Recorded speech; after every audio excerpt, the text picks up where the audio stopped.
Watt, steered back up by Elson, now across Emerson, watch it, shoot, scores! Ty Emerson, we're tied! Presented by PlayAlberta.ca, Alberta's only regulated online gambling website. Back to Aladdin, now puck rolls in one time, score!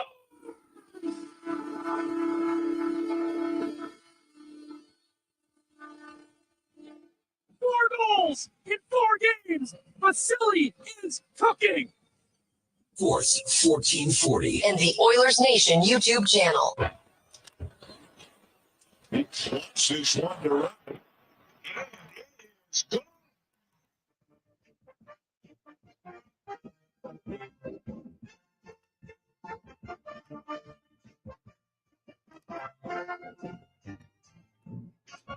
Well, a very happy, positive Friday. It is the Jason Gregor Show here on Sports 1440 and Oilers Nation.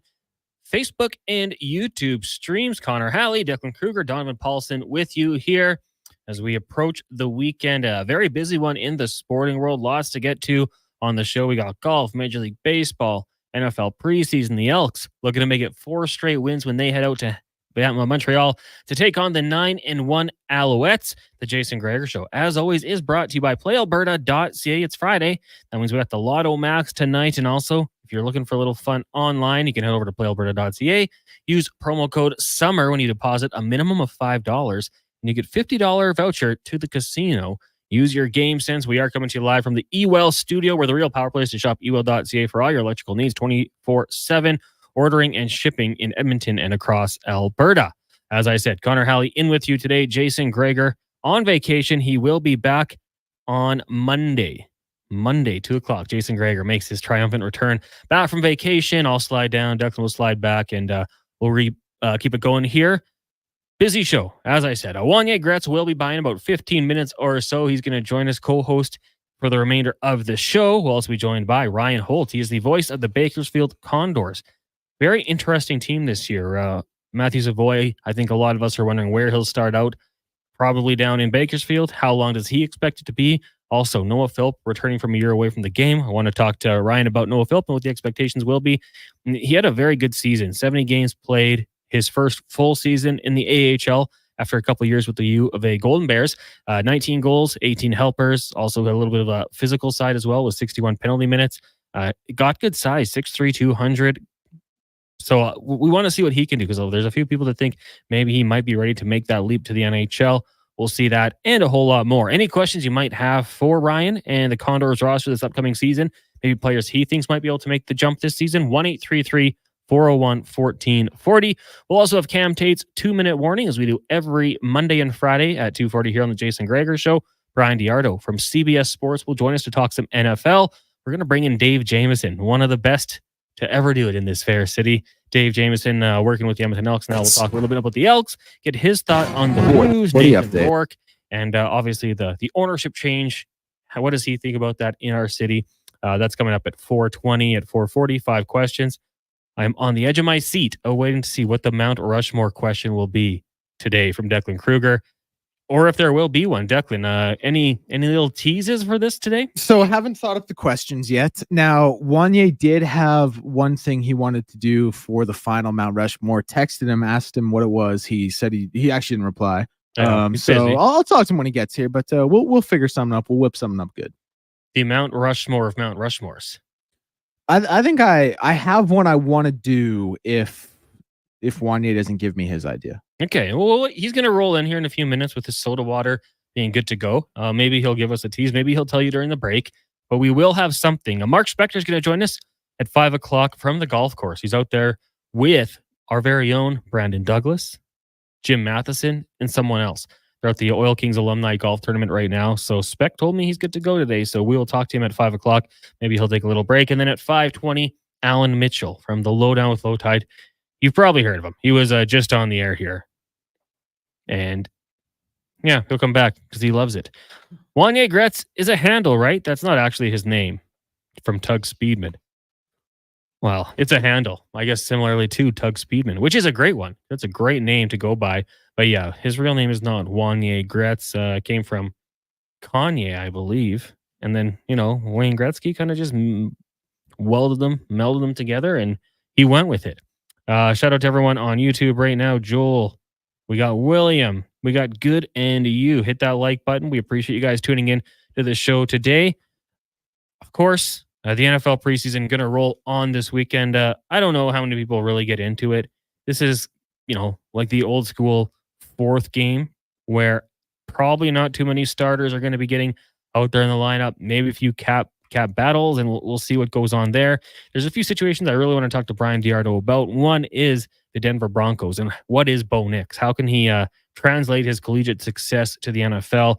We're going to talk a lot of football today on the show. College football gets going tomorrow. Declan, you're obviously getting up to watch Georgia Tech and FSU playing from Dublin. 100%. Talked about it with Ty. Going to have my coffee, my bubbly water, and going to make a nice little morning of it. It's going to be great. No Diet Dr. Pepper for you. No, I'll work some Diet Dr. Pepper in week 1 for sure. Title sponsor of the college football playoff, as you may know. But no, for week 0, we're going to keep it clean and organic. I have a question for you. Bill Belichick, the Hall of Fame changed their rules so that he could potentially get into the Hall after one season. Any coach can now. After one season away from the game, they can be inducted into the Hall of Fame. I think this is great because making them wait the 5 years, what it was before, you never know. You never know when we're going to lose someone. So this is cool. We'll get them in as soon as possible if they're deserving. If they're deserving after 1 year, they're deserving after 5 years. Let's not make them wait. But Bill Belichick is close-ish to tracking down the all-time wins record. Do you think Bill Belichick is back in football in 2026? And if so, where? Yeah, I would expect him. Listen, even 2025, I could see. Sorry, that's what I meant to say. 2025. My bad. I would expect him to be back. The thing is, I think with Bill, he'll want to go to a place that will give him some degree of organizational control. And I think it's tough for like he built the Patriots and built those dynasties along with Brady kind of from the ground up. Like he had that right to do what he did in New England. As good of a coach as he was, I don't think he would have that kind of carte blanche with another organization. So that would be tough. But man, I could see him. Like, I don't know. The first name that came to mind, I know they just hired a coach, but I could see him with Arizona just because of how tumultuous they are there. I could see him with like a Tennessee if things don't work out with their new coach. It would be one of those markets. Like, I don't see him going to, obviously an established glamour market. Like Dallas gets talked about. I don't see him in Dallas. Obviously San Francisco's had so much success under Shanahan. That's not going to happen. I don't see him going to anything like that. Like, I think it would have to be one of those teams that are kind of those second, third tier organizations in the NFL. Looking forward to seeing exactly how it all breaks down because it's going to be interesting for sure. Elks in action this weekend, going to take on the Montreal Alouettes. I'm going to be heading out to Sherlock's north side. If you want to come out to the watch party, have a drink, have a bite to eat, watch some football, win some prizes. It's always a lot of fun. Should be a good game. Cody Fajardo back in the lineup for the Montreal Alouettes. Although without him, I mean, they still won football games. The only game they've lost this season was the game he was hurt into the Argos. They're now 9-1. And speaking of the Argos, an interesting game last night against the Saskatchewan Roughriders. Declan, you and I touched on it just a little bit at the end of Fantasy Frenzy as you took over for the Duke. Winning a football game on a missed field goal.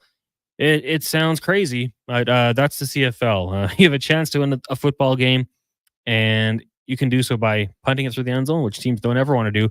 But a missed field goal seems just as good. We were told the kicker, Declan, can you sub in for me? Say his name. Hyralahu. Don't want to butcher his name. Don't want to be that guy. Was told high and hard. Put it over the uprights if you have to. Kick it high, but make sure it gets at least, if you're not going to hit it, make sure it goes through the back of the end zone. A play where the Rough Riders have no chance to return it. It's bombed through the back of the end zone, and they lose the football game. There's nothing they can do about that. If the kick is a little to the right, there's no discussion right now. Nobody's got a problem with it, but it's not. Misses wide left through the back of the end zone. Rough Riders lose, and that one hurts. I mean, the Rough Riders, a bit of a skid right now. They're now 5-5-1 on the season. For the time being, sitting first in the Western Conference, so chance to rebound. But you factor in that one, losing on an extra point, and then also the previous week losing to the Alouettes where we thought the ball carrier was out of bounds, very close. They still could have gone for it on third down potentially and won the football game. But if you're a Riders fan, a tough couple weeks for you. And now they just got to hope that the BC Lions lose. You got Winnipeg in action taking on Ottawa. Winnipeg's hosting Hamilton tonight. A win there. They're right back in the picture. Edmonton, a couple wins. Who knows? They could be right up there as well. The Edmonton Elks, despite not playing the most games in the league, now Ottawa's only played 9, but the Edmonton Elks have 296 points on the season. That puts them in first when it comes to offense. We've seen an average of 40 points over the last 3 games. They found the running game. Got to keep it going against the Montreal Alouettes. A stingy defense. They've only allowed 215 points. That is second best in the league. And the next closest would be Ottawa, 218, who does have a game in hand. So obviously that total is going to go up likely on Saturday when Nathan Rourke and the Lions head to Ottawa. Trade today in the NHL looks like it's coming through here. Just waiting for all the details, and hopefully we'll get some soon. Elliot Friedman reporting. Not sure of all the particulars, but it sounds like Yaroslav Askarov is being traded from Nashville to San Jose. Heard a lot of possibilities over the week, including Montreal and Jersey, but it's the Sharks that get him. Of course, if you don't remember, Askarov was very highly touted in his draft year. I believe number 1 goaltender. Not hard to believe. Finished taken 11th overall by the Nashville Predators. Now, obviously, they have got a pretty stable goaltending group there. So probably not surprised that at some point he was going to try to force his hand and find a way to get a few more reps. San Jose, Declan, I mean, it feels like it's becoming almost a punishment to go to San Jose. Cody Ceci got sent there. Last team in the league, we saw how bad they were. But I will say this, that was a good trade for them. Good NHL defenseman, good guy in the room. Askarov, a guy who's highly touted. He might have to learn the hard way. It might be a lot of shots, which could be a good thing or a bad thing, depending on your how you want to look at it. But is the San Jose Sharks organization, is that where everyone's just going to send their players that they need to get rid of? And well, I'm trying to think of like another comparison. There was a time when it was like teams would send bad players in football to like the Browns or Cincy, and just go whittle away over there. Yeah, battle it out there. Tennessee used to sign a lot of old receivers, things of that nature. But for Askarov, this is kind of a good thing in my opinion. I prefer to be optimistic. I think he's going to get chances, shots, and get a chance to really show what he can do.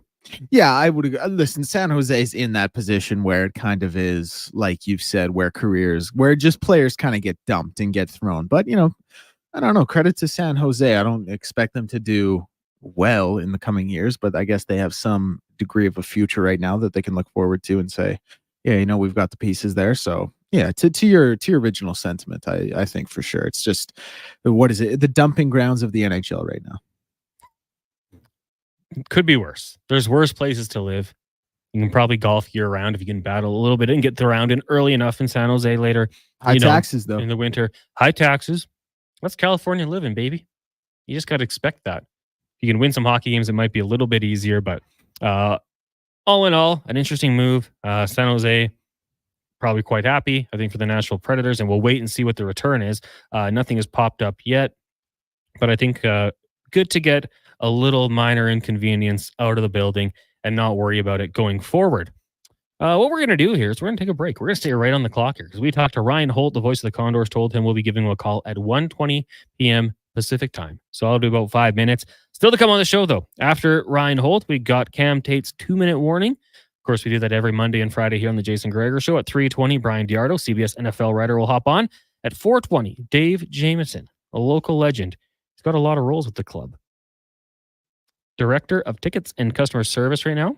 And obviously started off this season as the co-chair of the club's 75th season committee. So we're going to talk some CFL and Elks with JMO coming up in a couple hours here. And then, of course, at 5 o'clock, we got Spec.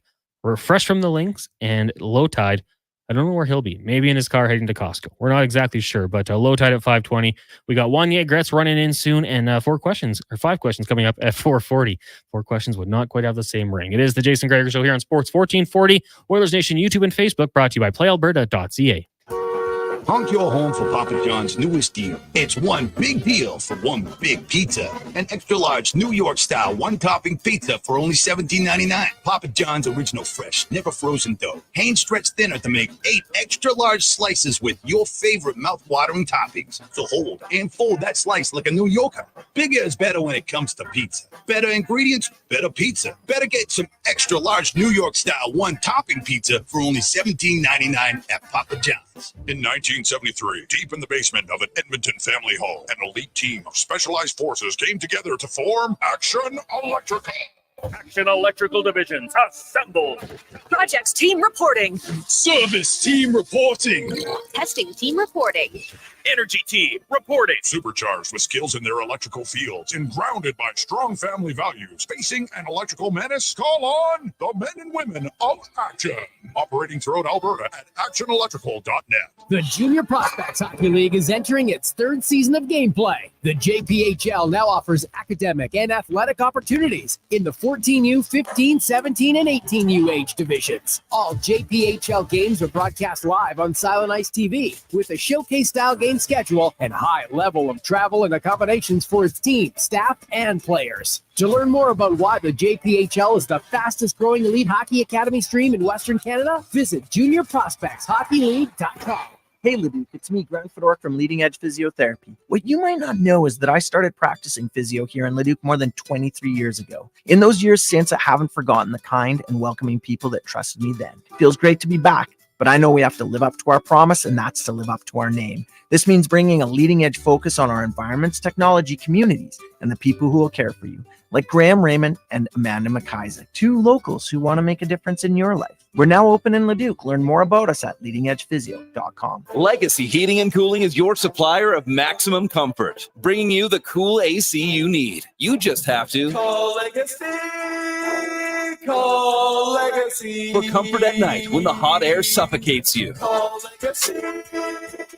Call Legacy. For comfort in your wallet with no payments or interest for 1 year. Call Legacy. Call Legacy. You deserve comfort. Cool off today with AC from Legacy Heating and Cooling. Actions speak louder than words. Japa Machinery Group puts your construction plan into action with XCMG construction machinery you need. Available for rental or sale. Learn more at japamachinery.com. Bacon or sausage and egg McMuffin? It's a delicious dilemma. But what if you didn't have to choose? The Mighty McMuffin is back with bacon and sausage. Mighty McMuffin, mighty impressive. For a limited time at participating McDonald's in Canada. They say at any given moment, only 7% of people are looking for a car. And that 7% notices advertising for cars. Everyone else, 93%, doesn't even hear it. So this ad is just for the 93% who aren't going to really notice any car ads right now anyway. Hey, it's Scott here from Sherwood and St. Albert Dodge. And I hope you, yes, you, the person listening right now, I hope you have a great day. Anyway, that's it. I'm done.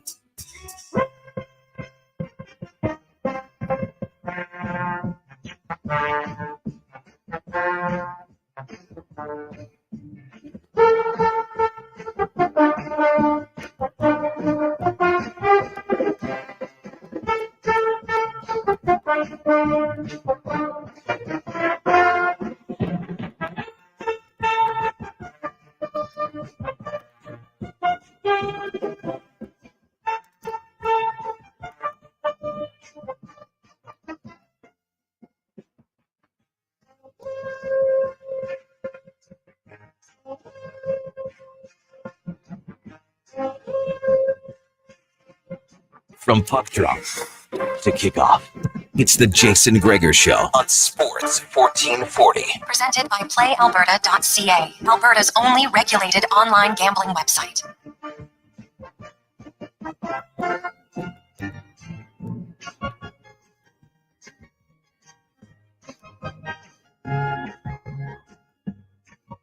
Back to the Jason Gregor Show here on Sports 1440. Connor Halley, Wanye Gretz with you here. Declan Kruger and Donovan Paulson as well on Sports 1440 and streaming on Oilers Nation, YouTube, Facebook, and X accounts. Also on Instagram. If you want to check that out, you can go to Sports 1440. Make sure you give us a follow for all the best content. Wanye, good afternoon. Thanks for coming in. Good afternoon. Thank you for having me. This is my final day of my victory tour. You got a couple cans of bubbly there. What flavor is that? The green. Green apple What is or it? lime? Lime. Good pick. Good point. Green apple. That's when you get stitched when you go to the store and you think you're getting those and you get green apple. Got to read that label. You got to. I get that all the time too because I drink soda water because I'm cool like that. But instead of pop, go to get Perrier, not paying attention, don't realize it has a yellow cap on it. Mhm. It's lemon, which is like basically drinking a highlighter. Can't do it. Disgusting. It's always a risk for me with like jelly beans. Is it going to be apple? Probably not. Maybe it could be lime. Could it be spearmint? If it's spearmint, I'm in heaven. Anything else, not so good. I used to drink a swimming pool of soda every day, like obscene amounts. And I was like, whatever, I'm young. I'm going to live to be 1,000 years old. And then one day I was talking to a buddy of mine who goes, you ever think about how drinking pop gives people kidney stones? And I had never heard that before in my life. Oh, okay. And I was like, it does who to what now? That's things changed. Yeah. And then I quit on the spot, and all I've ever had since is soda water. It's been like 15 years. Think about the discipline, Connor. Very well done. Think about the discipline. Today there was a trade in the NHL. The Nashville Predators sending goaltender Yaroslav Askarov, Nolan Burke, and a 2025 third-round pick to the Sharks for David Edstrom, a Vegas Golden Knight first-round pick, top 10 protected, at Magnus Krona. Now, Magnus Krona, for those who might remember, played against the Edmonton Oilers as a member of the San Jose Sharks. He faced 12 shots, allowed 4 goals, finished with a .667 save percentage in one period, and that was it for him. So he also played at the University of Denver. So maybe if you're a fan of Denver, you've heard of him. But that's the trade today in the NHL.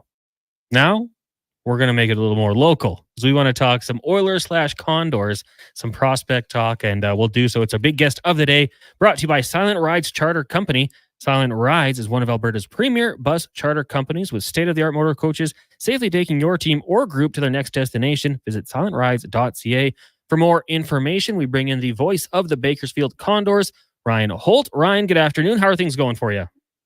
Great. The Condors also lit up Magnus Krona a couple of times last year too. So he was lit up by both sides of the organization last year. But thanks for having me on. The San Jose fans right now probably loving it. The Nashville fans thinking, "What are we doing here?" But we'll move on to some of the more local content here and the guys we want to talk about, because I mentioned you were coming on and said if there's any texts or questions for Ryan, send them through. So we've got a couple already. But I want to ask you about Matthew Savoy and where we think he's going to fit into the Condors lineup. Might be tough to crack the Oilers squad this season to start the year, but what do you think about Savoy and where he could fit? Yeah, I think it's a great situation for a guy like him, whether it's in Bakersfield or in Edmonton. And we always, I always joke with Keith Gretzky until you see the whites of their eyes, right? Here in Bakersfield, because you never like to daydream. It's about the time of the year we start daydreaming about what opening night might look like, but. Yeah, obviously a tremendously, highly skilled forward who, has an opportunity here in Bakersfield or in Edmonton. He's going to have plenty of chances to prove himself. And if he is in Bakersfield, I would see him being, one of the elite young forwards in the league. A guy who you look at come Christmas time or come, March 1st and say, hey, listen, this guy, he's too good for the American Hockey League. At least that's the hope. And I think, we've seen that the last couple of years. We've seen the track record of guys, and, Holloway's in that group, Broberg's in that group, but guys who have come here to Bakersfield and proved themselves as high picks, as guys who have a lot of expectation with them. And rightly so. He's had a terrific junior career, and by all accounts is a guy who's ready to, attack the pro game. So he'll have plenty of opportunity. We obviously don't have many draft picks, so it's great to get a draft pick into the organization, and where he fits, remains to be seen. But, a guy who, certainly I think will have a, as good of an offensive impact, I think on a Condors team that, could certainly use it going into the season. Yeah, I mean, you factor in, the point production he had at every level of hockey so far playing. I would ask you this, assuming he's top line, power play 1, who do you think would be some ideal line mates for him this season? Yeah, that's great. And it's interesting, too, because I was talking with Colin Schock about wing and center, and, he's kind of, gone back and forth. And obviously it'll come from management as well, too, and where they see him, in the future and how they want to use him. I think having a veteran, scoring winger like Seth Griffith with him, and like a Raphael Lavoie on the other side, if he is down the middle, I think would be huge. There's no shortage of options up front when you look at Drake Caggiula, Lane Peterson, some veteran options, and also kind of those, middle kind of prospects, tweener type players like Lavoie, like James Hamlin, guys who have been around, the game for 2-3 years now that, have put up some serious numbers at this level, and obviously are pushing for spots, at the NHL level. So I don't think there's any shortage of options up front. Obviously he will be, given every opportunity on the power play to make an impact, and fully expect him to fit right in. But yeah, I mean, Griffith and Lavoie have played together for, the last 2-3 years. They've always just kind of rotated their centermen, but depending on where Savoy ends up playing, he'll get certainly plenty of ice time and certainly, plenty of power play time. Ryan Holt, voice of the Bakersfield Condors, joining us here on the Jason Gregor Show. Connor Halley sitting in for Jason, a farm team texting in, and kind of works out good here. He's wondering about Raph Lavoie and what he might need to do to take that next step and make it to the NHL, I would assume on a full-time basis. Yeah, I think it's, he's caught in and we've seen this before with James Hamlin, but, you go back to Tyler Benson, you have to carve out a path. You have to carve out ways of impacting a game where, let's face it, in Edmonton, you're not going to get 20 minutes a night. You're not going to get first power play time. So how do you impact the game? And I thought Raph did a better job of that. I thought last year as well, too. I think him getting that first taste of the NHL life and the dedication and the, attention to detail that it takes at the NHL level was big for him. And again, I think, if anything, for a guy like Lavoie, prove yourself again and again, in this organization. And eventually when you get that opportunity, I mean, what did James Hamlin played 30 plus games, with the Oilers. And, I think if anybody said, would he get that many games? You'd think, no, he probably won't, but he ended up, playing that because he killed penalties. He played that, fourth line type of minutes and was able to, be effective in those 7-8 minutes a night. And I think, for Lavoie, not having the amount of volume that he's going to have at the NHL level, how can he make those 7-8 minutes as impactful as possible? Because, more often than not, he's a man among boys here in the American Hockey League. He's a 25, 30 goal scorer here in the American Hockey League. And, he's a guy who continues to get better and better every year. And, he's still young. It's still, it feels like he's old because he came out during the COVID year and, has kind of had that fake year of, eligibility, I guess, if you will, at the AHL level. But, a terrific person, terrific, scorer at this level. And, yeah, a guy who, should play NHL games this year at some point. And, we'll see what that, how it unfolds throughout the year. Last season, we did see Noah Philp take the season off, and this year looks like he's coming back. But previous season, 70 games played, 19 goals, 18 assists, also took 61 penalty minutes. So what do you expect for Noah Philp when he returns to the Condors? Yeah, we talked to him in March. We were up in Calgary, during obviously playing the Wranglers. And Noah reached out and, wanted to connect with the coaching staff and with some of the support staff and with some of his teammates. And he was able to take in the 2 games in Calgary, and fully expect him to, hopefully pick up right where he left off. He was a guy who, was pushing again for those, 4C type of minutes. I think, in Edmonton and obviously being an impactful guy down the middle for us. He kills penalties. He's a smart hockey player. Yes, he's a little bit on the older side, I guess, if you will. It feels weird for me to say that, but on the, the older side of things, but keeps himself in great shape, skates well, moves well, and like I said, thinks the game well. And it's big for us here in Bakersfield. Again, like I mentioned, there haven't been many draft picks here over the last couple of years just because of trades and of acquisitions at the NHL level that have, put the Oilers one game away from a Stanley Cup. So, anytime we can add in a player like that who has, the pedigree, especially at this level, I think it's definitely welcome. And you look down the middle and, you start with Peterson, let's say, and, you have Hamlin, Savoy, Philp. I thought Jaden Grube had a terrific year last year. It's a pretty strong team down the middle going into the season. We'll see how it all plays out. The Edmonton Oilers drafted Max Wanner with the 212th pick back in 2021. He spent his full career with the Moose Jaw Warriors. We had a text come in here. Does he remind you of any former Condors? That's a great question. And I think the obvious one would be, a Vinny Desharnais, right? You didn't really have many expectations. And obviously Vinny was, a couple inches bigger than Max, but, and kind of larger than life and a big, personality. But just in terms of, being a right shot, being a guy who was, late round pick, kind of unheralded into a system, and you didn't really think much of it. And now all of a sudden, Max last year, I thought, his arrows went way high from where he started the year. And, does he get to the NHL this year? No, I don't think so.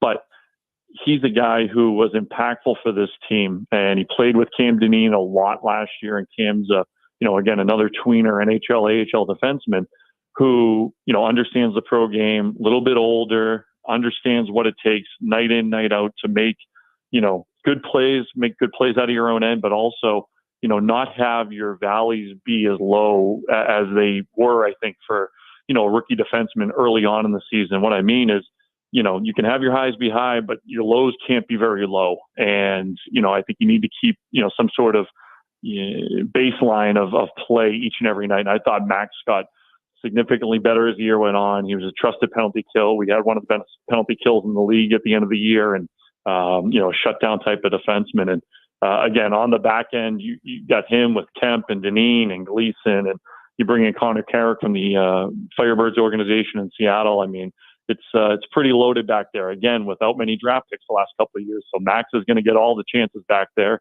And, he's proven that he's earned the minutes as the year's gone on.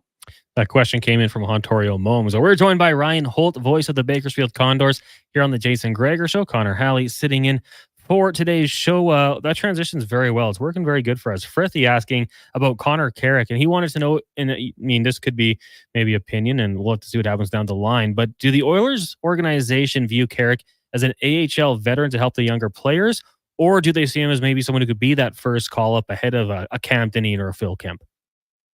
I think it depends on what you're looking for, if you are looking for a call-up, right? And we've seen this the last couple of years.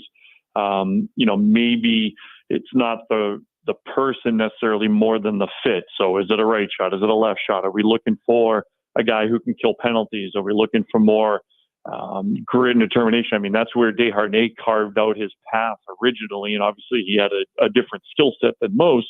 But guys up front like James Hamlin, are you able to play a different role than a Seth Griffith, than a Lane Peterson, than a Drake Kajula type of, that's your competition as much as they are teammates.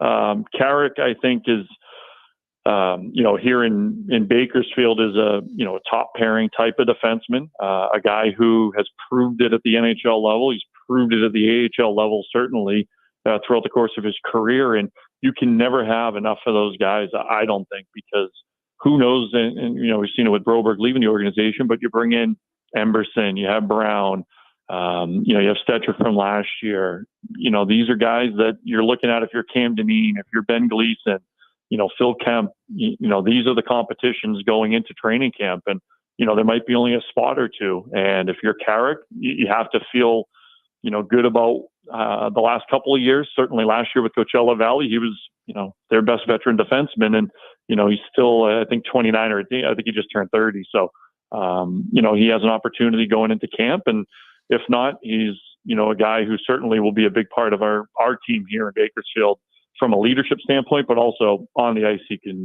certainly get it done in a lot of different ways. Ryan, just a couple more questions for you. They keep flowing in here. We have a lot of questions about the Oilers' young prospects. Grimace, as well as Ontario Momes, just wondering, any players you think that probably start the season in Bakersfield, but we could see get some NHL time as the season goes on? Yeah, that's great. I hate to single it out, but I think there is that pool, I think, of, and I mentioned some of the names, the Hamlins, the Petersons, the Kajulas of the world, Seth Griffith to an extent. Those are going to be the easiest call-ups, right? Because those are guys who have spent a significant amount of time, at the NHL level. Hamlin with the Oilers, Kajula with the Oilers, Peterson and a number of different organizations, but guys who, I think are a little more trusted, I think, at the NHL level. In terms of the young guys, if you will, we're looking, I think, here in Bakersfield for them to take a big step here in Bakersfield and not necessarily be as concerned with, can I get to the NHL this year? That's the Jaden Grubes, the Philps, the Matvei Petrovs, Yaraventi coming in from another organization. Can they be really impactful players at this level and force the hand going into next year, I think? would be key for them. So I think up front, I think it's, the veterans, I think, if you will, and again, Lane Peterson's still fairly young. Drake Kajula is still fairly young, but guys who can fill a role at the NHL level because, barring injury, barring something disastrous happening, you're not getting a lot of ice time up in Edmonton over the course of a season. Final question for you. Got to look at the back end there. And going back to last season, Olivier Rodrigue led the way, 37 starts. Jack Campbell at 33 and Calvin Pickard at 4. The last two goalies no longer with the team. Obviously, Campbell moves on, and I don't think Calvin Pickard's going to be back in Bakersfield. So outside of Olivier Rodrigue, who do you expect to get some starts here? And just that position as a whole, how would you evaluate it?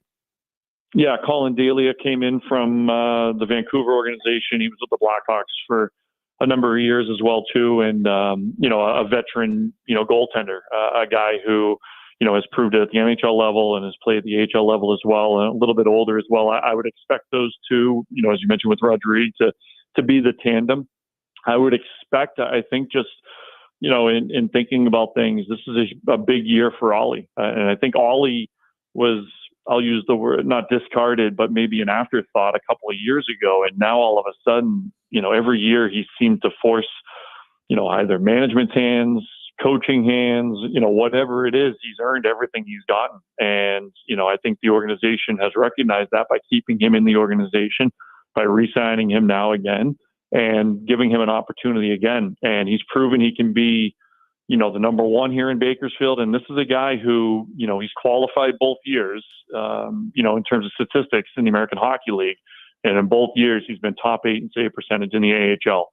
I think that proves that he's been able to do it consistently for a good, amount of time here over the last 2 years. And, he was tandem with, Stu Skinner back during the COVID season. And I think learned a lot from Stu as Stu kind of climbed the ladder here in Bakersfield and proved himself and got to the NHL. So would expect Rodrigue and Delia. And, listen, in the AHL, we play, 90% of our games are back-to-back. So you need two goaltenders. You can't have one goaltender play every night. And, would expect, Rodrigue to play well and to build off the last couple of seasons. Ryan, that was fantastic. Really appreciate the rundown and you joining us on the show today. Hey, anytime. It's a successful Friday now. I can tell my bosses I did something. You did. So it's good. You did something and you did it very well. I will back you up on that one. Thanks again, and hopefully we'll talk to you soon. Absolutely. Have a great weekend, guys. Take care. There you go. That is Ryan Holt, the voice of the Bakersfield Condors. Great little rundown. Tell your friends. Say, hey, did you hear Ryan Holt on the Gregor Show today? It's up at Apple and Google Podcast. If you missed it, Wanye, be a friend, tell a friend, right? Connor, you capitalist. What were you just doing there? Pumping the brand. Good job. Hey. There you go. Did you miss it? Regular Seacrest. Go check it out. Amen. It was really good. Tell them that too. Yeah. Specifically, Connor Halley was tremendous as host. Ryan Holt was fantastic. And you can tell his boss that too. Yeah. He did a really good job. He was busy today. Yeah. Super busy. Connor, what is the goalie outlook on the farm? Penner's Pancakes. Well, we just kind of discussed it there. Go listen to the podcast, Penner's Pancakes. Colin Dahlia came over from the Canucks organization, and Olivier Rodrigue has really taken a step forward and has, for a couple of years now, been better and better and better, giving that nice goaltending prospect to the Oilers. Back-to-back nights. You need two goalies in the A. You got to have two goalies that can help you win on these back-to-back nights. But I think you got to go back and listen to Ryan's answer. That's what I would recommend. And then when I was looking it up, I would also hit subscribe and auto-download. Connor, you cad. That's how you do it.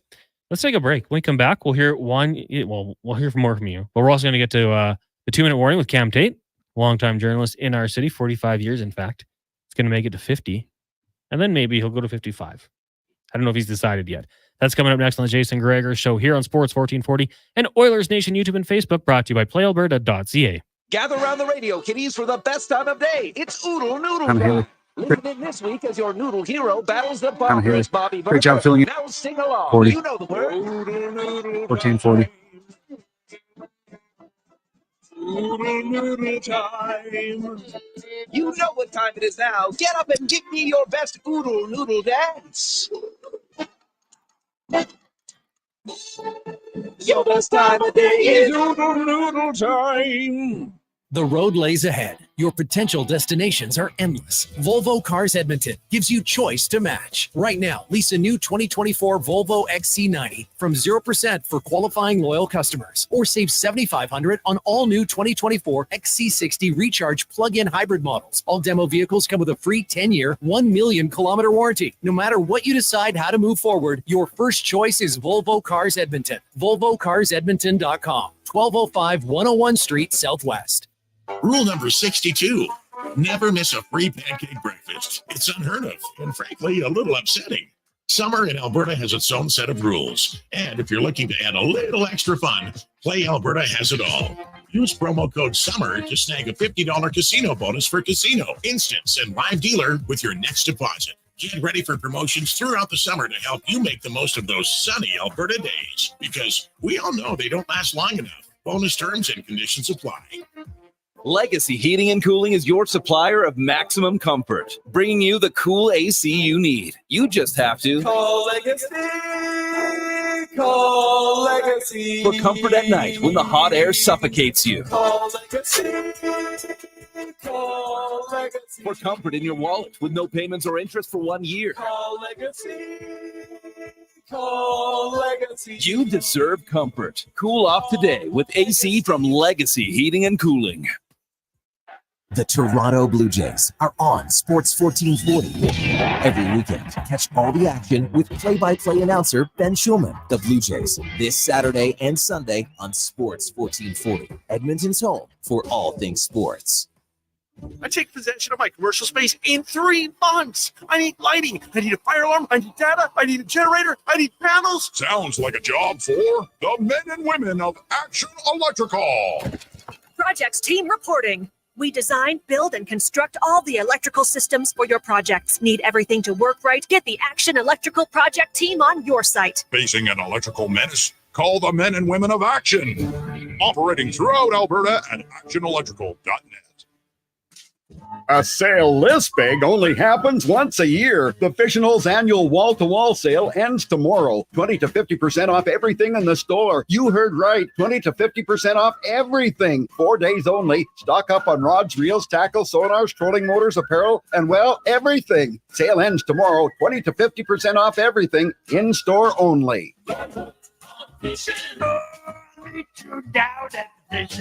Southside and West End locations. Employee pricing is on now at GMC. Right now, get up to $11,300 off select Sierra 1500 Denali Ultimate Crew Cab models. With employee pricing, combined with Sierra's 6.2-liter V8 gas engine, 13.4-inch diagonal premium infotainment system with available Google built-in, plus available Super Cruise hands-free driver assistance tech, there's more reasons than ever to celebrate this summer. Hit it!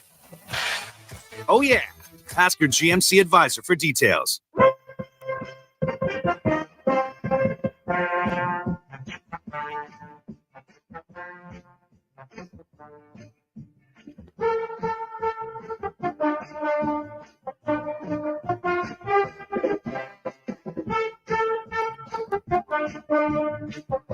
From puck drop to kickoff, it's the Jason Gregor Show on Sports 1440. Presented by PlayAlberta.ca, Alberta's only regulated online gambling website.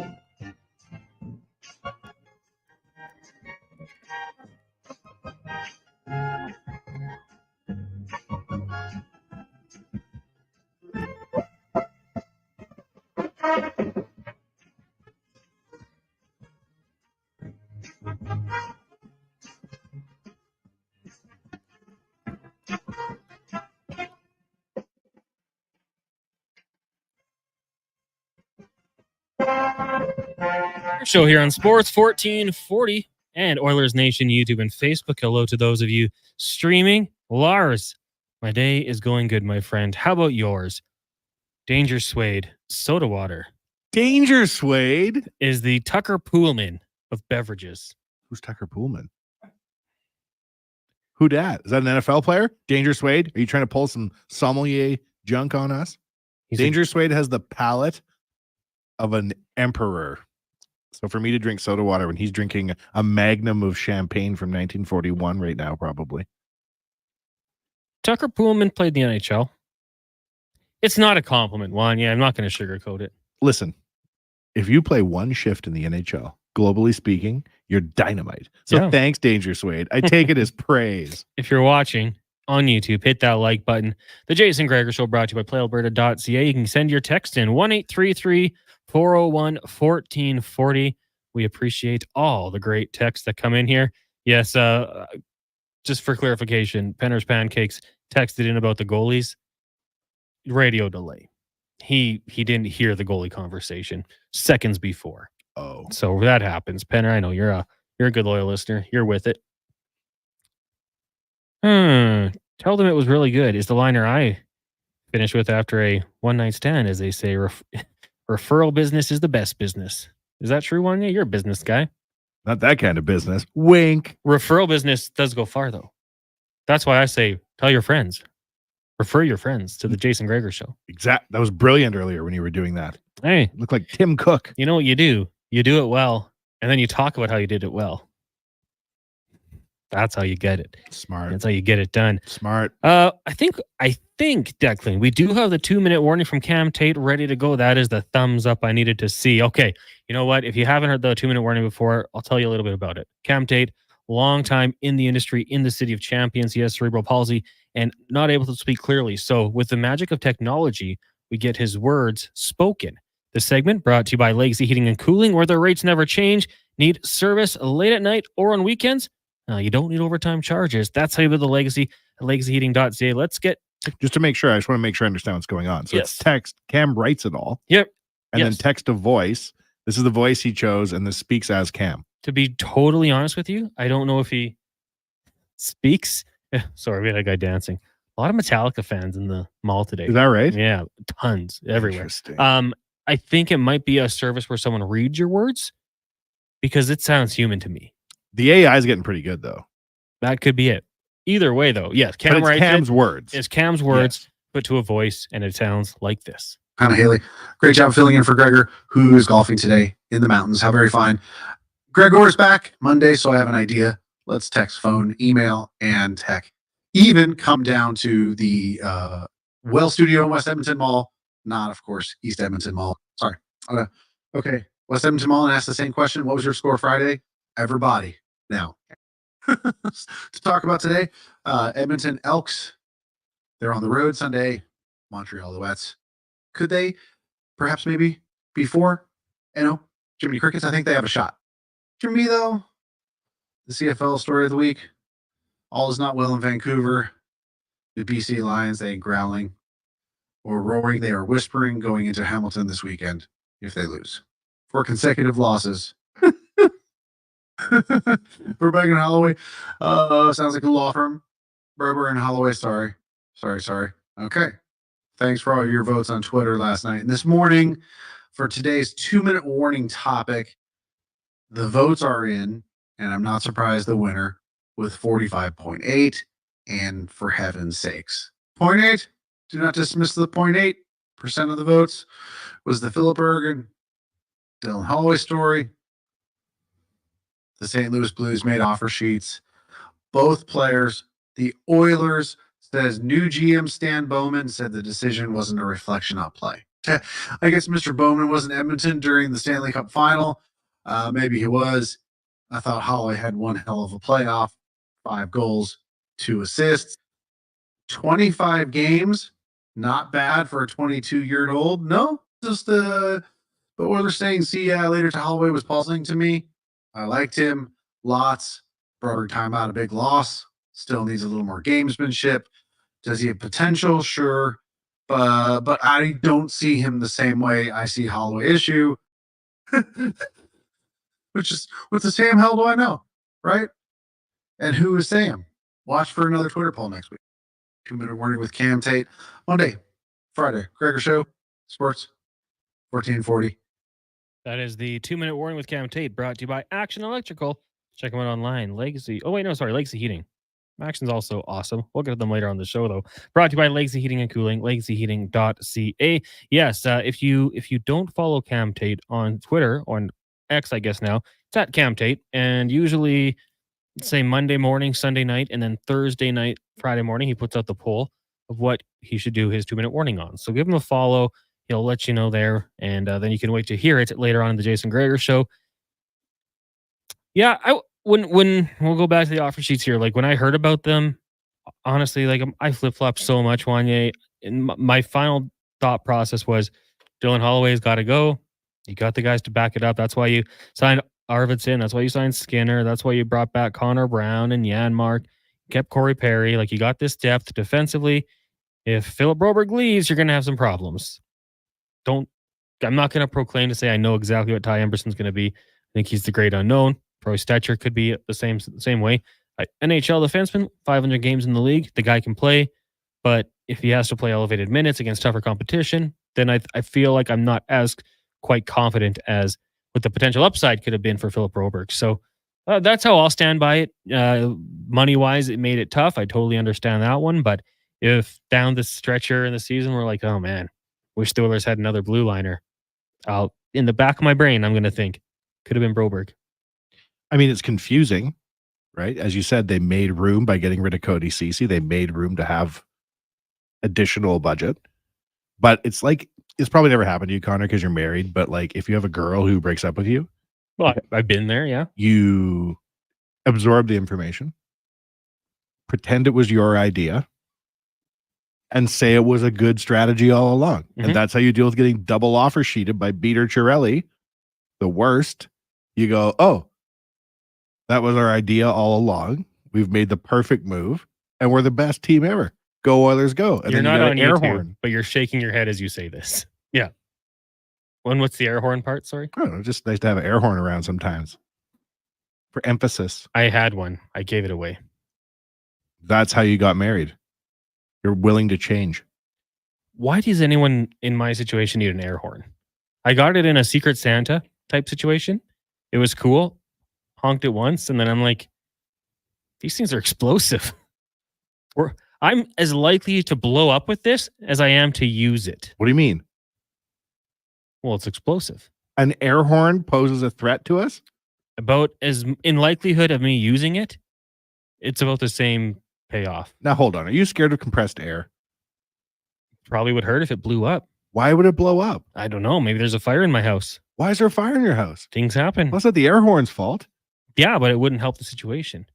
What do I need an air horn for? What about that wall of propane tanks you insist on having in your living room? That's for security purposes. With a fire in your house? Absolutely. You don't need to worry about the air horn. You need to worry about the wallow tanks. How do you know about that wall? Well, you mentioned it. Anyways, you mentioned an air horn. I got rid of it. I gave it to my friend's 14-year-old son. Oh, I see. So it's too risky for you to have in the Halley household, but you'll give it to a child. For him to prank his buddies? Absolutely. He'll use it.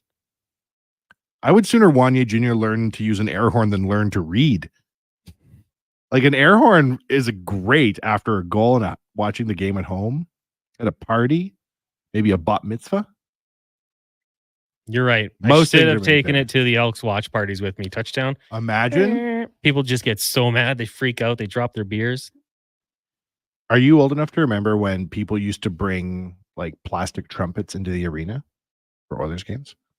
They would like play their own like songs. vuvuzelas? No, like long plastic trumpet.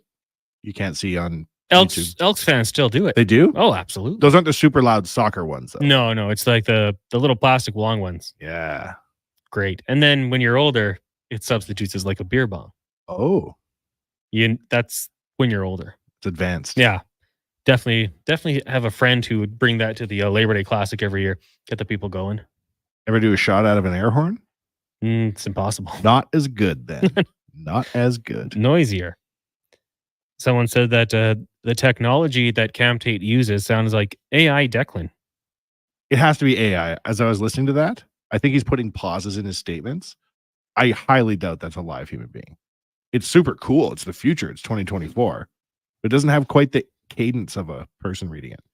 Cam, I think you're listening. Let us know. What Let us know. technology Yeah. do you use? What product are you using? It's really cool. It's got a lot more like it's not an old robot voice. You know what I mean? Like, hello, how are you, Connor? That type of situation. That's got way more emphasis. It's sick. That's cool. Can you say my name like that again? No. That was great. No, I feel bad I said that. I have you know what I mean? Like a technology. robot voice. We'll go loop it back. Like a tinny robot voice. I get what you're saying, yes. Pillman says we used to call that horning a beer. In the horn. You devil. It's a thing. I don't even tell you what horning a beer means now in 2024. No? It's way worse. Urban Dictionary. Look it up. Maybe too niche for Urban Dictionary. Might just be what I think it means. We'll take a break here. Lots to get to on the show still. Here it is, the Jason Gregor Show. Gregor on vacation.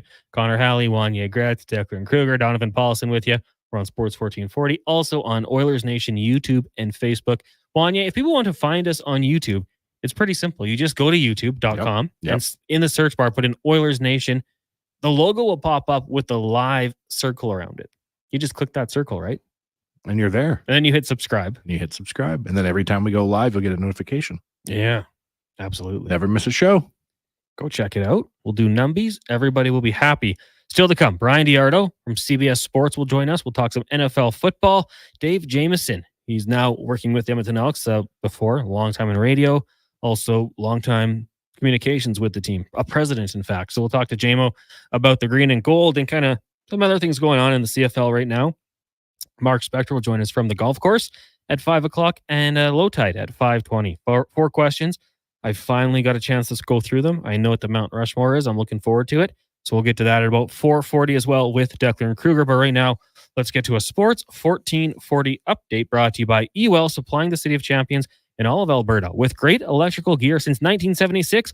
Order yours now at ewel.ca. Here is Declan Kruger. This is the Sports 1440 update.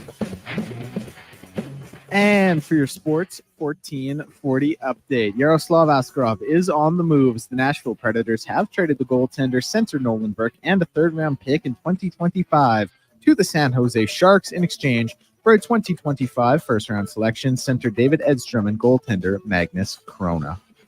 CFL Week 12 resumes tonight. Hamilton in Winnipeg taking on the Blue Bombers. Kickoff for that one at 6:30 our time. Drew Brown set to return as the Red Blacks starting quarterback as they take on the Lions this week. BMW Championship taking place out in Castle Rock, Colorado. Two Canadians sitting in the top six. Corey Connors 6 under, firmly in sixth position. Taylor Pendrith 7 under on the day and 7 under total. He sits at 5th. Adam Scott still the leader. He sits 13 under. And Keegan Bradley at 10 under, 4 under on the day through 14.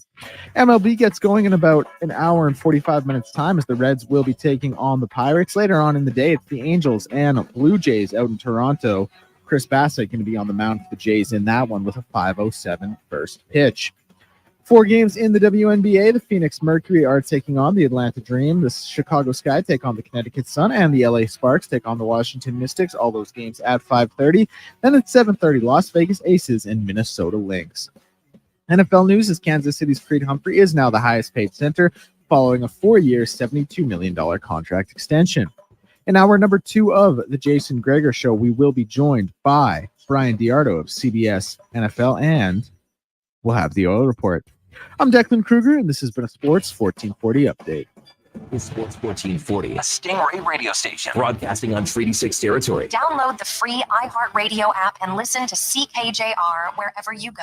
The only thing as hot as the weather this summer is a night out at On the Rocks. Every weekend, enjoy live music and top DJs spinning your favorite tracks. The dance floor is the place to be. Celebrating a birthday or stagette? Let OTR take the work out of the planning for you. Book your party online at ontherocksedmonton.com. Join OTR every evening from 4 p.m. for a great atmosphere and good company. There's something for everyone to enjoy. Grab your Good Vibe Drive and head to On the Rocks, corner of Jasper Ave and 118th Street. Legacy Heating and Cooling is your supplier of maximum comfort, bringing you the cool AC you need. You just have to call Legacy. Call Legacy. For comfort at night when the hot air suffocates you. Call Legacy. Call Legacy. For comfort in your wallet with no payments or interest for 1 year. Call Legacy. call Legacy. You deserve comfort. Cool off today with AC from Legacy Heating and Cooling. The locks are on a timer. They're going to get out.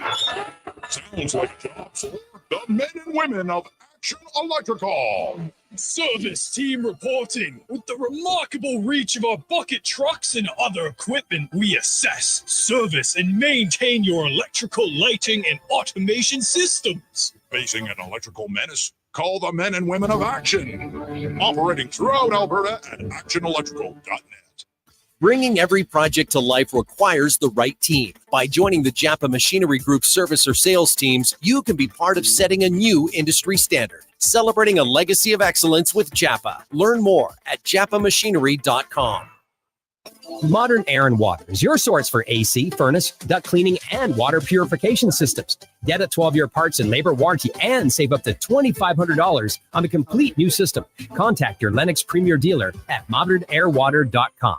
Gather around the radio, kiddies, for the best time of day. It's Oodle Noodle time. Listen in this week as your noodle hero battles the barbarous Bobby Burger. Now sing along. You know the words. Oodle Noodle time. Oodle Noodle time.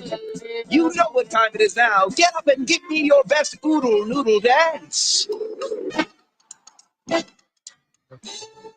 Your best time of day is Oodle Noodle time. Are you afraid of losing your car or home due to debt? Don't let fear or shame hold you back from seeking help. Bankruptcy is not the only option. A consumer proposal can reduce your monthly payments, lower your overall debt, and allow you to keep your assets. My name is Parveen Middleton. I'm a licensed insolvency trustee at BDO here in Edmonton. I'm here to help you tackle your debt. Take the first step towards regaining control of your finances. Call 1-833-BDO-TALK or visit bdodebt.ca to learn more. Should get her.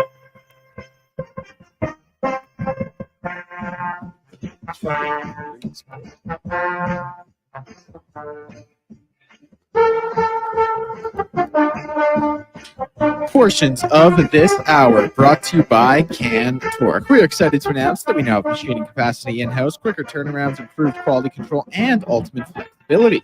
Call 780-436-2000 or email colin@cantorque.com to find out more. From puck drop to kickoff, it's the Jason Gregor Show on Sports 1440. Presented by PlayAlberta.ca, Alberta's only regulated online gambling website.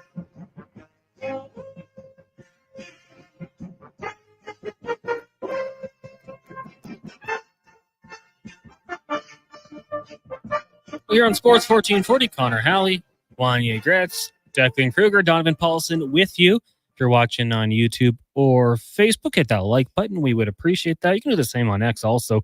Maybe a retweet, tag your friends. It's a good way to let them know what's going on. We're also on Instagram, but the Sports 1440 account. So check it out there. Give us a follow. Sports 1440 is everywhere on social media. Facebook, X, Instagram, Blue Sky, Threads, YouTube, TikTok. Surely we're not on Blue Sky. We're on Blue Sky. Mastodon? No. Threads? Threads, yeah. How many followers on Blue Sky? I don't have access to that one. Remember when everyone was threatening to leave X to go to Blue Sky? They're like, see you later. I'm out of here. I'm going to Blue Sky to talk to nobody. I thought it was Threads everybody threatened to leave to. There's been several Mastodon people threatened there too. Threads, we're up to like 800 followers. Are we on Rumble? No. Banned. That's the what? Why? What? Banned. We gave Declan control for the day. And really? No, not really. A lot of people watch Rumble. I'd watch Rumble? Yeah, man. I don't even know what that is. It's a video like Kick, like Twitch. Oh, okay. How do you even watch 18-year-old Korean people streaming video games at 3 a.m. live in Busan? I guess I just do it the old-fashioned way.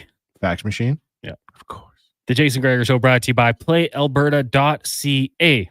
Head over, use promo code SUMMER, and then a minimum $5 deposit. Bam, $50 in the casino you can spend. Have you ever watched like gaming, like esports? I watched the NHL 2024 championship. I forget the young man's name. He joined us on the show, so I wanted to really watch him. Yeah. I think he finished second or fourth, but that would be the extent of it mostly. It's pretty crazy. Like they've sold out stadiums for people to watch this stuff.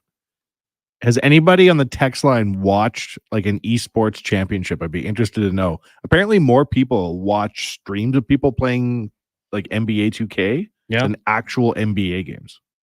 I mean, you can watch FIFA for sure.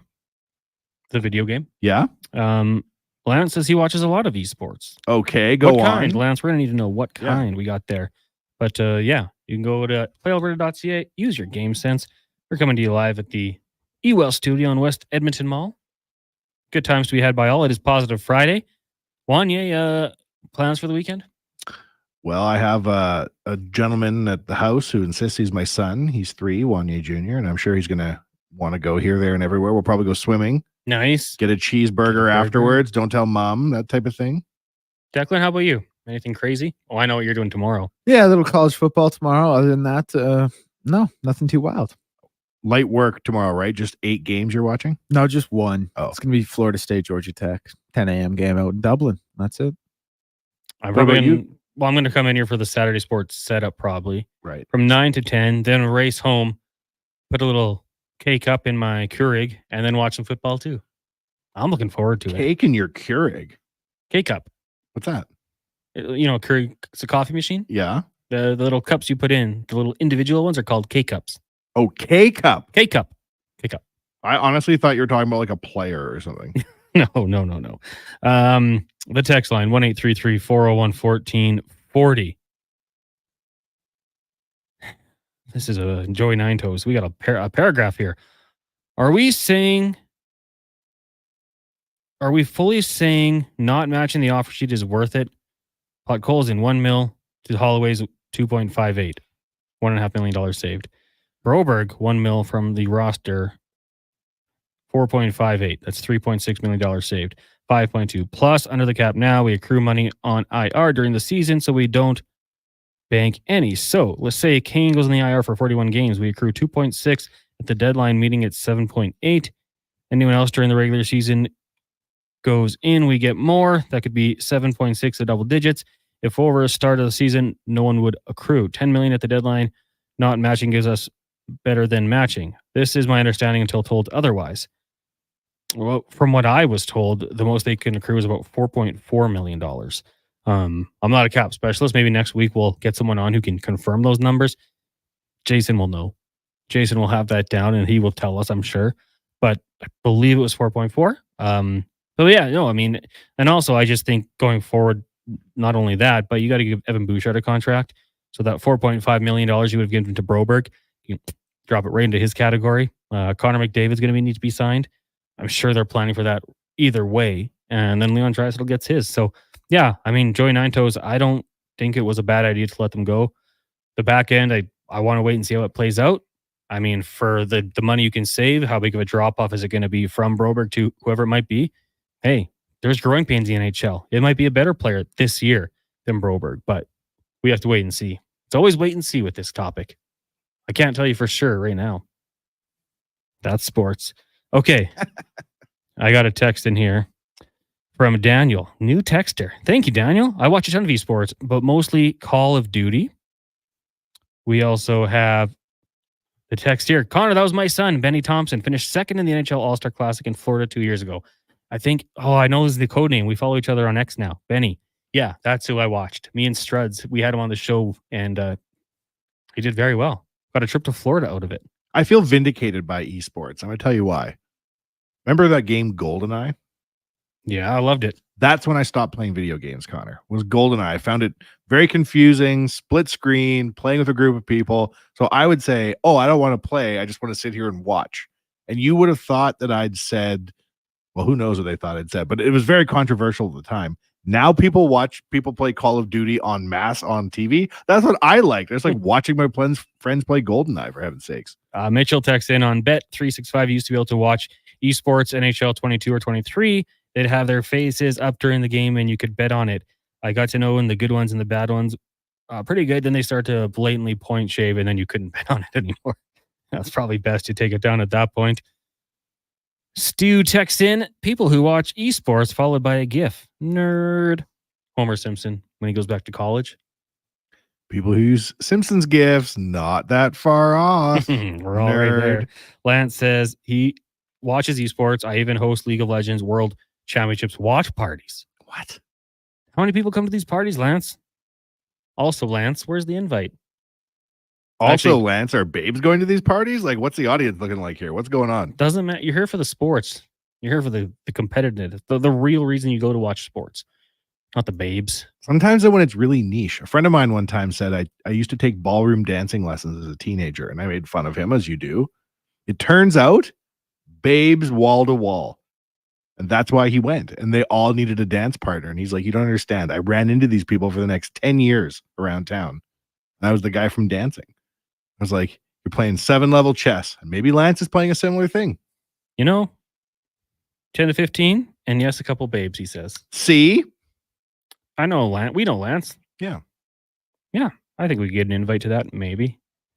Are you declaring yourself a babe before you go, Connor? That's the eye of the beholder.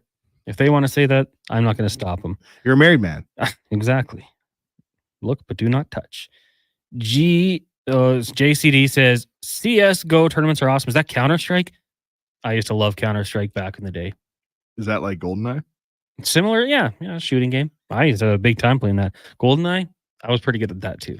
So as a newbie who doesn't play any of these games, what is the best modern video game? Exclude sports games. What's the best modern game? PlayStation 2 to whatever number we're at, Microsoft Xbox to whatever we're at, whatever TurboGrafx 16 we're running version in 2020. What's the best game? Well, AH just quickly said air horns are great for telemarketers. I wish I would have thought of that. Smart.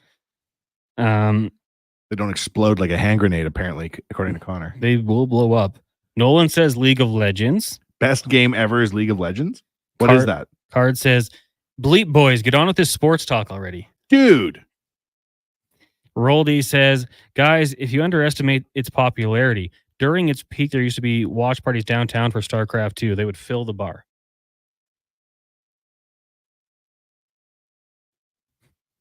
Lance, no. Jason and Leduc says, guys, I was such a sports game nerd that during the pandemic, I started streaming games of MLB and NHL.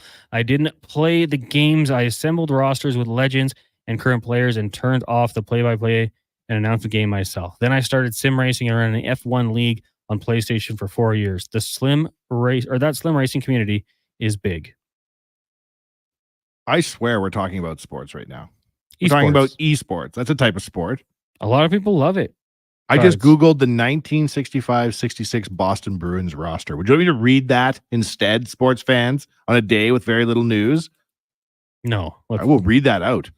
Valorant, Elden Ring, Fortnite still huge. League of Legends will be in the Olympics. Okay, there you go. Call of Duty, big time. Yeah, I liked playing the old Call of Duty games just like by myself. I don't go online. Here's a way to relate it to sports. Do you remember the hockey players, Spencer Fu? Yes. And he was a undrafted free agent. The Flames signed him. A lot of Oilers fans wanted him. Right. He might be the reason I stopped playing shooter video games. I was dating his cousin and went over to their house one day. They were like 13, 14 years old. Him and his brother absolutely crushed me, like annihilated me. That was it. I was like, okay, I think I'm done with video games.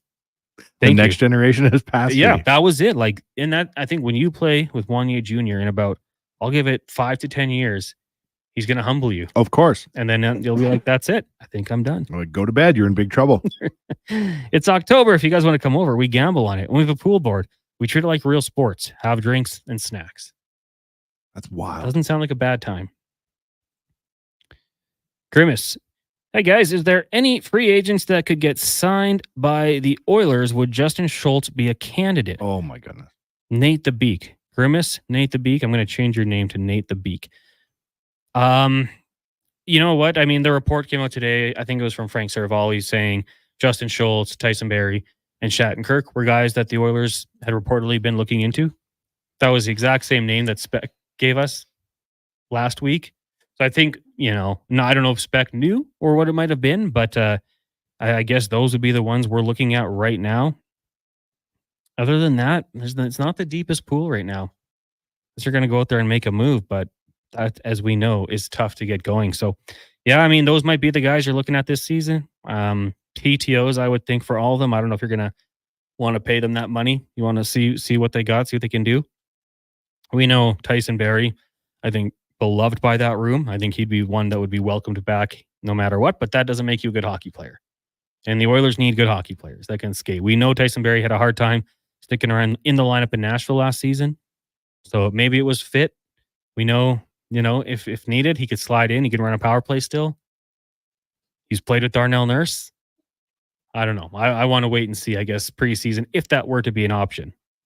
If we're reversing the Tyson Barrie trade, you know who should come back?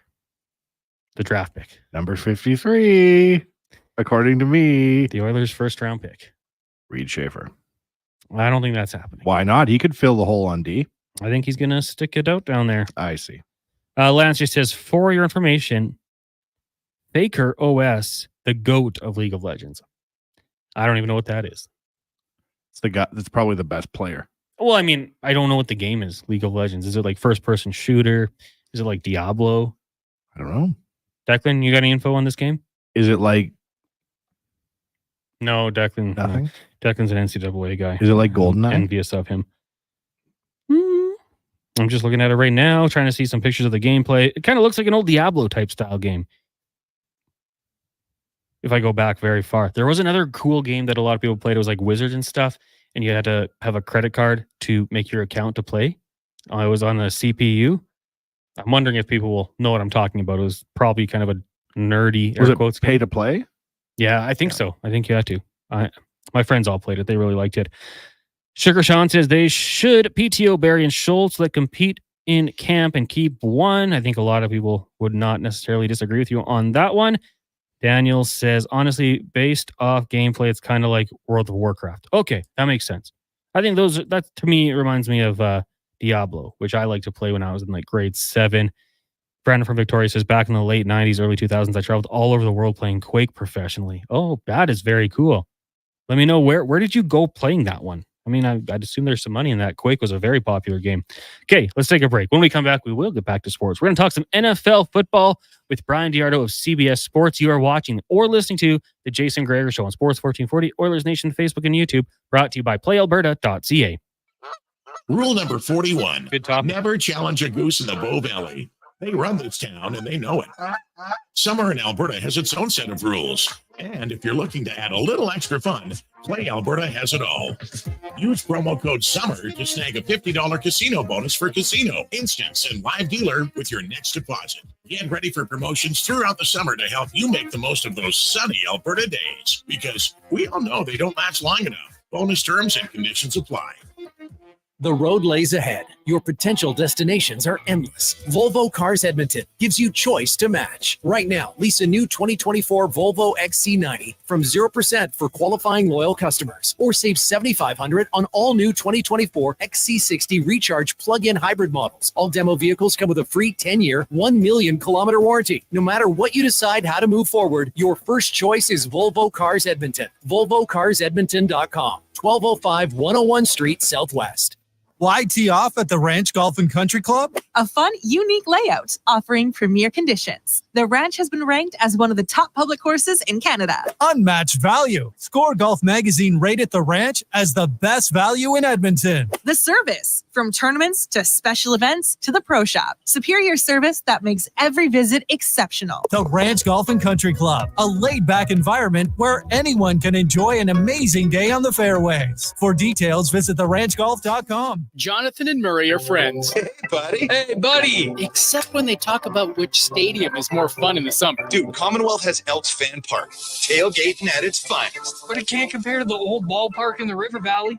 Riverhawks games are electric. But ask them who makes the best beef jerky in Alberta, and they'll tell you. Wilhauk Beef Jerky. It's the only thing everyone can agree on. So pick some up for your summer pregame snack. Wilhauk Beef Jerky, because you don't win friends with salad. Island Ice Sports and Entertainment is an innovative market leader across Western Canada, with sports and entertainment properties including the Spruce Grove Saints, the Junior Prospects Hockey League, Silent Rides Charter Company, the Hockey Super League, and the newly launched Female Super League. Silent Ice also owns the Western Hockey League Seattle Thunderbirds and operates the Morinville AAA Arena. The Silent Ice Center, a new state-of-the-art entertainment facility, is open in Nisku, which features 2 sheets of ice, including a 1,600-seat arena and a restaurant with a viewing area. Honk your home for Papa John's newest deal. It's one big deal for one big pizza. An extra large New York style one topping pizza for only $17.99. Papa John's original fresh, never frozen dough. Hand stretched thinner to make 8 extra large slices with your favorite mouth-watering toppings. So hold and fold that slice like a New Yorker. Bigger is better when it comes to pizza. Better ingredients, better pizza. Better get some extra large New York style one topping pizza for only $17.99 at Papa John's. I'm Colin Livingston, president of Cantork. Since 2016, we've been at the forefront of hydraulic torque wrenches in Canada. I'm delighted to share our latest venture, in-house production for quicker turnaround, superior quality, and heightened versatility. Experience excellence at cantork.com. Legacy Heating and Cooling is your supplier of maximum comfort, bringing you the cool AC you need. You just have to call Legacy. Call Legacy. For comfort at night when the hot air suffocates you. Call Legacy. Call Legacy. For comfort in your wallet with no payments or interest for 1 year. Call Legacy. Call Legacy. You deserve comfort. Cool off today with AC from Legacy Heating and Cooling.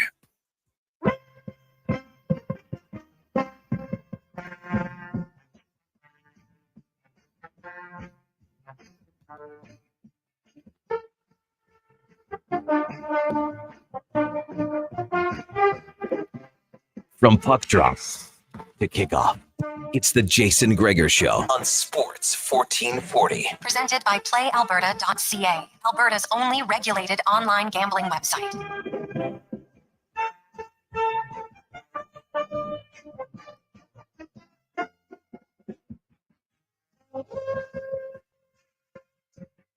Welcome back. It's Jason Gregor Show here on Sports 1440. Connor Halley, Wanye Gratz, Jeffrey Kruger, Donovan Paulson. Coming to you live from the EWell Studios here in West Edmonton Mall. Brought to you by PlayAlberta.ca. You can head over there. The Lotto Max. Oh, it's big tonight. Go have some fun. Also, if you code word summer, you can get a $50 free play at the casino when you deposit it. Minimum dollars of $5, and you'll be good to go. Lots to get to still on the show today. But right now, we're going to get to our NFL report,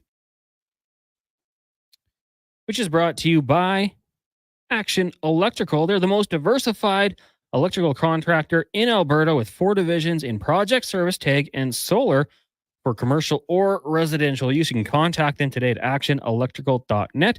We bring in Brian Diardo, covers the NFL with CBS Sports. Brian, good afternoon. How are you doing today? Hey, I'm doing great. How are you?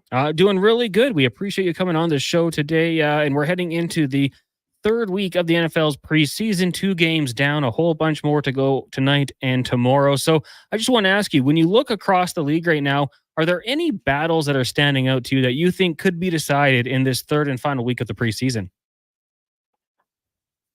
Oh, I think there's a lot that's still out there as far as, smaller ones like secondary battles and things that might go a little under the radar, or linemen of things of that nature. I will say the Steeler quarterback situation is fascinating to me, because I think ever since the Steelers acquired both Russell Wilson and Justin Fields, the question was, is this actually a competition? And the entire time, including through yesterday, Mike Tomlin has been steadfast in saying that Russell Wilson has started with the pole position. He's continued to have it, and he still has it, even though he had the calf injury, which sidelined him for most of the Steelers training camp. And in his absence, Justin Fields has played well. Tomorrow, I'm really curious to see how Tomlin divvies up the reps between the two. Russell Wilson is going to start. He's going to play with the first-team offense. Justin Fields is going to play. The question is, will Justin Fields get any time with the first-team offense? If he doesn't, then I think it basically confirms what Tomlin said all along, that this really has kind of been overblown by the media, and that Russell Wilson has been and still is the starter. But if they give Justin Fields a rep with the first-team offense, I think that to me would be very interesting. Or even, parts of the first-team offense, if they stay on with him, and he's got kind of a mix of first and second. But bottom line, they both have to do something. I mean, the Steelers with those two quarterbacks on the field have not scored a touchdown. Russell Wilson was 0 for 5 in his 5 possessions. Fields has only led them to a field goal in 2 preseason games. So Kyle Allen's been their best quarterback so far. So I don't know what that says, but that's the one to me tomorrow that I'm the most interested in. Well, let's stick with the Steelers because they are pretty fascinating. That division is going to be very tough. They bring in Arthur Smith as the OC. I mean, I don't know if there's a guy who trended more on Sundays than Matt Canada previously. It seemed like Steelers fans were always upset with him. And as a fantasy owner, Arthur Smith drove me crazy with the Atlanta Falcons, but I will say he had a very good offense with the Titans beforehand, helped him get the head coaching job. What are we expecting from this Steelers team offensively? And can it be, or will it be a run-heavy attack with Najee Harris, Jalen Warren, and then Cordell Patterson, who they bring in free agency? No, I think that's what it's going to be. And I think that he's been a breath of fresh air for the Steelers. And I agree. I mean, obviously there were things in Atlanta that led to his dismissal there, but he's been a breath of fresh air for this offense. I think they love the creativity. They love the lack of predictability, which was probably the biggest reason why Canada was ousted. And it's going to be, it's going to be play action. It's going to be heavy set with tight ends. The thing about the Steelers, with the exception of, we don't know with quarterback yet. I mean, Russell Wilson, there's a reason why Denver is paying him $39 million not to play for them this season. And Russell, Justin Fields is still, shows a lot of potential, but still, has yet to really realize his actual potential. We all think so, but with the exception of that, and maybe a true number 2 receiver, which again, there's been a million reports about Ayuk. This offense is set up to run the type of system that Arthur Smith wants. That line is also a question mark. They've got at least one rookie that's going to start, probably 2, potentially 3. So it could be one of those things where they might be a few years away from really rolling on all cylinders, but it's certainly an offense that should be good enough to be, top half in the league in scoring, which from where they've been the last couple of years, that is a massive improvement. Brian Diardo, CBS Sports, joining us here on the Jason Gregor Show. Connor Halley sitting in for Jason. Looking out to Denver, and I think when the draft pick happened, Bo Nix, maybe some people were surprised. Obviously, his career at Oregon and Auburn was fantastic. But what do you think that means when he goes to the pro level? Because he's going to be the starter day one, first in the Broncos history since John Elway. What are your expectations for Bo Nix in Denver? Yeah, without giving you my age, I was not alive the last time a Broncos rookie quarterback started week 1, almost, but I wasn't quite here yet. But so it's been a very, very long time, and my expectations are pretty high. And I actually wrote a story the other day because Peyton Manning and John Elway were asked about it at the same Golf Pro-Am event shortly after Nix was announced the starter, and they both kind of said they kind of echoed a lot of the reasons why Peyton decided to give him the nod. And I think one of them was his experience at Oregon. I think, if I'm not mistaken, that's like 61 starts or games played in college, which is like that's an obscene number, right? And then I think that experience helped him, even though he's not a normal rookie that doesn't have a lot of experience, right? Obviously, the NFL it's new to him, but executes the play action really well, is mobile enough. And in today's NFL, you have to be mobile. And again, going back to the Steelers, that's kind of my concern now with Wilson. And he's also really smart as far as he anticipates rushes. He doesn't try to do too much. And I think that's kind of been embedded into every quarterback. Like Jaden Daniels does the same thing. I mean, Caleb Williams, not so sure. I haven't watched as much of him, but those two, specifically Daniels and Nix, they'll see a play start to break down. They'll just throw it away. I mean, they're not trying to be heroes, which I think is smart. They both throw accurate balls. They both take what the they take what the defense gives them. That was a tongue twister. But I think with Nix, my biggest question with Nix is, and he did throw, he did mix up a little bit downfield, but not a lot during the preseason. Defenses are going to press up. They're going to force him to throw deep. Is he going to be able to do that? And this was always the thing, even in New Orleans, are they going to pound the rock? Are they going to lean into that running game?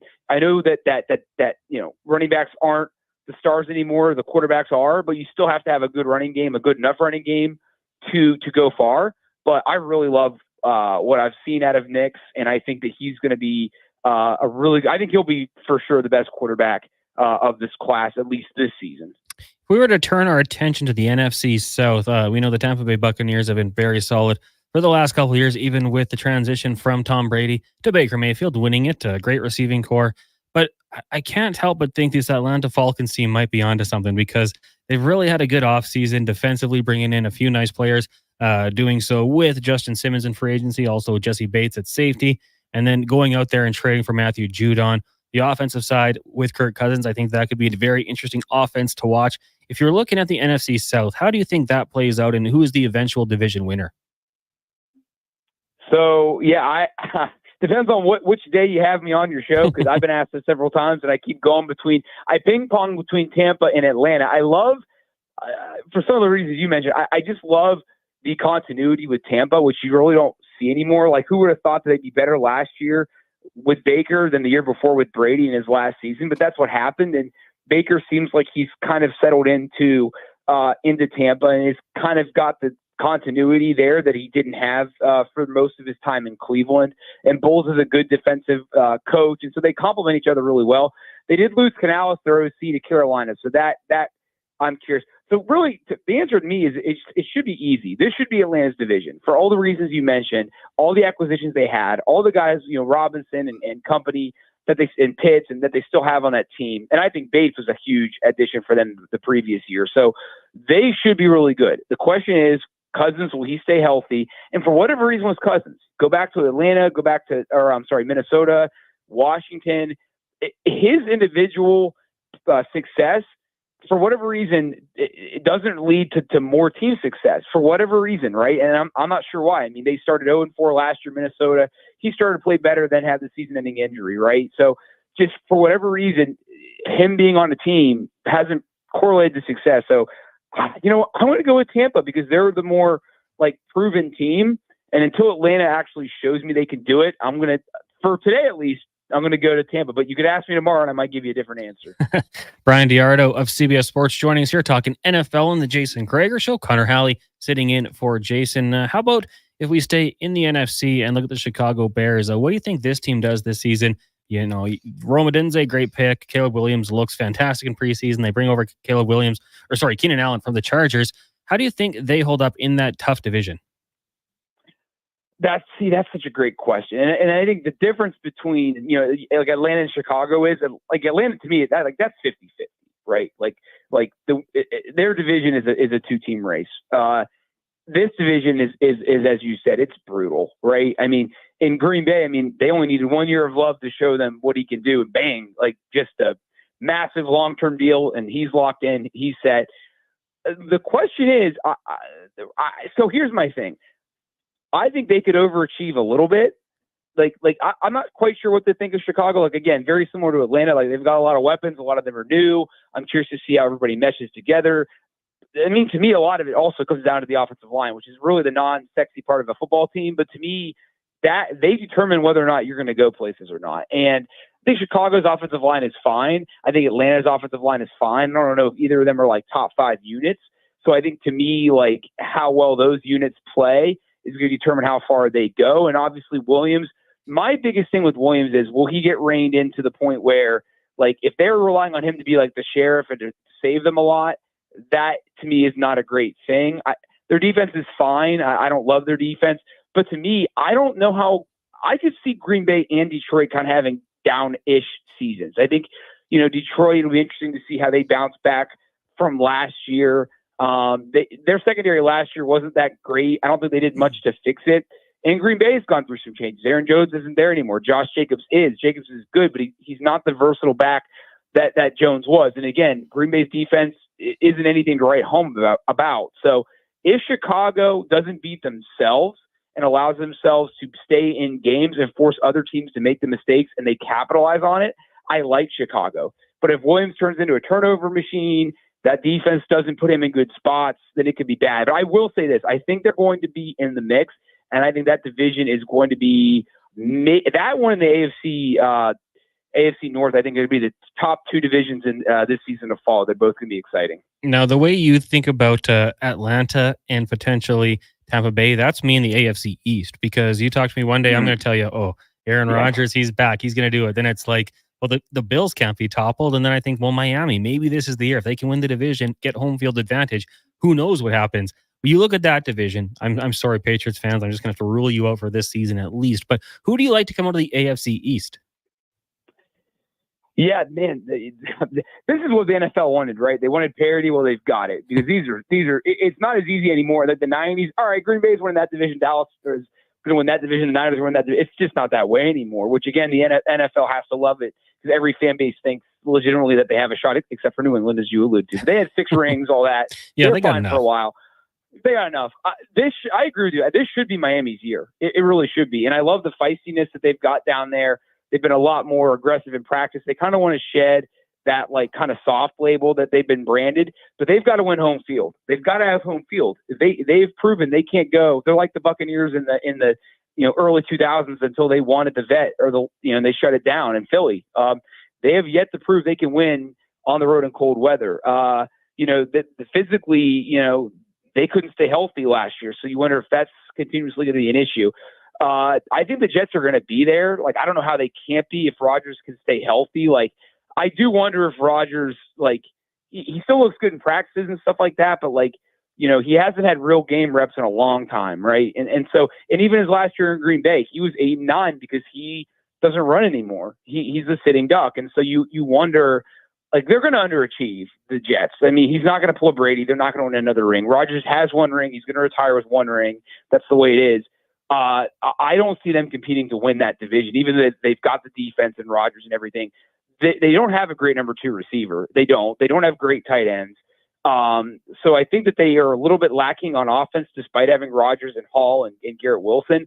So I don't think they're going to compete. They'll probably finish. I think it's going to be them and Buffalo for number 2. That should be Miami's division. There's zero reason why they should not win the division. They've got everything set up. Every team has weaknesses, but they have the least amount of those teams. To me, it's Buffalo. They're the wild card with Josh Allen, and I think they're going to be tougher to stop than recent years because teams now can't just defend Diggs. They've got to look at all their other weapons. So, and I really like Josh Allen. I think he's probably my favorite player in the league, to be honest. And I'd like to see him get rewarded for all the success that he's had. So yeah, I mean, I think Buffalo is going to sneak ahead of New York, and New York's going to be 3rd. So Miami, Buffalo, the Jets, and the Patriots. And we'll have to see if being 3rd is going to be good enough for New York to squeeze into the playoffs. Final question for you here, Brian, and it is biased. I am a Chargers fan. Jim Harbaugh back in the NFL. What do you expect him to do and change with his Chargers organization? And can they be a team that, even in his first season, can make a push for a wild card spot? We'll never forgive them for beating my beloved Steelers in the '94 AFC Championship game. We'll never get over that. But that's cold okay. Game, right? I'm sorry. A very cold weather game. I've heard about that. It was more rainy than that, but but yeah, as a 9-year-old, my heart was broken. But that's all right. No matter what, nobody was beating the Niners that year, so I guess it's whatever. It didn't go well for them. Yeah. No, but I'd always rather go to the Super Bowl than not go, even if you lose. That's kind of my thing. So, but no, I don't know. I mean, obviously, like, Harbaugh's got a good history, right? Everywhere he's gone, he's had success. Stanford, the 49ers, Michigan, with a little bit of help, but that's fine. As an Ohio State alumni, I can't just let that skate by. But so yeah, I don't see any way they can be. I mean, they have Herbert, right, and they've got some good pieces on defense, but they're really gonna have to punch above their weight class if they're gonna be competitive this year. And they're in a tough division. They're gonna need like Denver to fall apart or the Raiders to fall apart, and that to me is like the thing. They have to have success in that division. 4-2 probably or something like that. Like, they've got to take care of their in-house business in the division if they're going to have any success. I will say I think Harbaugh's finally going to potentially give Herbert this consistency that guy has not had in his career. Like, that 2020 class, as good as like Burrow and him and Tua have been, they're not living up to the 04 class, and they're not living up to the 83 class. Like, they're 3rd right now as far as the hierarchy of the greatest quarterback classes ever, for all different reasons. Burrow's been injuries, Tua it's been injuries, and Herbert, it's been a little bit of injuries, but more so just no continuity. And he had the same thing at Oregon, and it's playing out now. So Harbaugh will give him that. Even though he played quarterback, he is kind of a defensive old school guy. So I think they're going to win games kind of like the Steelers, old school, physical. They've got like the old Ravens running backs, in place there who are good. To me, though, their receiving core is so unproven. It's so unproven. And I'm okay with Williams leaving, but then you let Allen go. That was a huge loss for Herbert. So it could be a tough year for them. I don't think they're going to be as bad as like a New England per se, but they could, the ceiling is 9 wins, which is a real stretch. I could see them maybe getting 7 wins, keeping things interesting, and setting themselves up for a better future starting in 25. Brian, I really appreciate that. Glad to have you on. Hopefully we can do it again once the season gets going. Anytime. Thank you. Brian Diardo, CBS Sports. Man, that's got me a few times this week. Andy Petrillo with CBC. We talked some CBS Sports yesterday with Chuck, an EPL, and today CBS Sports football with Brian. Breaks my heart, but I'm thinking I'm going to take over 9 wins. The landmine out here, everywhere. He's stepping on. Yeah, well, that's life. That's really life in the big picture. Isn't that true? That, of course, the football report brought to you by Action Electrical. Check them out online, actionelectrical.net. We'll take a break. When we come back, more of your texts, 1-833-401-1440. Also, if you're on YouTube or Facebook, you can leave us a comment there. We will do our best to reply. Also, make sure you hit that like button. The Elks depth chart was released. I'll tell you who's available and who's not when the team takes on the Alouettes on Sunday.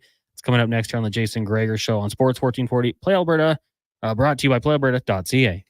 You don't work for GMC, but it's kind of like you do because you pay what we pay. GMC employee pricing is on now on all 2024 GMC Sierra half tons and Hummers. Oh, but at Wolf GMC Buick, it's even better. Get GMC employee pricing on every in-stock 2024 GMC. If it's new and a 2024 and it has that beautiful GMC logo on it, then it's GMC employee priced. Pay what we pay, but only until August 26th. Get into Wolf GMC Buick now and see the over 200 GMCs in stock.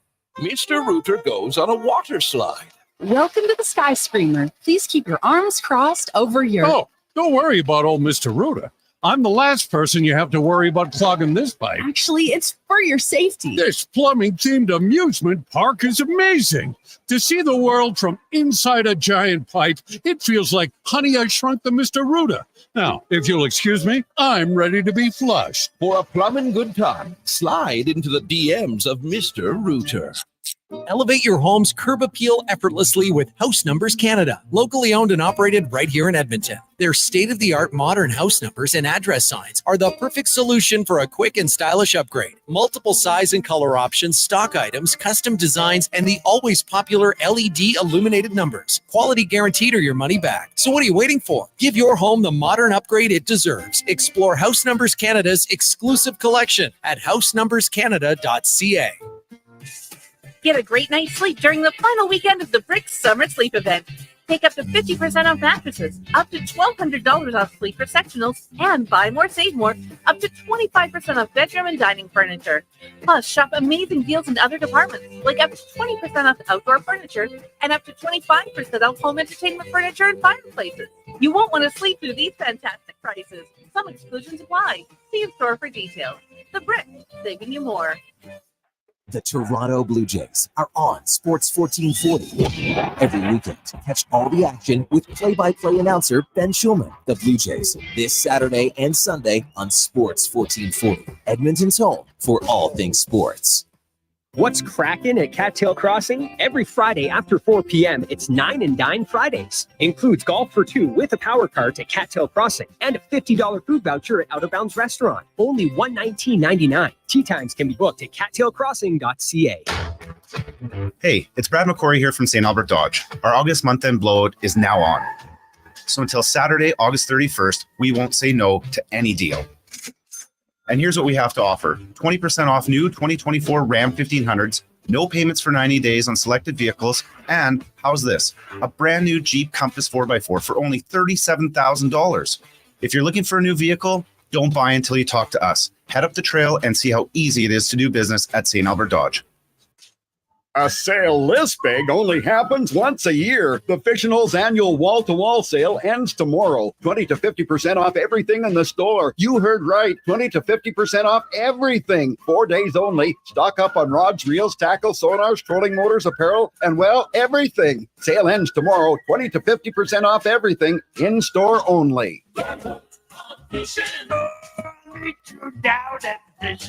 Southside and West End locations.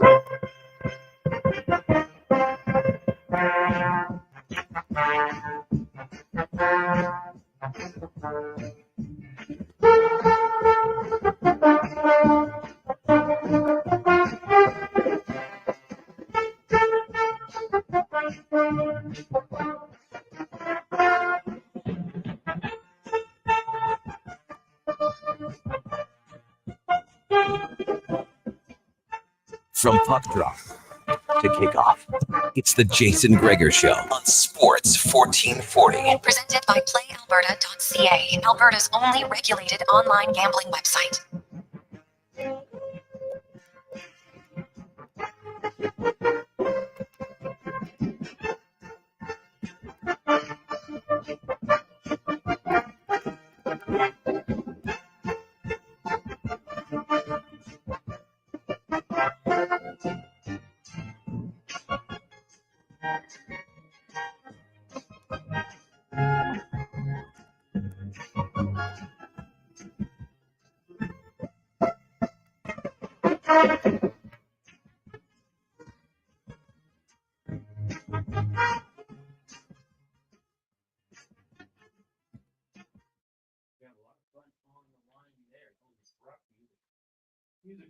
Sorry, my fault. I thought it was not bad, but yeah, maybe it was a little quick, isn't it? Of thoughts. I said what I was thinking out loud. I shouldn't have. The show's brought to you by PlayAlberta.ca. Coming to you live from the eWell Studios here in West Edmonton Mall. Lots of Metallica shirts. What is the best Metallica song of all time? Master of Puppets. For Whom the Bell Tolls. Good song. They've got so many good ones. Would you go with Declan? Master of Puppets. Now that one had a resurgence because it was in Stranger Things. It was, yeah. And that's I'm not gonna lie, that's a big reason I selected it. Great part of the show.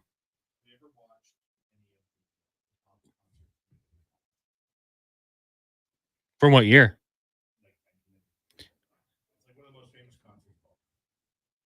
I think Metallica, I don't know if they still do it, but they used to do like Star with Ecstasy of Gold just to get the people fired up. You can get their cover. Oh, the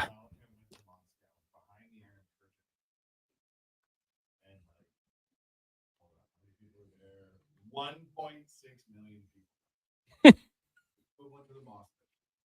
people. yeah. So they say. Could have been AI. He could have been messing with you. Commonwealth's going to be unbelievable. Best song, Battery Boys. Damage Inc. Boys.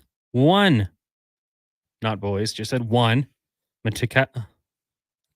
Sometimes I just say words. Was that Metallica you're trying to say? Metallica? Yep. Metallica, Fight Fire with Fire from Pods. Let us know what is your go-to Metallica song. 1-833-401-1440.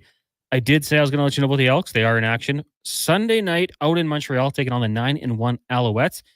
You want to come hang out with me? I'll be out at the Sherlock's North location, giving away some prizes, having some fun, drink specials, food specials. Swing on by, get there early because it does fill up fast. Kevin Brown is available. He practiced all week. Trey Ford listed as doubtful. Mr. Doubtful. Limited all week in practice. Probably not going to be good to go. Javon Leake, not like he's not going to play. He is out. He had the hip injury last week. Was limited on Wednesday, but did not practice Thursday or Friday, so he's going to be a no-go. Jamin Pelly practiced Thursday, Friday. He's available. Lucius Purifoy, tough one for him. He was also limited on Wednesday, did not practice Thursday or Friday.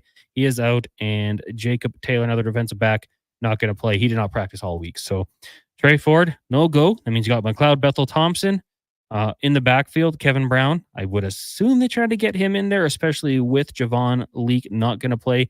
Justin Rankin looked fantastic last week, so he'll probably get a bunch of the carries as well. But that's what it's going to look like for the Edmonton Elks on Sunday. Rod says, my favorite song of all time is Fade to Black, so I'm going to go with that one. Is Pink in town this week, or is that another time? And Metallica? What a time to be alive. I think Hosier's in town this week. And Metallica? What a time to be alive. But Hosier is not going to be performing at Commonwealth. Pink is on the 31st. She's going to be at Commonwealth. She puts on a show. Imagine she performed at the Santa Maria. The boat. That would be an elite. I saw a penguin out today. Did you? There was a huge crowd, and I walked by and I looked, and the penguin was maybe 1.5 feet tall. Very cute. Walking on the... Yeah, just out on like the mall walkway concourse. As nature intended. Nature is healing. We're back. That's the way it was by design. Huge crowd. And you know what? Chick-fil-A only in its second section of lined off people today. They didn't go to the third. Was the Penguin in line for Chick-fil-A? The Penguin was not. The Penguin was doing its own thing. Ride the Lightning. No name on that one. Send that in. No Leaf Clover. Metallica's got hits. They do have hits. So yeah, okay. So you got Metallica tonight and Sunday. They're taking a day off. Then you got Pink with Sheryl Crow on the 31st. I've never been to a concert at Commonwealth before. I've heard it's a pretty good time. I've got like if you were at the AC/DC concert a few years ago when it was raining and they played Thunderstruck, you've told me, like everyone who's there is like, it was the best experience of all time. But I've never been to a concert at Commonwealth in my life. I got to do it sometime. How come you haven't been? You don't love the acts going through? I just haven't. I don't know. I love concerts. I love going, but like I need that like push. Like someone has to say, "Hey, I bought us tickets. Let's go." But you're in the media. Can't you just show up with your Illuminati pass and be let in? How do you know about that? Well, no, they don't exist. I wish I could just walk up and get in. Don't you do secret handshake and you're like, "Hey, 1440." You know, Lars is not letting me in. The drummer for Metallica. They don't have to make a certain media availability part of the United Nations or something. No, we're just normal people. Can you go to football games? Yeah, you're right. I can't get to football games. Well, that's pretty cool. Rest of us schmoes are out here paying. Walk right in and get this $5 media meal. You don't get that anywhere else. Great food too. Can you go to Oil Kings games? Yeah, if they let me. So you show up and sometimes you've been denied, like a nightclub bouncer? No, I just have to make the request for it. We sent Donovan last year to a game. They're very accommodating at Oil King games. They're great. I hope you boys don't underestimate how good of jobs you have. As a civilian who was allowed to play along for 2 weeks, it's a very fortunate role you find yourselves in. The rest of us schmoes are out here listening. I've listened to sports radio since I was 12. The fact I actually got to come on here and guest host, insane in my little world. Just for all the kids out there that want to get into radio, never give up. Follow your dream. You got to do it like I did. Just force yourself on them and show up every day and say, "I'm sorry I'm late." And bring in bubbly for the boys. Didn't even do that. Spaghetti says, "Ride the Lightning." Warren, Nothing Else Matters. Great Metallica song. Nothing Else Matters is good. What I like about Metallica, almost did it again, Metallica, they have range. You know, they can slow it down with one or Nothing Else Matters. And they just hit you with a wicked guitar solo. They can just speed it up. They can get you amped up. It can be whatever your mood is. I think there's a Metallica song for you. Are they the greatest band of all time? Now you've opened up a can of worms. I can see a case for it.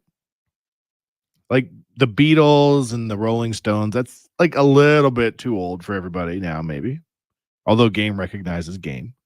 But like 80s and 90s, best band of all time? Metallica live in Mexico, Unreal box set. Nobody beats the Stones, says Nikki Northside. Mixed got it.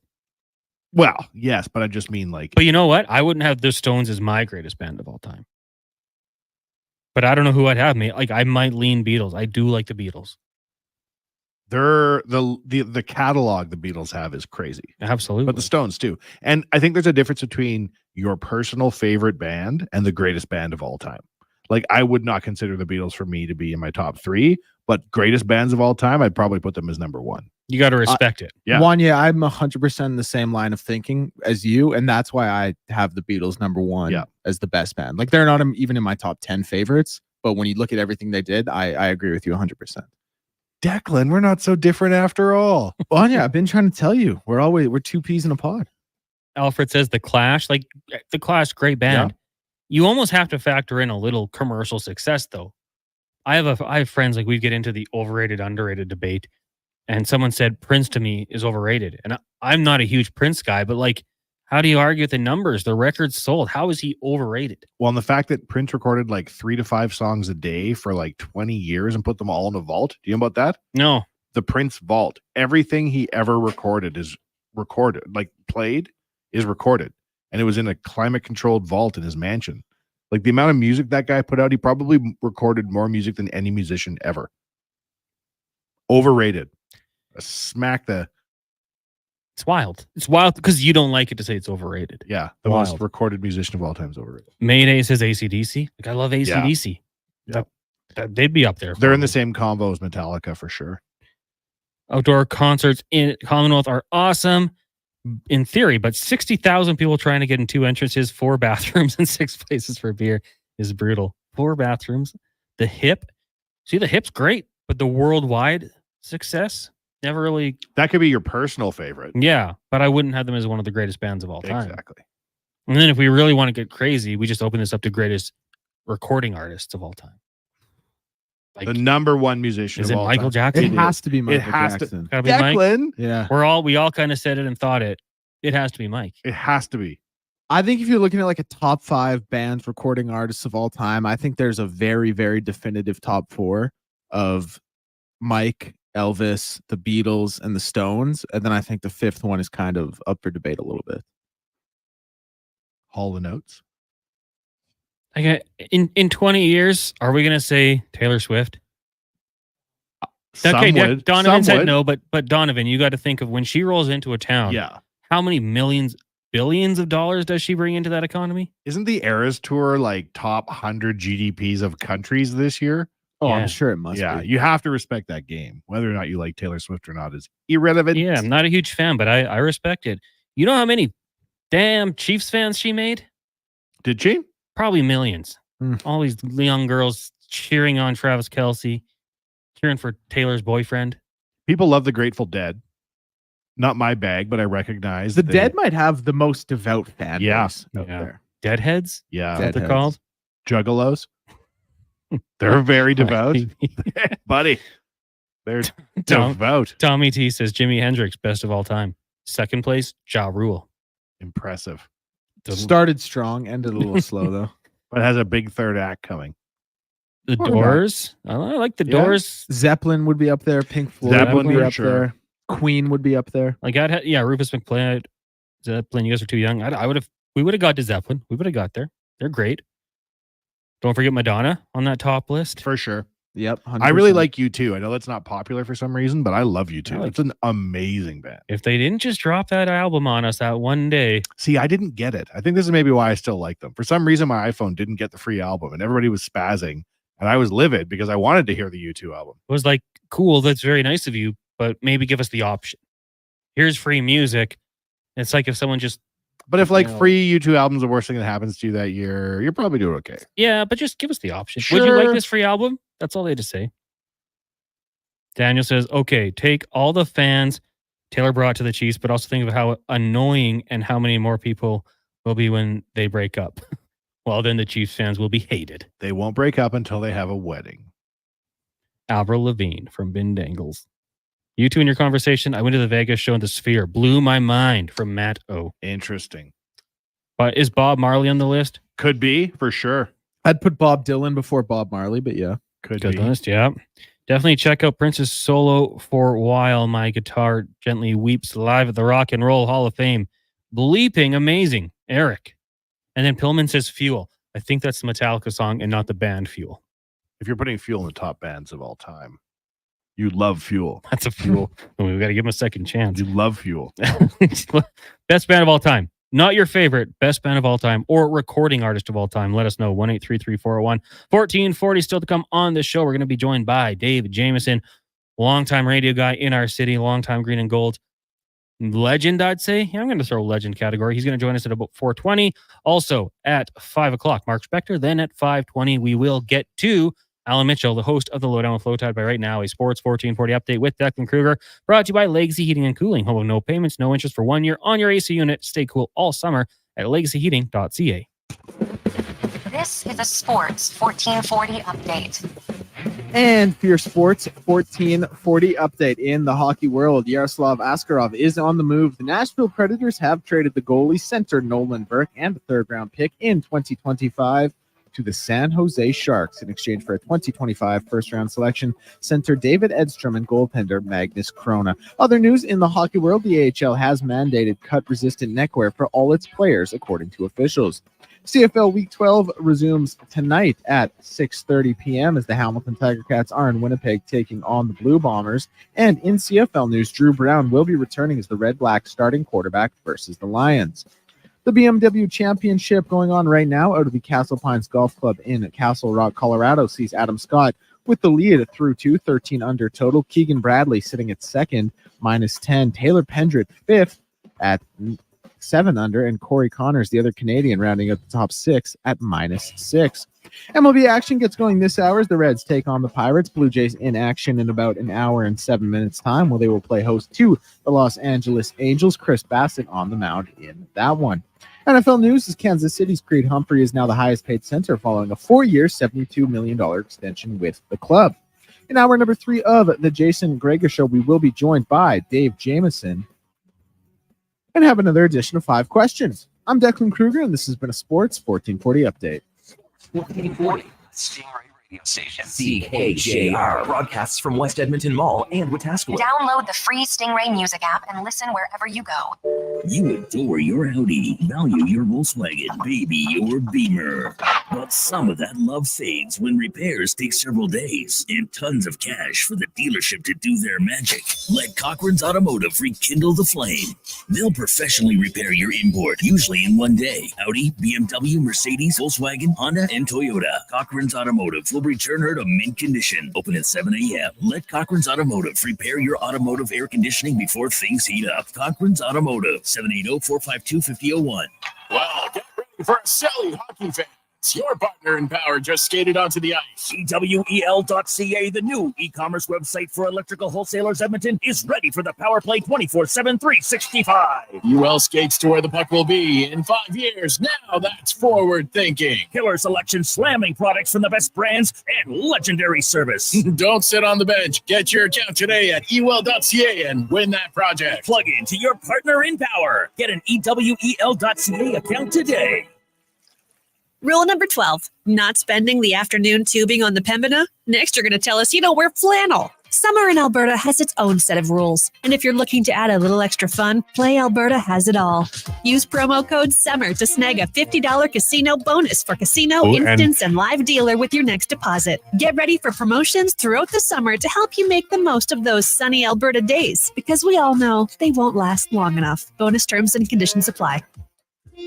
Move Water is your one-stop shop for all things water. From freshwater to wastewater, we've got the pumps and solutions to keep your water moving where it matters most. Move Water, your water solution experts. Visit movewater.ca today. Bacon or sausage and egg McMuffin? It's a delicious dilemma. But what if you didn't have to choose? The Mighty McMuffin is back with bacon and sausage. Mighty McMuffin, mighty impressive. For a limited time at participating McDonald's in Canada. Have you lost control of your debt following unexpected car troubles, home repairs, an illness, or a divorce? You're not alone. Life happens. My name is Parveen Middleton, a licensed insolvency trustee at BDO here in Edmonton, and I'm here to listen to your story. Every day, I craft personalized debt relief solutions to help people like you regain control. Take the first step now. Call 1-833-BDO-TALK or visit bdodebt.ca to book your free consultation.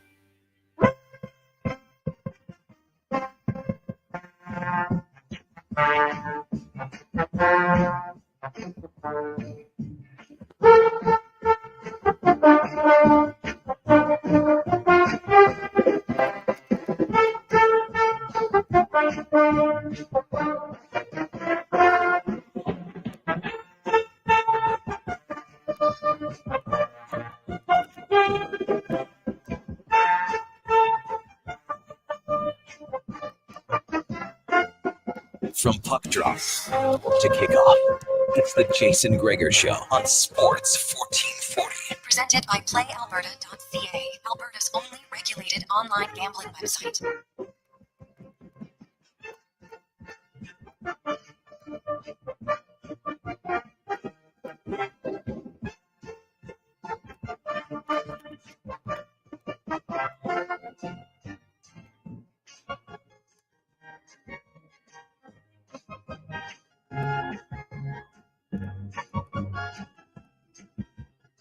Sports 1440 and Oilers Nation Facebook and YouTube.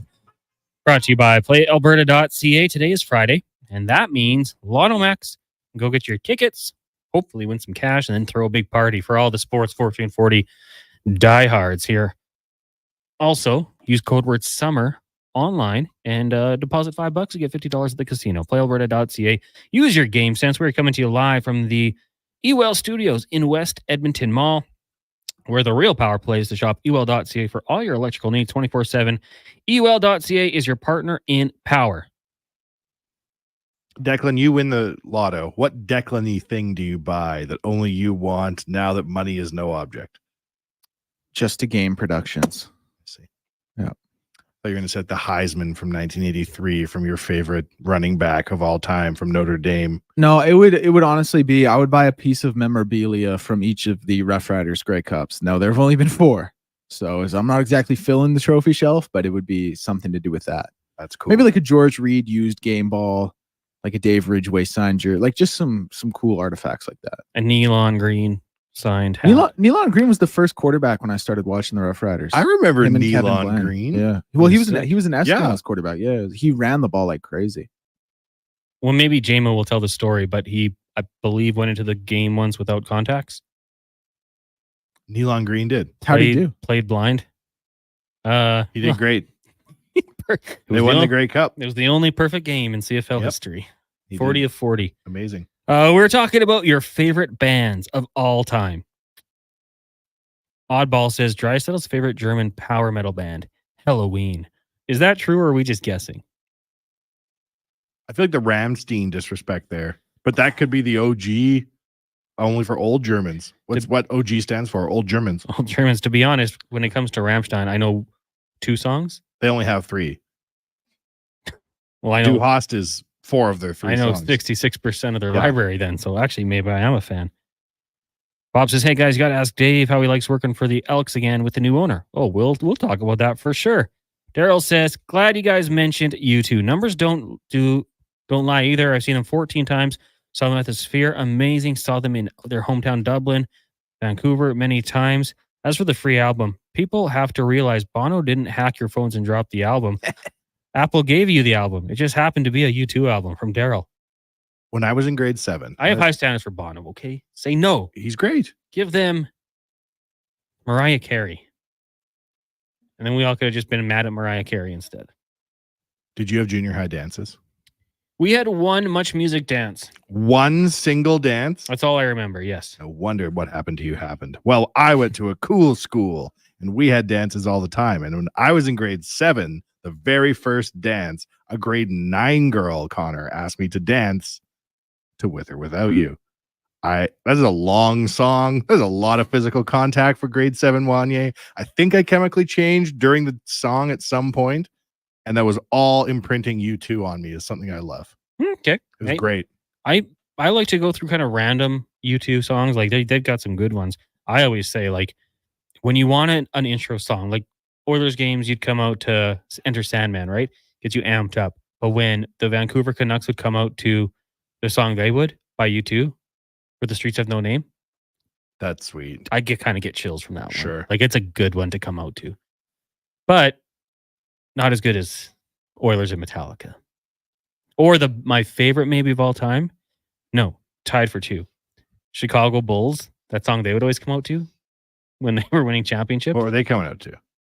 With or Without You? No, it was an instrumental. And then the 2001-ish Philadelphia 76ers in the playoffs came out to Fat Boy Slim's Right Here, Right Now. That's sick. And that was a good one too. I can remember, and YouTube doesn't do it justice, and TV doesn't do it justice, so I have to remember it in my brain and my soul. But I can remember the old playoff intros when they would bring the old oil rig down from the ceiling, and we all had our pom-poms. I don't know what they were coming out to in those days. It was like prior to 06. I mean, you got to remember 06. I remember 06, but just like they brought out I don't remember what year the oil derrick came out, but they had many good years in the playoffs, Dallas, Chicago, and all that, where it would come down from the roof. And I remember just looking up, waiting for it to start coming down to start the game intro, and they would do a little smoke thing. What an intro. The Nina Simone, like voice only, kicking into Black Eyed Peas was Chef's kiss for the 05-06 season, the playoff run they had. Oh, yeah. Top notch right there. Eric says, gotta think Nickelback is up there. We're talking greatest bands of all time. Yeah, I can see it. Vic says, not a big fan, but totally respect Dolly Parton. Sure. Dolly's great. Dolly is great. And she just keeps going and going. Like, just did a song of Post Malone. Really? Yeah. Posty's in there. Jason and Leduc, the Beach Boys, were revolutionary in the recording studio. Beach Boys, sick. Like, that's a 90s kid on a road trip with your family. You're hearing a little Beach Boys. What's it called? Animal Sounds? Is that music? What's the one album? That's a great album. What about someone like Robert Johnson? Like the guy who like the old blues guy? Yeah, yeah. That's like a all Declan the answer. music kind of like stems from him, you know what I mean? There's my guy. Didn't he do the Side of the Road Deal with the Devil? Yeah, sold his soul at the crossroads, they say. Died at 27, but obviously was a huge part of music to come. Kicked off the 27 Club. He did. Was he the one of the first? He was first. he was like the first big notable name, yeah. Claim that he sold his soul, Connor. Sold his soul. Looking through just to like get the greatest musicians of all time and just a list. Elton John they have here. Yeah, like I was gonna ask, is there anything we're egregiously missing? Queen. I mentioned Queen. I like Did Queen. you? What? People love Queen. Do we have to give a little respect to the greatest hip hop artists of all time? I was thinking Because we've kind of talked like vocals and like musicians, but like, are you wanting to debate who the greatest? We don't have this kind of time. No. But we're saying greatest of all time. I'm a huge fan of Jay-Z. I think you are as well. Jay-Z. Like the rappers could get a little love as well in terms of being musicians. Like they're pretty good too. I love Drake. I know in 2024, it's probably more popular to like Michael Jackson right now, but I like both of them. Sure. I think for me, Nas or Biggie is probably the best rapper. Like I think Illmatic is the best rap album ever, but I think Biggie's just such a martyr because he died so young. But I mean his flow and his vocals and everything about him were pretty incredible. Tupac as well. I wasn't a Tupac guy. Like I have Nas and Biggie solidly ahead of Tupac. Oh my! Well, I'm a big fan of Nas. But I think Tupac's obviously up Well, there. you're but- East Coast. You know I'm West I guess Coast. so. Yeah. And affiliations, of course. I'm just looking through here. Otis Redding. These are people's suggestions? No, these are just you're reading on a the list. list. Oh, Otis you're Redding cheating. passed away young, but another great one. I mean, you go back and hear some of his songs. It's like, ooh, great voice. Louis Armstrong, Frank Sinatra. The original Justin Timberlake. Some say won a contest sponsored by Soap Flakes to be a singer like American Idol, and that was Frank Sinatra. Ludwig van Beethoven. OG. Do we have to go back even further? Yeah, the original DJ. Top 20 Fleetwood Mac and Eagles. Ooh. Radiohead from Phil. Yeah. Can't Stop the Rock is what they used to play at Rogers in Calgary. Have a super weekend, boys. Who's that Thank from? you. Roger in Calgary. Thank you, Roger in Calgary. Bull's intro is so good from Entourage in Calgary.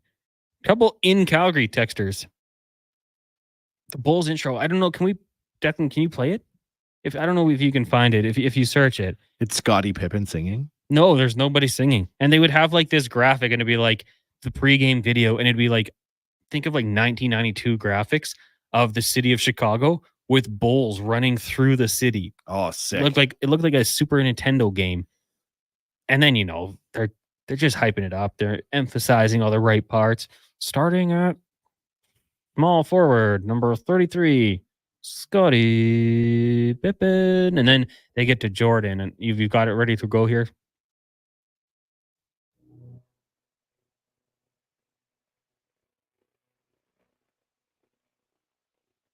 Lights go down. Close your eyes and envision this. Yeah. Cirrus. The song? By who?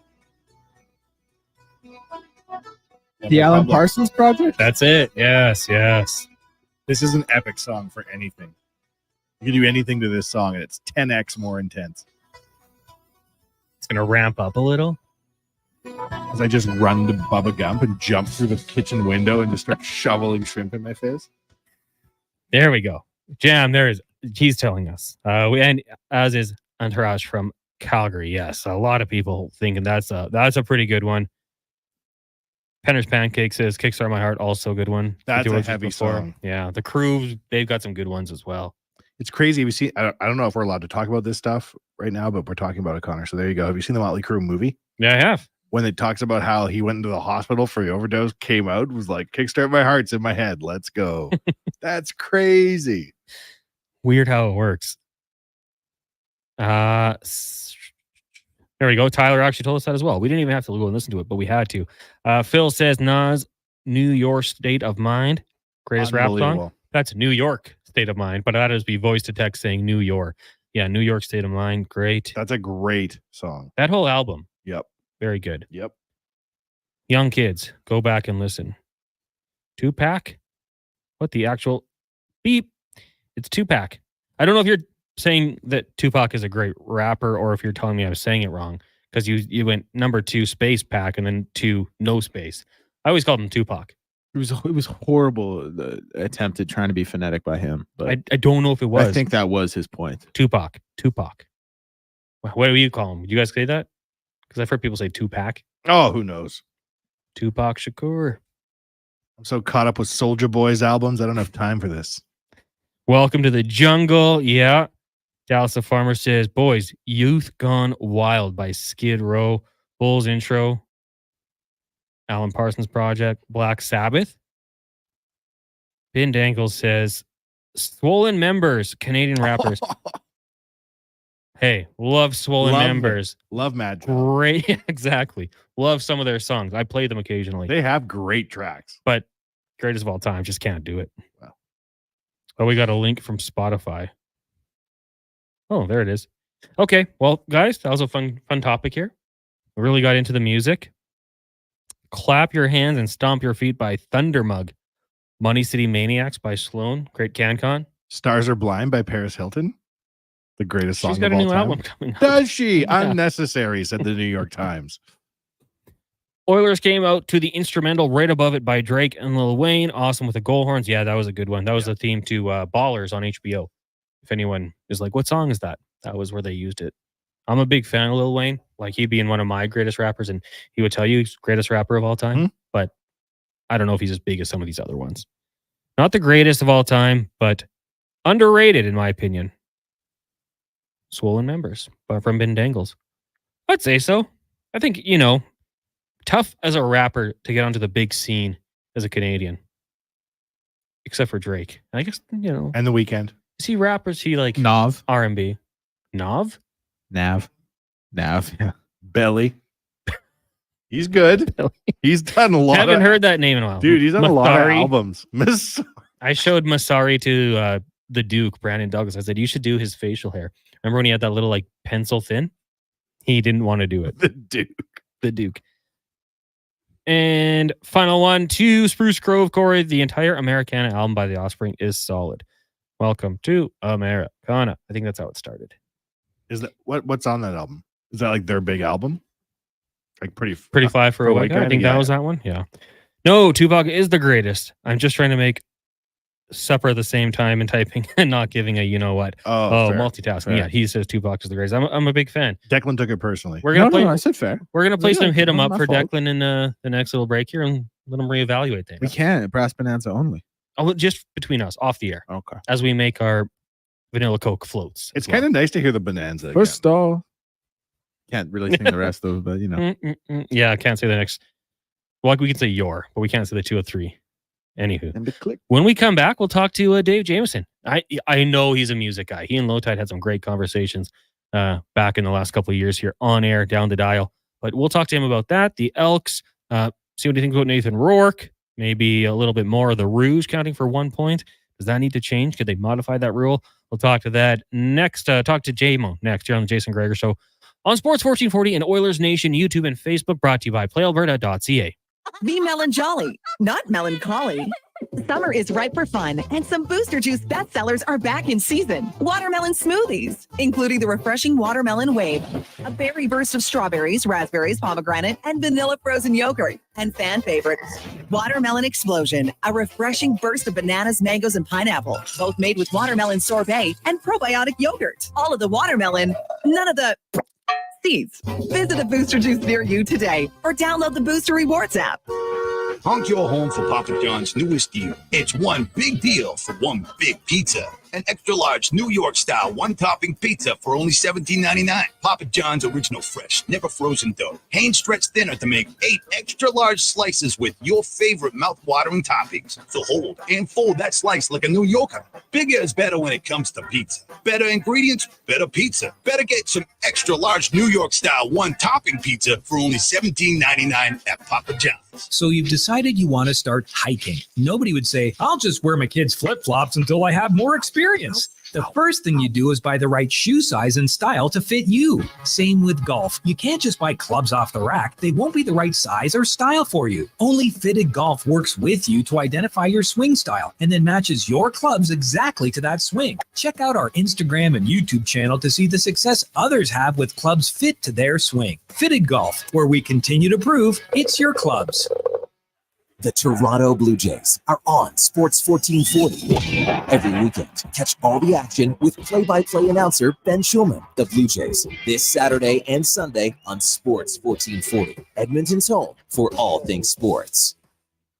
For over 65 years, Denim Ford has delivered the customer service and value that keeps Albertans moving. And nothing moves Albertans better than Canada's best-selling truck, the Ford F-150. Here now with rates as low as 0% or savings up to $17,000. That's the value you've come to expect from where cars always cost less. 0% or $17,000 off F-150s. Only at Denim Ford in Wetaskiwin or at denimford.ca.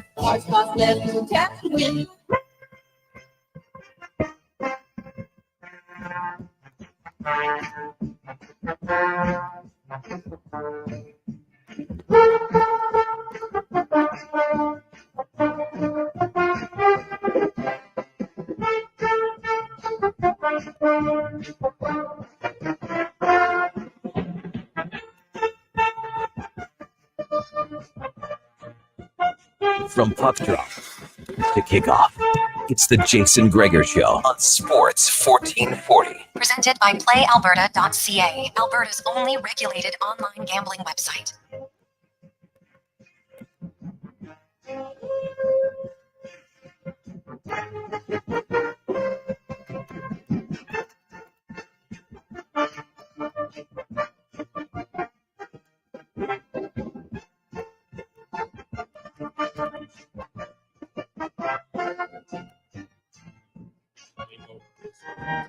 Over.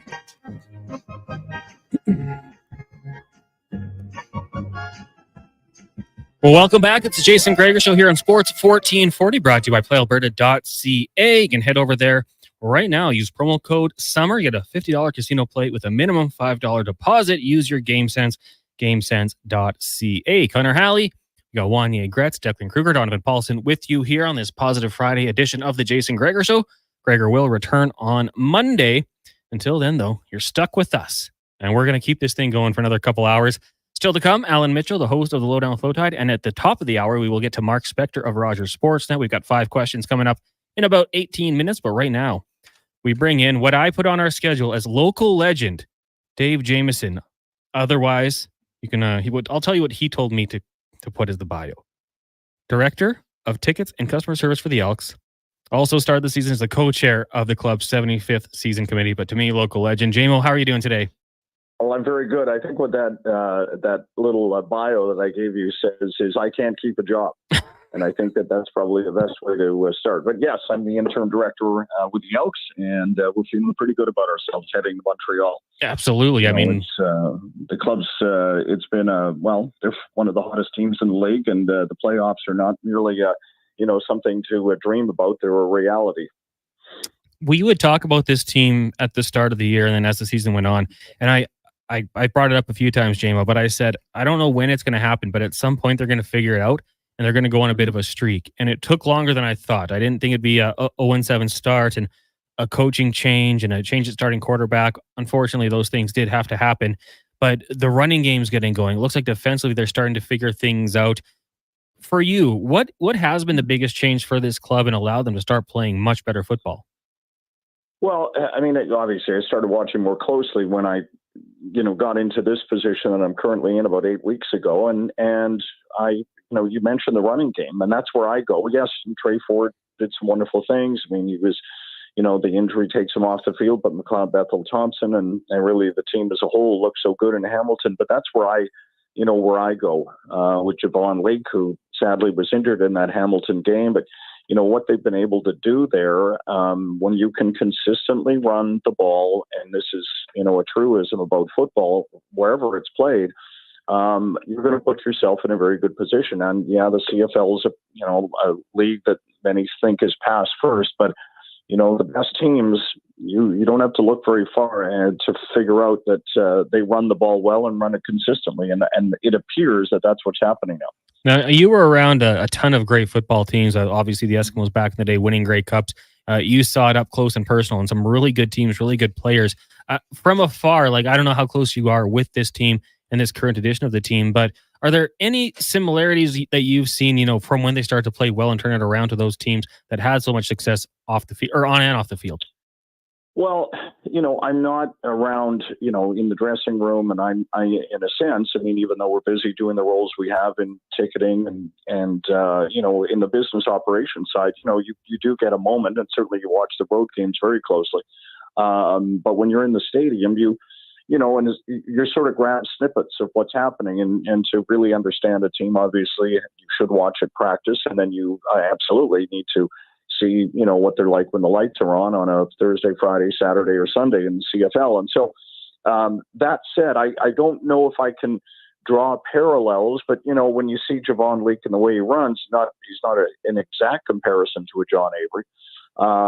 But, that darting, cutting, the brilliant speed that Leake has, he's certainly faster than Avery, and Avery was a very fast runner. There's the teams that I worked around, Connor, as Ricky Ray was a quarterback. Jason Moss preceded him. I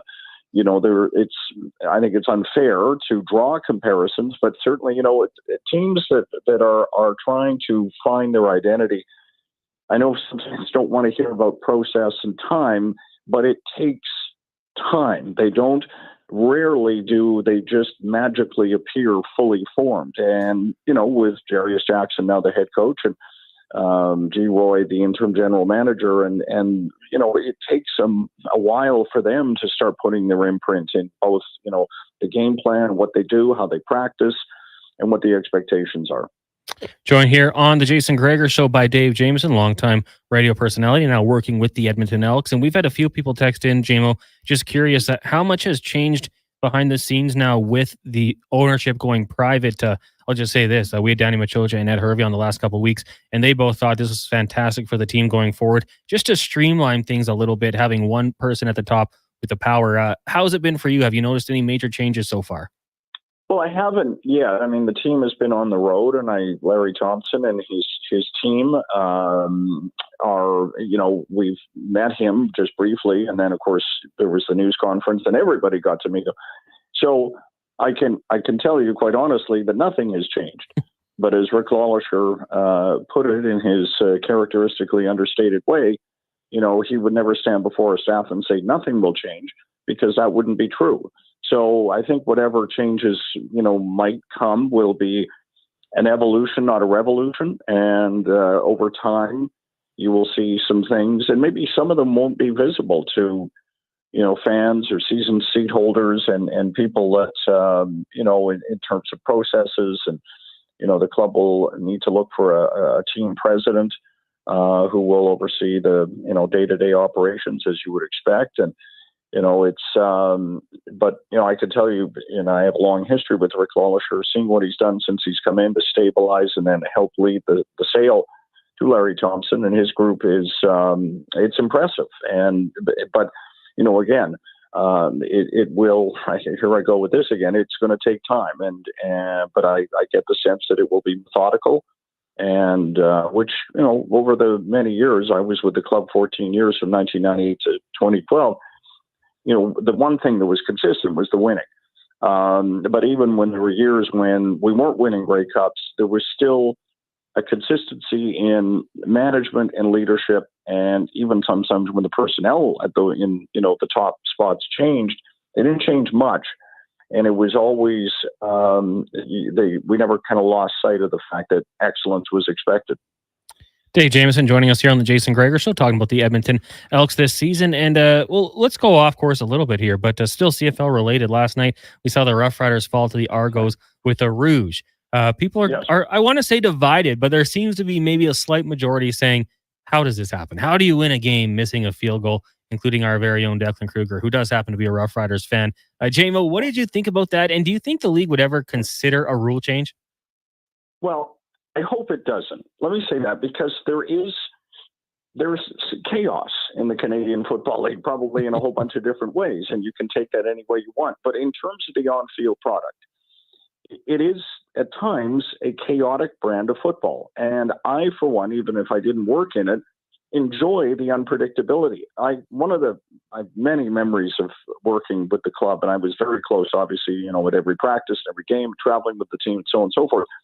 I could still remember the practice, probably a couple of practices, quite honestly, in training camp late but before the first preseason game. And the newcomers to the CFL, they would gather around, obviously the specialists, and you explain, the coaches, the special teams coach would explain the rouge. And I stood there watching, I'm looking at the faces of guys as the coach is explaining all of the permutations of what could go down with the rouge. And, we get to the part where, well, you can catch it and then you can kick it back. And you see guys like, what? Hold on a minute. What? I don't explain this again. And, when they were obviously, there was film and there were examples of it, but it was a great memory of them, people trying to make sense of something that, in a lot of ways doesn't make sense, but it's a lot of fun. I was watching that game in a local establishment last night and seen a lot of football, seen a lot of walk-off field goals. And even I went, well, that seems odd. He misses. And for a moment, I'm like, okay, off we go to overtime. And then, but if you want perfect football, I would suggest you don't, I would say look elsewhere, because the CFL, and again, that's one of the charms. It's going to surprise you in ways that, you may not expect. I say, just playing maybe a little bit of a troll, but also devil's advocate, stop them. Don't let them get into field goal range, score more points. There's always, hey, why don't you try scoring more than them? Yeah. Why don't you shut them down and force them off the field? Yeah, you could go that route. Absolutely. What do you think about Nathan Rourke and his return to the CFL? Obviously, it didn't go good his first game back. I think that's expected. You'd only get a couple of practices. It's not going to be easy. But what did you think of him kind of moving on from the NFL for the time being, coming back to the CFL to a team that already does have Vernon Adams? I think it's absolutely the right thing for him to do, having had many conversations with Ricky Ray in the 1 year he went down to New York after having great success, going to 2 Grey Cups in his first 2 years in the league, and then going down for 04 with the New York Jets and not seeing the field. A quarterback like Ricky Ray or Nathan Rourke, they want to play quarterback. They don't want to go to the Giants camp and get no reps and, bounce. At some point, you want to play the sport that you are very good at. And he wasn't, seemingly going to get that opportunity. Is the dream dead? I don't think so. But that's not for someone like me. I'm ill qualified to say if somebody could or should play. But what it tells me, and I think it told a lot of people, is yes, you can go down and you can, have cups of coffee at various NFL teams, but this is still a professional football league and a very good one, second best in the planet, and it's not easy. And even if you have been down south, you step in and you're not up to game speed. And in fairness to him, didn't have a lot of time. Yes, he knows the league, but you don't know your personnel the way quarterbacks should know their personnel, and you don't know your opponents the way, again, it's time on field, time in the classroom, time in meetings, time with the book. And, he will be decidedly better in the next game, and, it'll continue to build. And no, it was an absolutely smart play by the Lions. I couldn't imagine, frankly, going anywhere else, and probably not for the money he got in Vancouver. Oh, absolutely. Hard to blame him, especially going to the next couple of years here. It'll make an interesting situation with Vernon Adams. But hey, if we can spread some more good quarterback play around the CFL, that's only better for the game going forward. Dave Jameson joining us here on the Jason Gregor Show. Connor Halley sitting in. JMO, the topic of Nealon Green came up during the show today, and I was reminded of his contact story. But Wanye and Declan haven't heard this story. Are you able to talk about that? Well, sure I can. Of course, I'm happy to do it. I've done it before when I was in the hot take business over at TSN, and I'm happy to do it. Years ago, and forgive me that they all tend to blur a bit. We're in Toronto to play the Argonauts at the building formerly known as Skydome, and we were out, going about our business and not doing particularly well, and you could tell that Nealon Green was struggling with his eyesight, not just because he was throwing the ball too hard to players who were not very far away, like Sean Millington almost got knocked over with a 5-yard out in the flat pass that Nealon threw with incredible intensity. Didn't need to. And then he was straining, looking at the bench to try and get plays and communicate with the coaching staff. And he was looking at the scoreboard and he was squinting like Mr. Magoo, which I know is a dated reference for you younger listeners, but low tide will get it. And he's squinting. We're thinking, well, what's wrong with him? Anyhow, the game ends, we lose. And there was a post-game fight in the dressing room. The coffee machine got knocked over, and it was a kind of chaotic night. And Nealon, he goes to our trainer, Todd Richardson, and says, like, man, I didn't have my contacts in. And Todd goes, well, hey, Nealon, just so you know, I have contact lenses for every person in this room. All you have to do is ask. If you left them in the hotel or you left them, who knows, you just come to me. You don't play an entire professional football game at limited, ocular capacity or whatever the word is, with diminished eyesight.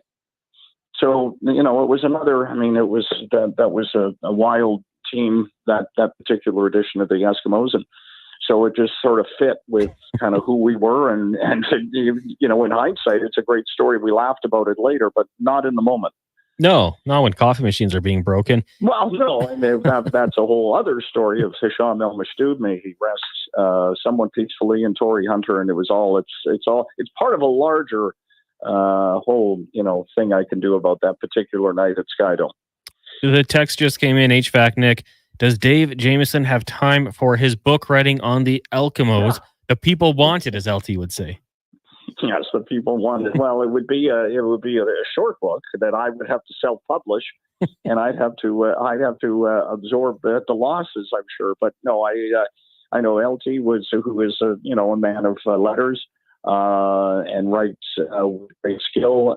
No, I think I'd have to. It might be a spoken word kind of thing, but no, the stories like Nealon Green, I get a kick out of telling them, because people go, really, that happened? And yes, it did. Trust me. We need you and like Jamie Cartmell from his time with the BC Lions to just put together a compilation, the best CFL stories that you don't know about. Oh, yes. We could do a round table of and try and one up each other with the weirdness. But and it's football obviously from a different time. I mean, if I'm surprised still, and a little bit gobsmacked at the stories I hear about the 70s and the 80s and the kind of characters that were in the game. I mean, I didn't arrive till 98, but there were, let's just say there were some dubious folks that I, had they were great to me and I enjoyed working with them, but let's just say there were some dubious characters. I've heard a few, I've actually, doing these watch parties, I've got a chance to hear a few stories of some more recent players as well. So it sticks around. It lingers.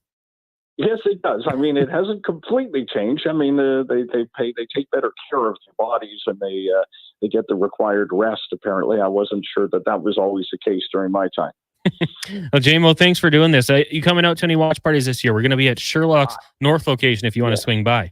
Yes, I plan to, and in this role, and allow me, if I can, Connor, on the dismount here, just to put in a plug for the Labor Day rematch. It's our Family Day game, and one adult ticket gets you 2 youth tickets for free. and it's going to be our biggest crowd of the year. And based on the way this team is playing, and hopefully this roll continues through Montreal, Labor Day, and Calgary, and then coming home to play 5 o'clock on Saturday, September the 7th. It's going to be a great atmosphere in there. There'll be some of that holdover energy from Metallica and Pink still in the building. Oh, man. Are you going to Metallica? I'm not, but I will make you a little bit jealous. As they were setting up outside, I could look out our office window, and then late yesterday afternoon, there were a couple of guitar techs and a drum tech. They'd set up the stuff and they were playing, and they were really good because they have to be if they're, if you're, working for Metallica. They're good musicians in their own right, the guys who set up the equipment. So they were out there, and it was roaring loud. Like it was, and that was, probably a quarter of what they'll offer up tonight and on Sunday. So it was pretty cool. Now, we were talking about it. So, not your opinion, who do you think is the greatest recording artist of all time? Oh, well, okay. So we had Beatles, AC/DC came in there, Michael Jackson, Elvis. I don't know if you have one. Well, I mean, I have preferences, as you know, and I know our friend Ty, because we shared a microphone for a year and worked, is I love music, and I've seen the Stones 3 times, but I dabble in all sorts of music. I find those, there's never going to be a definitive answer, and you don't want there to be when it comes to art. And probably even sports, right? Because that's a generational thing, and who's the greatest and the GOAT, and all of that stuff. I mean, it's fun talk show stuff. So, I mean, I would go, my go-to is the Rolling Stones.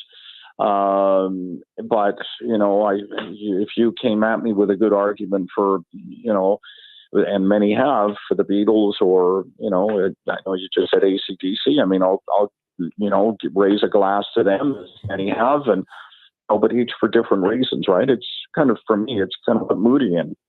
Do you want drums and bass, or do you want something, do you want some Led Zeppelin, or do you want some, prog rock? I know Bruce McCurdy, our friend over there from our days gone by, he and I would laugh about that stuff. But yeah, for me, it's kind of what are you in the moment. Very well said, JMO. Thank you so much for doing this today. Really appreciate it, and hope we can get you on again. Good to chat with you again, my friend. There you go. Dave Jameson, longtime member of the Edmonton sports media scene. Lots of time with the Elks, back there with them right now. And the Edmonton Elks are in action. Trey Ford will not play, nor will Javon Leake, but Kevin Brown could go, as will Justin Rankin. McLeod Bethel-Thompson gets a start on Sunday when they're out in Montreal, looking to make it 4 straight, taking on the 9-1 Alouettes. Vic texting in, could listen to JMO for hours. He is the legend. Vic, I'm with you right there. I just try to shut up and let him do the rest of the work, because, he's got some great stuff. If he releases the book, it's going to be amazing. Maybe we need audio as well, like a podcast, CFL stories, because there's stories that I've heard that I wouldn't share. But if JMO ever decided to do it, just trust me, it's some wild stuff. We'll take a break. When we come back, 5 questions from the Jason Gregor Show, brought to you by PlayAlberta.ca. Bacon or sausage and Egg McMuffin? It's a delicious dilemma. But what if you didn't have to choose? The Mighty McMuffin is back with bacon and sausage. Mighty McMuffin, mighty impressive. For a limited time at participating McDonald's in Canada. Imagine hitting 13 out of 14 fairways from the tee. It can happen. It does happen with a driver created for you by Fitted Golf. We are the only company in Edmonton who fits for all 9 features of each golf club. Amateurs learn to play like amateurs from amateurs. Come work with our professional team of scientists, engineers, and club builders, and get fitted with the clubs designed for one golfer. You visit fittedgolf.ca today. Fitted Golf, where we continue to prove it's your clubs. Get a great night's sleep during the final weekend of the Brick Summer Sleep event. Take up to 50% off mattresses and up to $1,200 off sleeper sectionals. And buy more, save more. Up to 25% off bedroom and dining furniture. Plus, shop amazing deals in other departments, like up to 20% off outdoor furniture and 25% off home entertainment furniture and fireplace. You won't want to sleep through these fantastic prices. Some exclusions apply. See in-store for details. The Brick, saving you more. A sale this big only happens once a year. The Fish and Holes annual wall-to-wall sale ends tomorrow. 20 to 50% off everything in the store. You heard right. 20 to 50% off everything. 4 days only. Stock up on rods, reels, tackle, sonars, trolling motors, apparel, and well, everything. Sale ends tomorrow. 20 to 50% off everything. In-store only.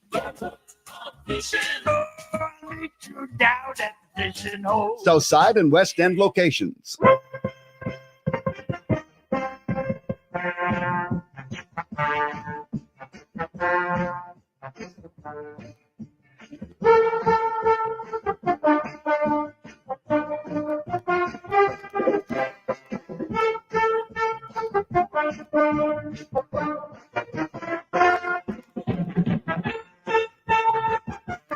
From puck drop to kickoff, it's the Jason Gregor Show on Sports 1440. Presented by PlayAlberta.ca, Alberta's only regulated online gambling website.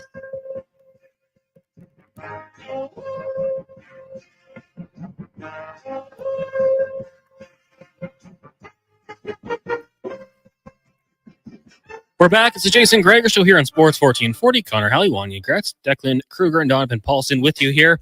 Show brought to you by PlayAlberta.ca. We talked about some of the injuries for the Elks. Morgan says Purifoy out too. Yep, Lucius Purifoy didn't practice today or yesterday. He will be out, as is Javon Leake. And Jacob Paylor, defensive back, also hasn't practiced this week. He will not play. So it'll be a little tough, but that's football. You got to have depth in the CFL, as you have to have in any professional league. We'll see what happens. It's going to be a good time if you want to come out and watch it with me at the Elks Watch Party. Sherlock's North Side location, kickoffs at 5. Get there a little early because it does fill up fast. Right now, we will get to 5 questions brought to you by The Brick. The 4-day summer sleep event is on now. Up to 40% off select pillows, fabric beds, starting at just $199. You get up to 50% off mattresses and up to $1,200 off sectionals. Now in The Brick at thebrick.com. It's time for 5 questions on the Jason Gregor Show. All right. Another edition of 5 questions. Question number 1. What is your favorite Oilers moment or memory of all time? Oh, I got 2 that stand out. So if you go first. You go first if you got 2 ready to go. 2, Todd Marchand, overtime winner against the Dallas Stars to eliminate them. Grade 4, my teacher, Miss DeVos, I believe just recently passed away. Rest in peace. Gave us the night off, no homework, because I think it was Curtis Joseph's birthday. So we got the night off from homework. We were allowed to watch hockey. Todd Marchand scores the game winner. Also, Steve Stais in the penalty box. Fernando Pisani, game 5 against the Atlanta Hurricanes. Overtime winner. I'll always remember we were watching my friend's basement and his mom came down right as Stais took the penalty because we all reacted. And she's like, oh, did they win? And we just were like, we were mean. No, they didn't win. Now they're going to lose. It's over. You know how it happens. 2 minutes later, Fernando Pisani, Shorty, sends the series back to Edmonton for game 6. We're upstairs apologizing. We're so sorry. You know, we're all of a sudden we're in really good moods. Top 2 moments for me, without a doubt. One of the top 2 for me is I was able to go to game 6 in 2006. I sold my television, which is ill-advised, but I only wanted to see game 6. So what do I need a TV for? Smart. And I went. Yeah. And I'll never forget, I was 1,000 Rexall beers in, but we got to chant, "We want the cup." And being in there game 6, after forcing game 7 with Carolina chanting, "We want the cup," knowing I had no television to go home to watch the highlights of the game after, it stuck with me. I would honestly say the Battle of Alberta. What was the one with the Kachucks still in it? Oh, you're talking goalie fight? And they just beat the heck out of them and the team disbanded. Remember? Oh, the playoff series. Yeah. What year? No, I'm just trying to think of that. 2 years ago. 2022. Yeah. That's pretty high up there, man. That was pretty awesome. That was a fun series. Yeah. Started off like a little touch and go. Honorable mention, Oilers winning the lottery. I mean, the greatest moment I've witnessed is the Oilers winning the lottery. But in the moment, a goal being scored type situation. I don't know what happened when you guys watched it. I was watching with my roommate at the time, Bobby, and my friend Justin. And we went immediately to the kitchen, poured a shot, and started celebrating. My roommate was a Ducks fan, but he's like, "Oh, I'm happy for you guys. Like, I'll do a shot with you." So it was immediate jubilation. I was at, like so many Edmontonians, I was at Earl's having some sort of meeting, and the guy went to the washroom, and while he was gone, I was the only person in Earl's watching the screen. I'll never forget Vice Commissioner Daly. What's his term? Anyways, Commissioner Daly, not Gary Bettman. Yeah. Pulls out the card, and my brain's like, why is the background of the card gold? And then a second thought overtook the first thought in my brain. And it was like, you idiot, we've won Connor McDavid. And I shrieked. And the waitress walking by dropped a tray of drinks. And the guy came out of the washroom. And when he'd left, it was normal times. He came back to glass everywhere, booze everywhere. And I'm just just freaking out and calling people. And I ran out, and that was the end of it. My parents texted me from Wendy's. Did we get McDavid? Just people were reacting. Anywho. That, I can still remember how exciting that was. And just that's got such a mind-altering moment. Everything is before that day and after that day. Truly. Question number 2. The Elks play this weekend, looking for 4 wins in a row. Can I get a score prediction and a bold prediction from you gentlemen as they take on the 9-1 Montreal Alouettes? I will say score prediction. Got to go with the Elks. Find a way to get the job done on the road. The offense is dynamic. They're running the ball very well. Defense looks opportunistic. I hope I don't put any jinxes out there, but the Elks win. Let's say 31-21. Cody Fajardo throws 2 interceptions. I would never bet against an Edmonton team. So I will just agree with my associate. Piggyback. Well, in that case, we'll go on to question number 3. Yaroslav Askarov is a San Jose Shark. What are your expectations for the young goaltender, or maybe hopes for him is a better phrase, and for the Sharks organization as a whole? I hope the Sharks continue their climb off the floor of the NHL. It's going to be a long climb. And whether or not Askarov's a part of it, I have no earthly idea. But I wish everybody well in the entire league except the Calgary Flames and the city of Calgary. My expectation and hopes is for good. I think that the San Jose Sharks organization will stink for a little while. Askarov will face a lot of shots, and that will benefit him. He will become a top 5 goalie in the league, and the Sharks will become a competitive team within the next 3 years. But it's going to be tough for a little while. Competitive means 500 hockey? Yes. Oh, yeah. In the playoffs, given teams fits. Question number 4. Pick the best shooter, the best passer, and the best hands in NHL history. But the kicker is you can't use one player more than once. If you have to put Connor McDavid into one of those categories, which one do you put him in? Shooter, passer, best hands? I got him in one of mine. I'll tell you, the class. So I have, best shot. I'm going Mike Bossy. 4th all-time in shooting percentage, like over 500 goals. The guy was absolutely ridiculous. So every time I look at his stats, it blows my mind. Mike Bossy is my best shot. My best passer, Gretzky. It's got to be Gretz. Not even a thought in my mind. And best hands is Connor McDavid. Okay. The things he does while moving as fast as he does is unbelievable. Like just some of the things he decides to do. I'm just going to do a reverse spinorama on the blue line to get past 2 guys. I feel like he could embarrass people a little bit more than he does, but sometimes he's just like, I don't need to do that. So best shot, Bossy. Best passer, Gretzky. Best hands, Connor McDavid. It's a hell of a player. Best shooter, Hull. What do you think of that? Brett Hull? Yeah. I like that one. What do you think of that? Or McInnes? In terms of a powerful shot, yeah. Well, I don't know what we're criteria. I think a lot of people would go Ovi. Ovi, yeah. But I like Hull. Passer, Gretzky, of course. And I'll copy your homework and say Connor as well. All in the interest of trying to pick a little different, I'll say best hands. I'll take Pavel Datsyuk. Mm-hmm. For best passer, I guess just because he wasn't brought up and he was that good, I'll take Mario. Just to get him on the board, right? Mm-hmm. And then best shooter, a little bit of a sticky one, but I'm going to take Joe Sakic, one of the quickest wristers ever. Always liked Joe Sakic. Oh, yeah. And question number 5. You knew it was coming. Your Mount Rushmore of countries you would like to visit.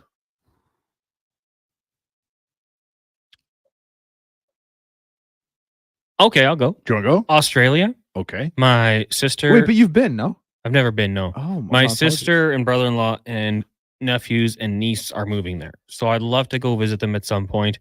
That's, I guess, more sentimental. I just love to go see them. The place wouldn't really matter. Iceland, Norway, and let's say Spain.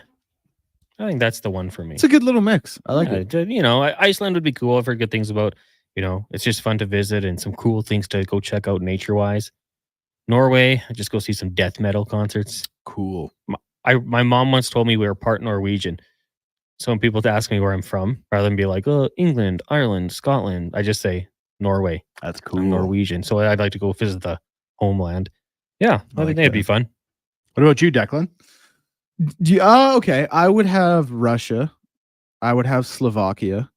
I would have to pick South Africa because my mom was born there and I've never been, so I got to go see that. And then my last pick, I think I've said this on the lowdown before and people really, really got on me for it. And I'm not trying to be some brash white guy, but just a guided tour of North Korea, I think would be very, very interesting. And I think it would just be really, really cool to see the culture differences and what life is like there. So I'll say those four. I used to want to go to North Korea too, Declan. And then I watched about 40 travelogues on YouTube of people who went to North Korea. Mm-hmm. Now I kind of feel like half I don't have will have to go. Yeah, listen, I'm sure I'll never go to North Korea, and I will maybe, and I'll probably be fine with that. But I'm just saying, if I was given the golden pass, like there's so much, you know, it's such a shaded area of the world, and we hear so much about it here, and rightfully so. But I would like to just on a nice 2-3 day guided tour see it with my own eyes. I'd like to go see the pyramids in Egypt. I've heard Egypt is terrible. Terrible. I've heard it's one of the worst countries for tourists. What do you mean? Like you're just constantly bartered, and the people are very rude. Oh, and the I'm weather sure. is terrible. I want to see the pyramids. That's fair. I've been to the pyramids, Chichen Itza in Mexico, and it was really cool. Like really, really cool. We got to climb up and see the hieroglyphics that are really high up that you can only see. And the Mexican guy at the top of the pyramid looked at me and goes, "You like this? This is nothing. You need to go to Egypt." And I was like, "Sir, I have climbed to the top of this mountain. Let me have my moment." Yeah, that'd be cool. Isn't it like the pyramids are within earshot of a major city? Yeah, they're like right there. Which city is it? Cairo? Well, it's the pyramids of Giza. Yeah. So Giza? So yeah, and it's like if you see a picture, yeah, it basically like sits like right beside it. It looks cool, like some of the visuals of the city with the pyramids in the background. It like looks unbelievable. I know a guy whose brother went to the pyramids of Giza, bribed a guard to be let into the pyramids and lay down on one of the altars. This is like 20 years ago he did it. And my buddy swears his brother was never the same again and never wanted to talk about what happened when he went in there. Oh, it is certainly haunted. That's cool. Could you go see King Tut? Isn't he in the Royal British Museum? I have no idea. Likely place for him to be, the way the Brits are thieving all the artifacts. I've been to that museum. It's pretty amazing. I imagine so. They just took it all and brought it there. You can just go see everything they took. Are you trying to show me something, Declan? I was, and now my monitor shut off, so guess we'll have to nix that. You can come see it at break. I'll come around at the break. Good set of questions.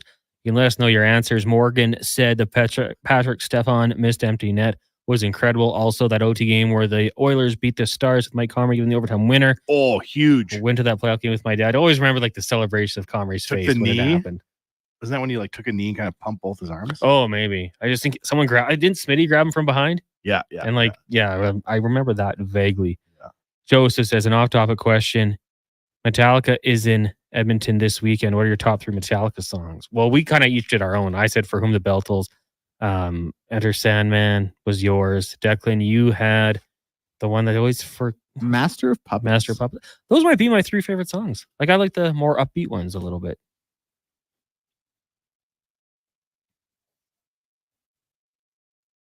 I thought you were. I had nothing. I thought I was waiting for you to pause dramatically and say more songs. That's it. They got so many great ones, Joseph. But those would be my top 3. Well, let's take a break. We'll stay on time here. When we come back, Mark Spector joins us live from the golf course. It is the Jason Gregor Show here on Sports 1440. Connor Halley, Wanye Gratz, Declan Kruger, Donovan Paulson Declan, is your computer ready? Can you do an update? I can do an update, yeah. All right, let's get to Computer it. is not ready, though. Oh, well, you can do an update. We'll get through the best we can. Brought to you by Booster Juice. You can try the Cookies and Cream Booster Ball, the yummy little bundle of almond butter, maple syrup, coconut, and gluten-free cookies. Download the Booster Rewards app and order one today only at Booster Juice. This is the Sports 1440 update.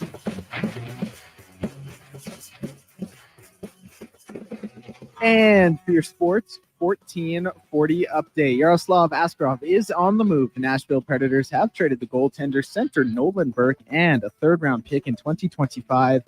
The San Jose Sharks in exchange for a 2025 first-round pick, center David Edstrom and goaltender Magnus Krona. CFL action tonight. Hamilton Tiger Cats taking on the Winnipeg Blue Bombers in Winnipeg, 6:30 p.m. kickoff for that one. And in other CFL news, Drew Brown with a foot injury will be good to go for the Ottawa Red Blacks this Saturday when they host BC. In the MLB, there's just one game on tap right now. Reds leading the Pirates 1-0 in the top of the second. Rockies and Yankees set to go in about 5 minutes time here, as is the Astros and Orioles. In about 7 minutes time, we're going to see the Toronto Blue Jays in action as they play host to the LA Angels. Chris Bassett on the mound in that one. 3 games in the WNBA starting in the next half an hour or so. Here's the Phoenix Mercury take on the Atlanta Dream, Chicago Sky take on the Connecticut Sun, and the LA Sparks take on the Washington Mystics. The late game in the WNBA will see the Las Vegas Aces taking on the Minnesota Lynx. And one final piece of news out of the NFL, Creed Humphrey has become the highest paid center in the league after signing a 4-year, $72 million contract extension with the club.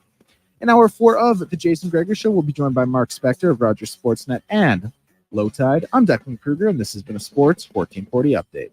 Sports 1440 in West Edmonton Mall and Wetaskiwin. CKJR is a Stingray radio station. Download the free radio player app and listen wherever you go. Rule number 116. In Waterton, walk with a lean. The wind will always prop you up. Summer in Alberta has its own set of rules. And if you're looking to add a little extra fun, Play Alberta has it all. Use promo code SUMMER to snag a $50 casino bonus for casino, instants, and live dealer with your next deposit. Get ready for promotions throughout the summer to help you make the most of those sunny Alberta days. Because we all know they don't last long enough. Bonus terms and conditions apply. The job isn't done until the last load is hauled, and having a semi-trailer out of commission is not an option. Whether replacing or adding to your convoy, Edmonton Trailer has a huge inventory of new and used semi-trailers, trusted by the gravel, logging, oil field, fluids, and freight industries. Find a trailer right for you online or at one of their 3 locations. For sales, service, parts, rental, and finance, when you're in it for the long haul, Edmonton Trailer. You see us working on the roads. You see us working in neighborhoods throughout Edmonton and area. But what are we doing?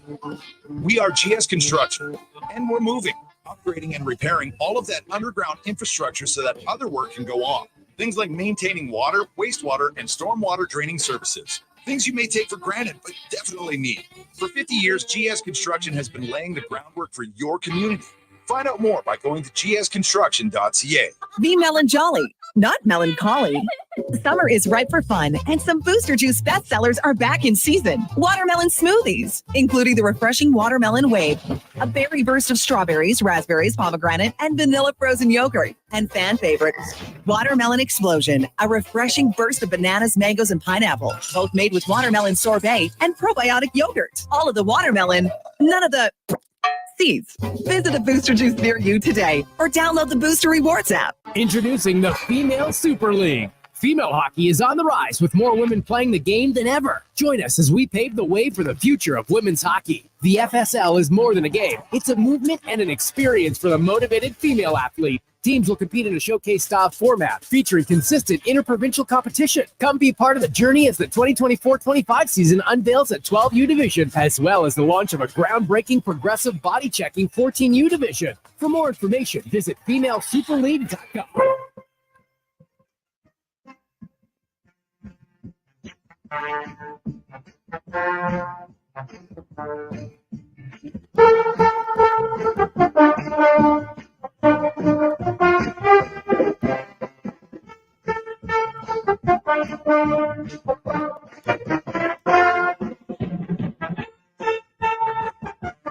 From puck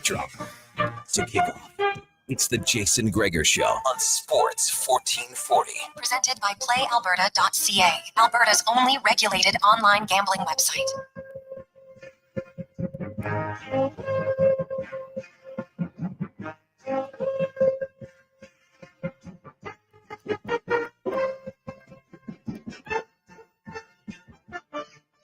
Oilers Nation, Facebook and YouTube.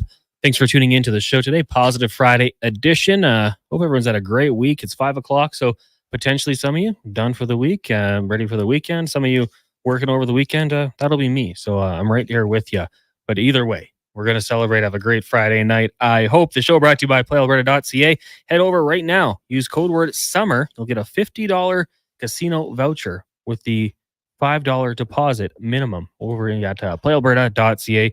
We are coming to you live from the eWell studios. Right now, we're going to get to the Spec Report brought to you by GS Construction. They specialize in underground infrastructure. They make your life more enjoyable with running water and indoor plumbing. They're the grinders of the construction industry, GS Construction. We bring in Mark Spector of Rogers Sportsnet. Spec, I know you're out on the links right now. I believe it is the Oil King Alumni Tournament. How's the round going so far? Going great, playing with Brandon Douglas, Jim Matheson, and Lyle Best. Everybody knows Lyle Best out there, having a good round. I'm hitting it crappy, but that's really par for the course, pardon the pun. But I did just put one near the pin here on their approach shot. First decent approach of the day, so we'll let the boys tap it in. Will we talk whatever we're talking about here? What's our Mount Rushmore today, you guys? Well said. We've got actually a couple. We have a bootleg round Mount Rushmore going of greatest bands of all time. Doesn't have to be your personal favorite, but you acknowledge them as being one of the greats because Metallica's in town. Yeah, okay. The greatest bands of all time. You're right. They're not always going to be your favorite, but I don't know. I always put, the Beatles, sure. The Stones, of course. We got to go below that a little bit. Like, they got to make everyone's Mount Rushmore, don't they? That's how we were talking. We said, of course it's the Beatles. Of course it's the Stones. Yeah. What about Pink Floyd? Where do they get in there? They're pretty up there. I guess they're not the Beatles or the Stones, but I don't think they were mentioned once. They were very influential, Pink Floyd. That's a good one. Let's talk North American rock bands. I grew up, you guys wouldn't remember, you wouldn't know this, but as for me, when I was in grade, I think it was maybe grade 10, 11, and 12 or whatever, for 3 years in a row, Van Halen came through the Northlands Coliseum and played Van Halen 1 tour, Van Halen 2 tour, and whatever the next tour was. Van Halen 3.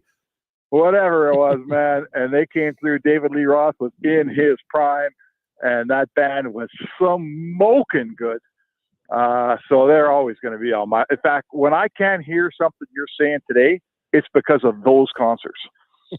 I remember in the old Rexall, they had a photo of David Lee Roth performing in one of those that was up on the wall. It looked epic. Oh, he was... again, it's not the old beat-up David Lee Roth coming out of rehab. Back then, they were fresh and new, and that band was. Eddie Van Halen was about to win the first of his 14 in a row Guitar Player of the Year awards or whatever he won. So yeah, that was a pretty good band. I don't know. We've got to throw a Canadian band in there. Is there a Canadian band? Got to be. The Hips. Got to throw the Hip up there somewhere, don't we? I think you'd have a hard time convincing people the Hip isn't the greatest Canadian band of all time. I think that's fairly... Is that a unanimous thing, Spec? Would people mostly agree? Well, it should be fairly well accepted. It depends how old you are. That's fair. The Guess Who did some things, that never got done back in their day. I grew up on Rush, boys, and Max Webster. Yeah. And Rush was a power trio that actually made it out of the Canadian market in the United States. They got airplay in the States, which is really the barometer of success. And I don't know how well the Hip ever did in the States, frankly. There's a lot of places I go, no one's ever heard of them. Not to bring down the mighty Hip, because I love them as hard as anybody does. But, so it's, April Wine, I think you can still see them at a River Cree near you, can't you? They'll swing through.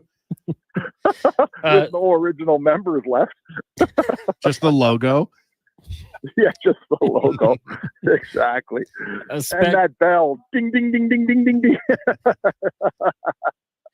One of the other questions Declan threw our way, and I'd like to get your thoughts on this one as well. He said, you can't use the same player twice, but greatest hands, greatest shooter of all time, and greatest passer in NHL history.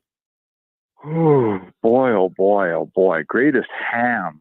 So I'll tell you, I went with McDavid as the greatest hands. I said best shooter, I took Mike Bossy, and best passer, Wayne Gretzky. Okay, those are pretty good picks. I don't mind those. Some of the greatest hands, Alexei Kovalev had legendary hands in his day.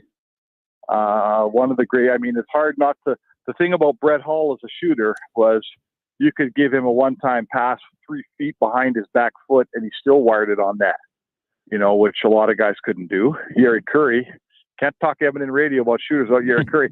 I'll take my best shooter. And that's awfully tough. Give me all for now. I'll take him for the moment. What's the other one? Best hands? Best hands.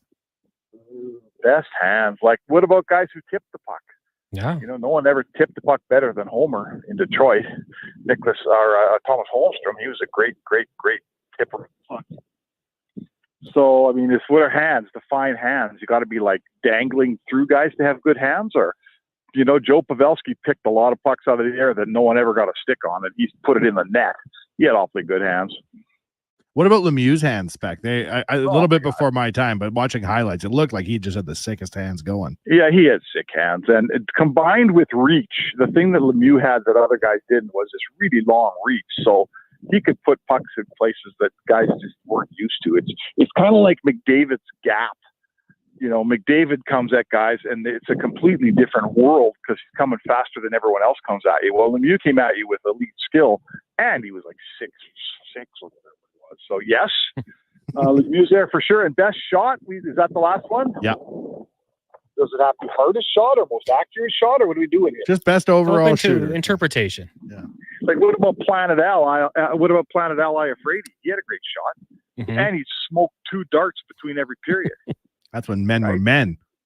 That's when men were men. Then he'd go on rock and roll shows and call people really, really bad words that I won't repeat on the radio. Thank you.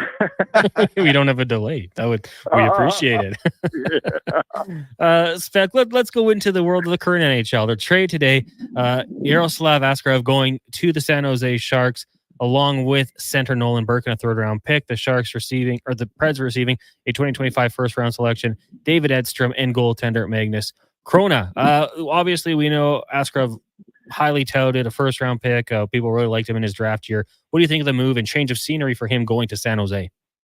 Well, he wanted to play in the NHL, and he's halfway there playing for the Sharks. You know what? Really good move for the Sharks. Like, when you're building, you got to, you know, it sure is awesome when you start with a goalie and a young goalie, right?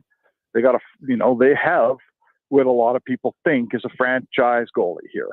And they just signed him for 2 more years after this at $2 million a year. So that's awesome. Now he's got to prove it. Now he's got to turn into that guy. So if he turns into that guy, good for the Sharks. Like, they can build from the goal line out, which is what you want to do. We watched an Oilers team try to build for years and years and years with brutal goaltending, and it wasn't any fun at all to watch. So that works. I would say Askarov, it's time for him. You know, he's going to get his chance to play, and he's playing behind a team that was minus 150 in goal differential last year, right? So you could imagine their defensive prowess is not much. So his work's cut out, Askarov, but he thinks he's really good. So let's see how good he is, boys. Spec, did you get a chance to watch this game in the CFL last night, the Argos and the Rough Riders, with the Argos winning on a missed field goal? Yeah, I saw some of it, and I did see how it ended. Yeah, with that missed field goal that turned into a rouge, yes. Do you have an issue with that, or do you say that's the CFL? Well, it's CFL. Like, I'm okay with it. It's, you know, the guys are saying, oh, if it goes over the dead ball line, it shouldn't be a point. Whatever, it's a point. Frankly, we didn't have to watch overtime, which I think generally sucks. So that's good. And I don't know, you tell me, like, when your goalposts are at the back of the end zone or at the front of the end zone, and a missed field goal generally is still a ball that is in play, not in this case, but in most cases, I think you need the rouge. You need to entice guys to run it out. So, you know, if you want to have the conversation about the guy that kicks it over the dead ball line it's not a point. I guess we could have that conversation, but listen, you're in the CFL. Sometimes you win a game on the Rouge, or sometimes you lose a game on the Rouge. If you don't like it, go play in the USFL or whatever they're running out in the summer times down there. Yeah, I'm with you, actually. I totally agree. I say if people want to have the discussion to change the rule, I'll listen to it. But that was the rule last night, and it worked quite well for the Toronto Argonauts. Mark Spector joining us here on the Jason Gregor Show. Connor Halley, Wanye Gretz sitting in for the vacationing Jason. Did you happen to see the story with the Boston Red Sox catcher, Danny Jansen, former Blue Jay? He obviously was in Toronto.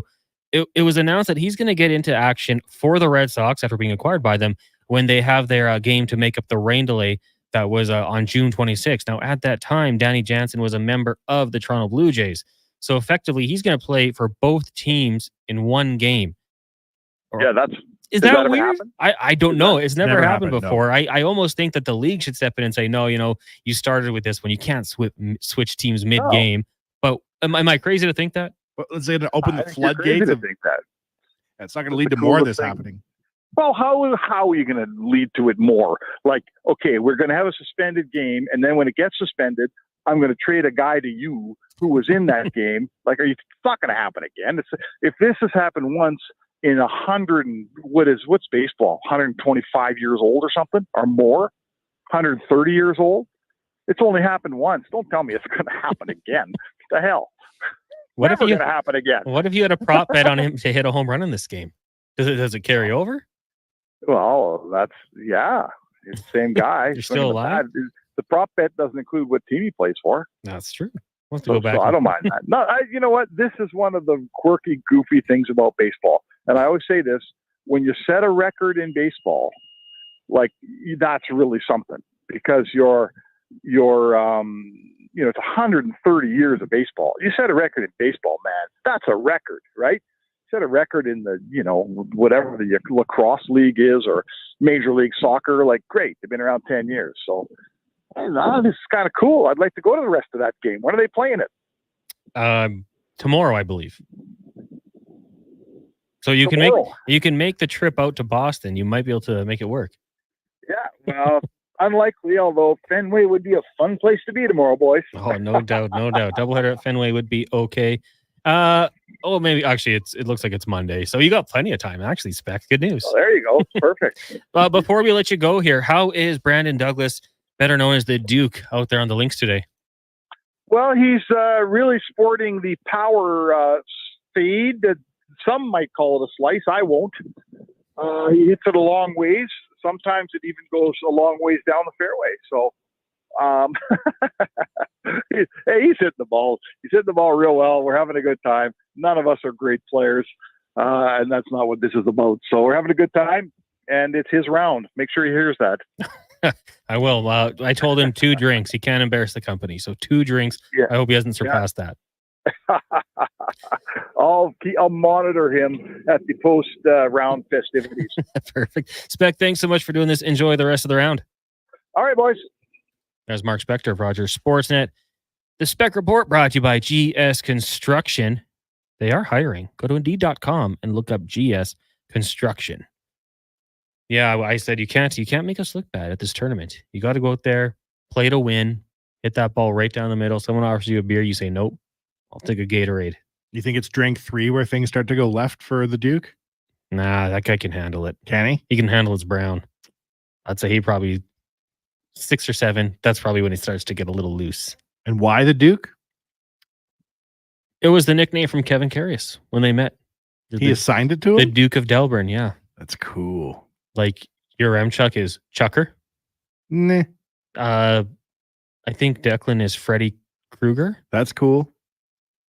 I don't think I have one. He just says every time when he leaves the studio in the morning, they call him the con man. Donovan, the lovely and talented Donovan Paulson. This is Kevin Karius giving everyone nicknames? Yeah. Veteran play. I don't know what he would call you. Veteran play. Mm-hmm. Me? Who knows? It's hard to say. Wanye. Up early. So he'd call me because I'm here early for 11 a.m. You are? Well, his show in this instance. Oh, yeah. Yeah. If this hypothetical were to happen. Exactly. See him. Well, maybe you'll see him at a staff meeting. If you come. I was going to say, what the hell would I be doing there? Colin says Jansen was at bat when the game was suspended. What an underrated joke. Spec saying playing for San Jose is halfway to playing in the NHL. I chuckled. It's good. Ask Spec what he thought of the Holloway interview. Drew, I'm sorry. I was too locked in, missed it. Jacob says, I know people don't like admitting it, but Nickelback is for sure the most successful Canadian rock band ever. You can't ignore the numbers. I was trying to do it, but I felt like I kept interrupting you guys, so I just hushed up. But when they do, they do numbies. Like that worldwide, they sell a lot of records. I heard they're huge in Europe. They're for sure, well, excluding Bieber and The Weeknd, the highest selling Canadians. Celine Dion. Oh, don't even get me started how much I love Celine Dion, Connor. Worldwide, I don't know. Shania Twain's probably not there worldwide, is she? Not like Celine or The Weeknd. Yeah, she's pretty popular. Well, The Weeknd and Drake are crushing it all. They're the most popular for sure. Okay, hold on here. Jansen was at bat when the game was suspended. Matt Leduc says, Danny Jansen's story gets better. Boston catcher was at bat when the game was suspended. He could catch and bat in the same at bat. Wow. You have to let this happen, Connor, just for the trivia. Yeah, you do. You can't step in. You can't not say let it happen. no.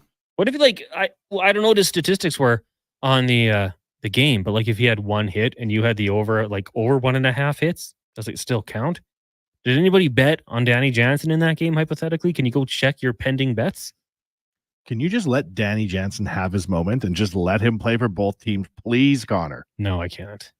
I would watch Danny Jansen and a couple of the other guys on that Jays team. I'd be like, this team has no swag. This is why we're not going anywhere. We need more swag. Commissioner Connor up in the stands, like in the Gladiator. Yeah, exactly. Danny Jansen's like, please, no. Well, it depends with the crowd. I got to gauge how the crowd's feeling. You play to the you're a kind emperor. Of course. Mitchell says that game would be voided the day you got suspended. I'm thinking you're talking on betting wise. That's too bad. I want those people to win. Joseph says, what about Skid Row? Little before my time. I know a few of their songs, but I don't know for sure. I don't know a single Skid Row song. We'll listen to some. What's their most popular track? You're going to throw me on those spots. Oh, sorry. I thought you were a big Skid Row guy. They call us Skids. Oh, 18 in Life? Okay, I know that one. Oh, that's a good track. I Remember You, Youth Gone Wild, Monkey Business, Wasted Time. I can imagine Skid Row performing 18 to Life to a room full of popped jean collars in the 80s. Mm-hmm. Good times. People that really resonated with the music. I would, if there's somehow, this is not relating to anything at all, Connor, but if there was somehow a way to do time travel, I would love to go party in Edmonton in like the 70s and just see what it was like back in the day in town. Everybody was rocking bell bottoms and like Oilers win the cup night of. I have, yeah. That would be a disgusting party. 1984, the 1984 Cup win. Oh. I have the journal headlines from that printed on the wall of my house. It's a really cool piece of art. Yeah. And it says, the headline is the best thing that ever happened here. And there's a photo of a guy on Jasper Avenue hanging out his car with a look of happiness on his face I wish for. The best. The best. Dallas the Farmer says Youth Gone Wild, best Skid Row song. Okay, well, I'm going to give it a listen during the break here. When we come back, we'll talk to the Skid Row president of the fan club, Alan Mitchell, host of the Lowdown Flow Tide. You can also get his writing at The Athletic. He'll join us next here on The Gregor Show.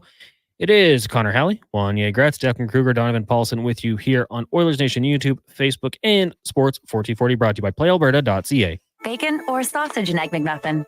It's a delicious dilemma. But what if you didn't have to choose? The Mighty McMuffin is back with bacon and sausage.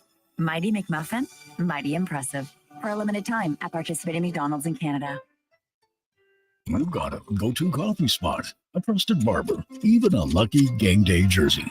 But when it's about looking your absolute best, there's only one name you need. Mr. Dirk. Family run since 1939. We're experts in crafting impeccable tailor-made suits and offering a wide variety of everyday styles. Pair that with personalized one-on-one fittings and the convenience of on-site tailoring. Mr. Dirk elevates your style game. Visit our Edmonton store or explore MrDirk.com. Score big on style with Mr. Dirk.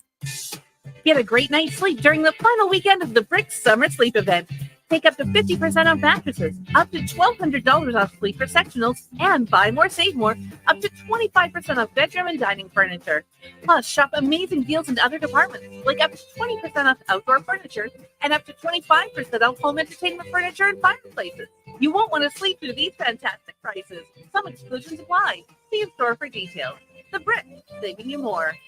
The only thing as hot as the weather this summer is a night out at On the Rocks. Every weekend, enjoy live music and top DJs spinning your favorite tracks. The dance floor is the place to be. Celebrating a birthday or stagette? Let OTR take the work out of the planning for you. Book your party online at ontherocksedmonton.com. Join OTR every evening from 4 p.m. for a great atmosphere and good company. There's something for everyone to enjoy. Grab your Good Vibe Drive and head to On the Rocks, corner of Jasper Ave and 118th Street. At Toyota, we understand life's full of winning moments, like plugging in a USB correctly on the first try. Nailed it. We've also designed our award-winning lineup of vehicles to fit seamlessly into your life from the first time you get behind the wheel. It's time for everyday wins. It's time to Toyota. Lease a 2024 RAV4 LE all-wheel drive from $96 weekly for 60 months at 6.49% with $3,999 down. Visit shoptoyota.ca or your local Prairie Toyota dealer today.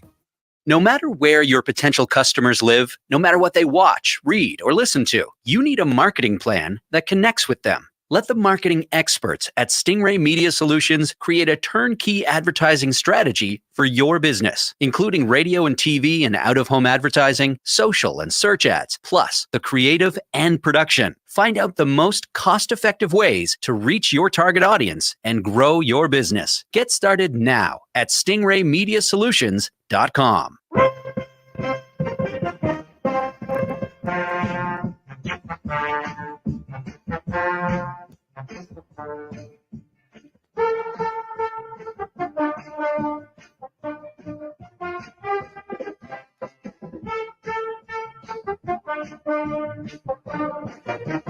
From puck drop to kickoff, it's the Jason Gregor Show on Sports 1440. Presented by PlayAlberta.ca, Alberta's only regulated online gambling website.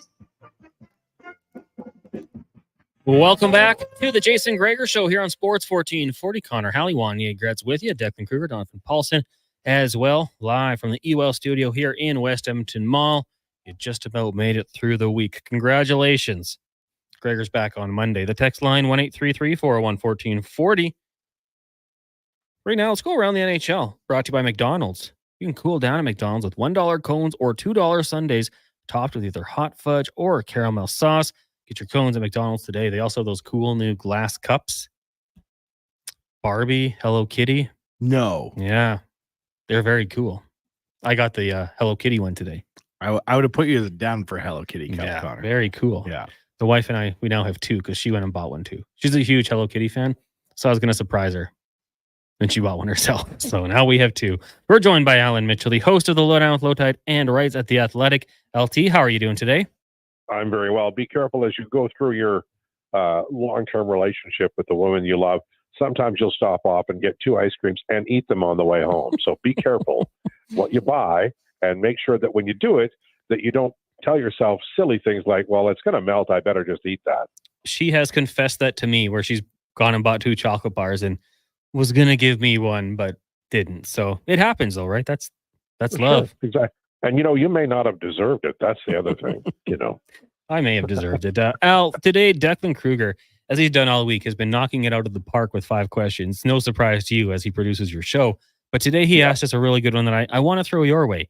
He said, you cannot use the same player twice or more than once. Best shot, best passer, and best hands in NHL history. I'll tell you mine. I took Mike Bossy, 4th highest shooting percentage of all time, as my best shot. I said best pass has to be the great one.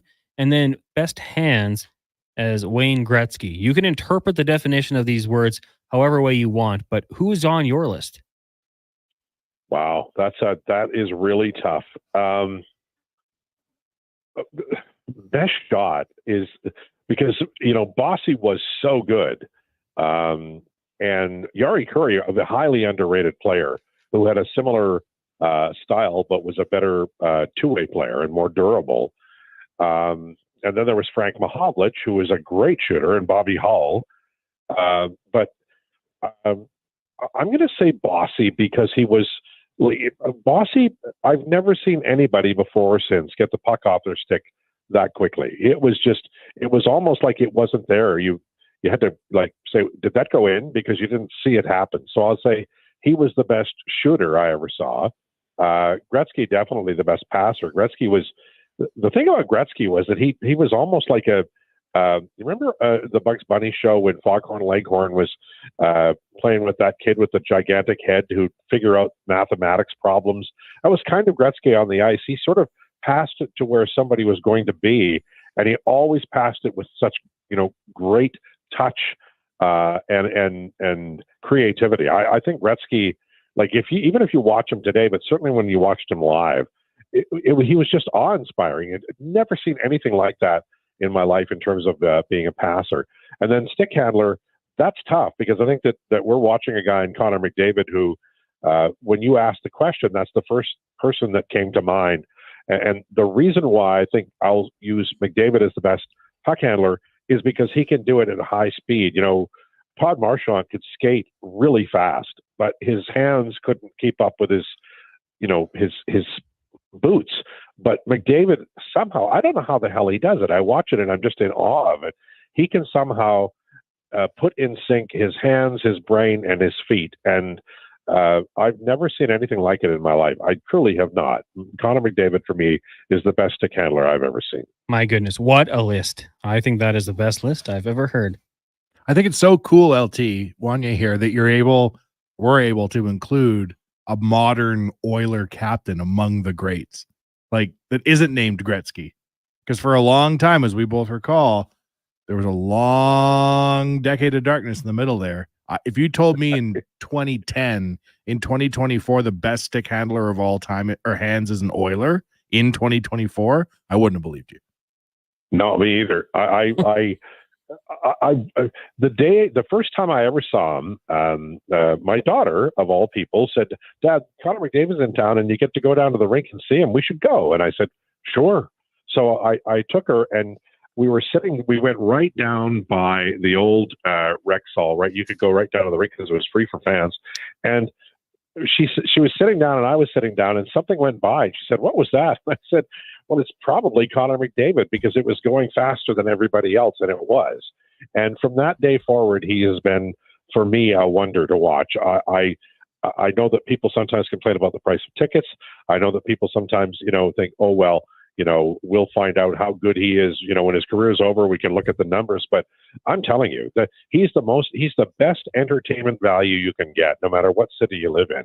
I love watching him play. I find him to be, I always say he's inevitable, but what I really mean is he's impossible. I don't know how he does it. I believe the character you were referring to with Foghorn Leghorn is Egghead Jr. Okay, it has to be him because who else would be called that, right? Not the dog. Precisely. Al, I got a question for you. Stan Bowman, obviously, a situation that was pretty tough when he got to the Edmonton Oilers organization. I mean, probably focused on Leon Draisaitl, but then you have the two offer sheets come your way. How would you grade the job he did in the last couple of days here? Obviously, bringing in a couple players and letting a couple players walk out, finding a way to create a little cap space that could be accrued before the trade deadline. If you had to give him a player or a alphabetical grade. Oh, I'd give him an A+ because he didn't compromise the future.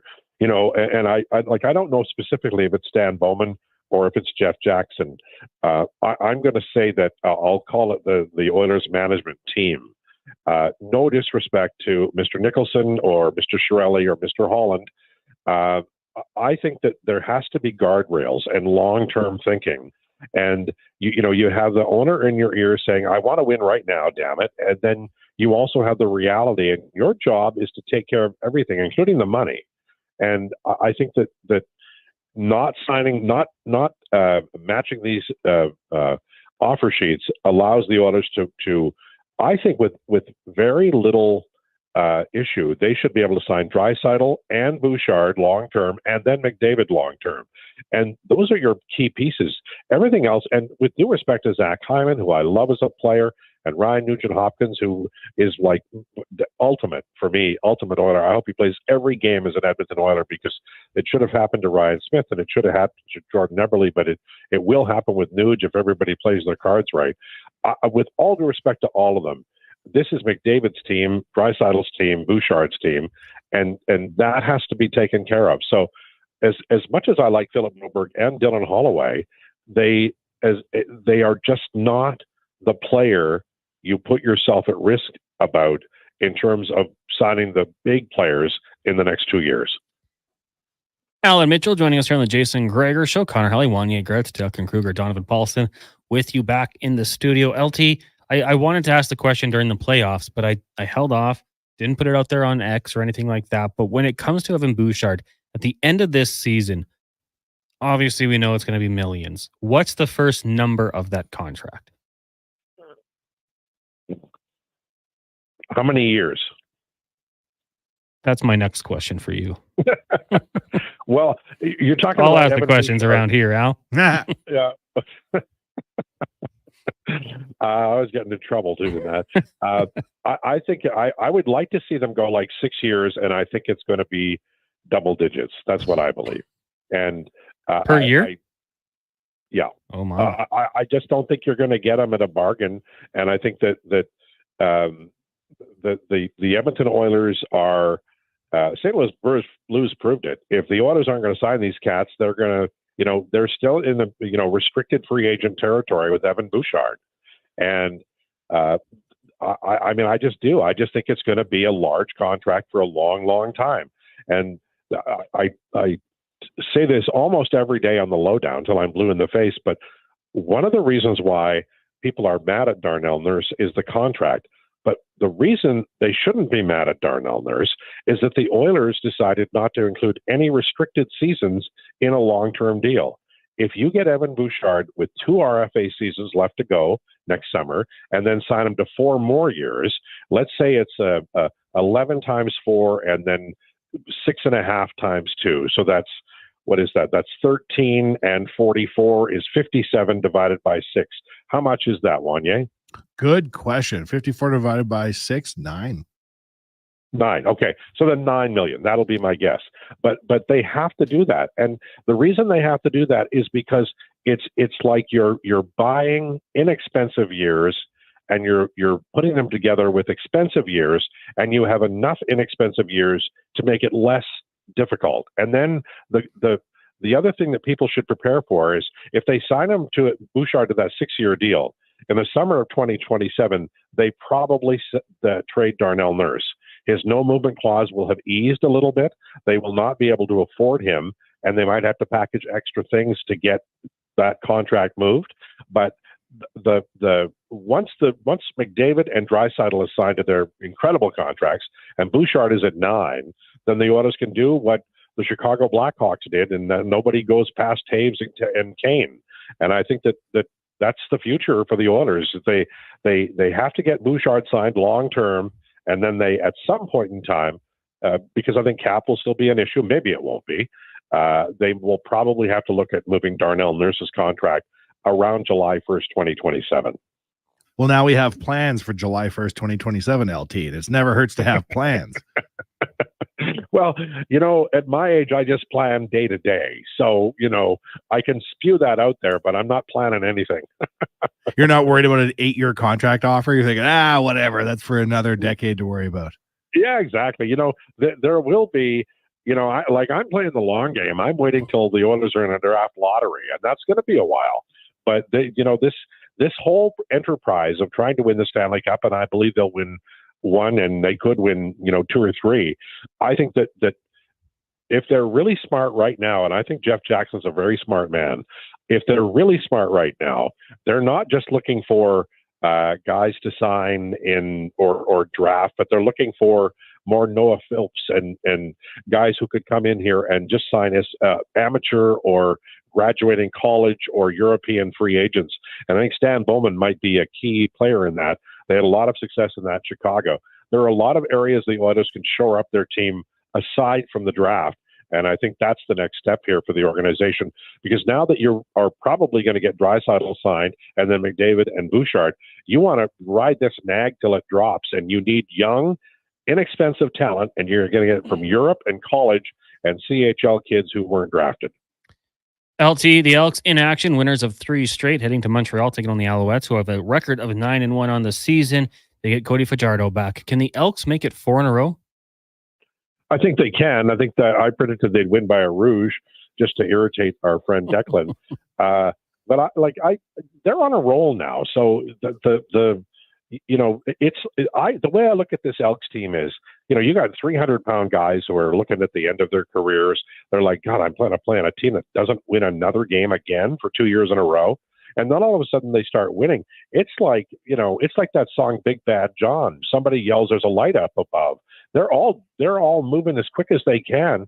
You want to talk about a team that has impetus, that is like working like buggers every night. That's the Elks, because they were close to professional extinction, and now they're looking like $1 million. And everybody in the West is just a pile of suckage right now, except for the Elks. And I think if they win this week, they're 3 points out of first place. It's insane. It's impossible, but it's happening. Jimmy Dean reference, Egghead Jr. reference, Al. You're all over the place. You went to music there. We were talking, and this is, take away your personal biases away. Who do you think is the greatest band of all time, or musician? Greatest band of all time? Yeah, or musician, just music creator. Well, the Rolling Stones are the best rock and roll band of all time. Neil Young is my favorite songwriter of all time, and the best music creator of all time. I'll say David Bowie. Oh, okay, Bowie. That's one we haven't got yet. A lot of Elvis, Michael Jackson, the Beatles have come in, but not too much Bowie. That's a good one. Well, I would say Roxy Music, because I love Roxy Music, or the Talking Heads.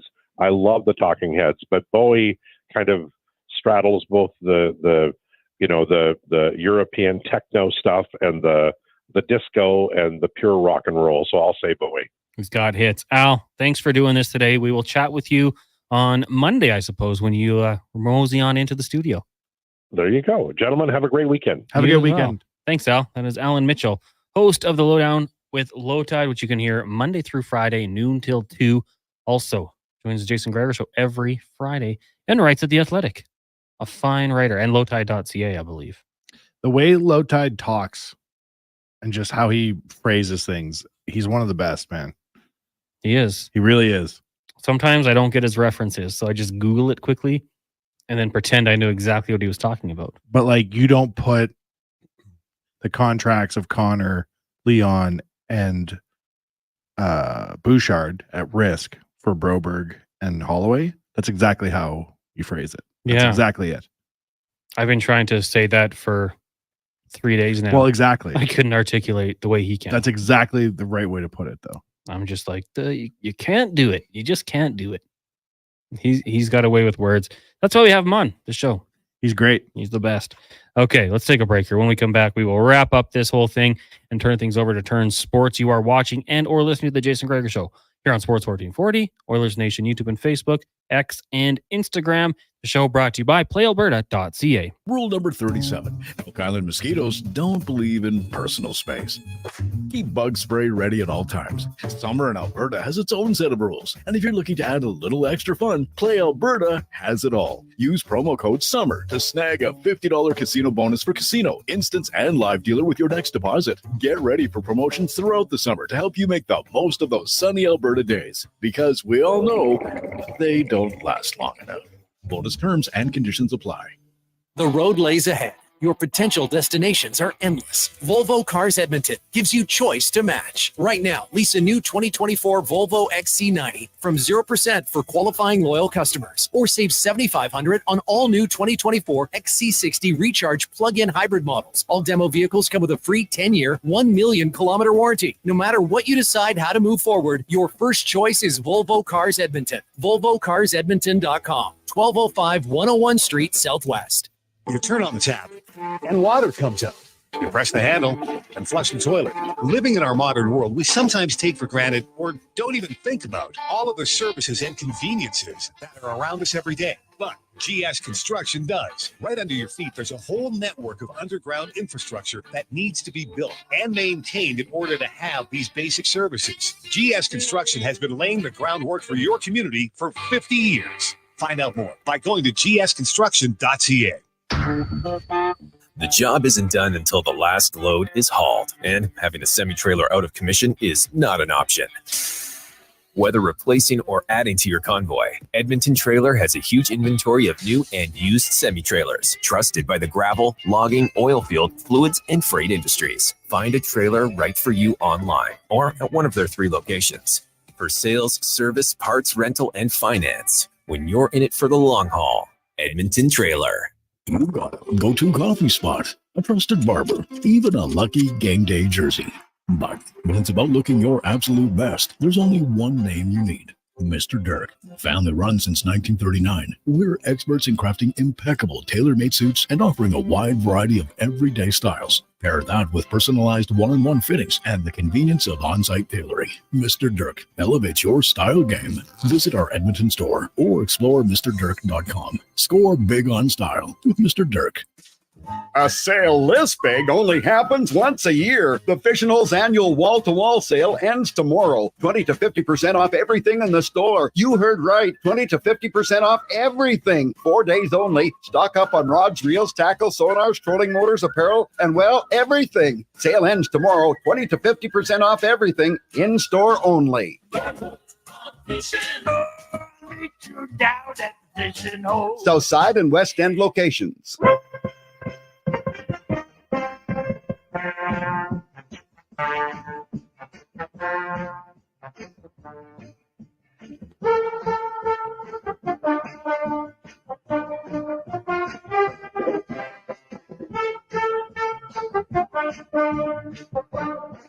From puck drop to kickoff, it's the Jason Gregor Show on Sports 1440. Presented by PlayAlberta.ca, Alberta's only regulated online gambling website.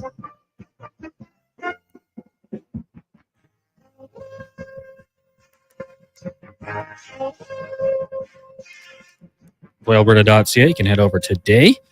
Use code word SUMMER. Get $50 free play in the casino with the minimum deposit of $5. Code word SUMMER. Also tonight, it is the Lotto Max. So go grab your ticket. PlayAlberta.ca.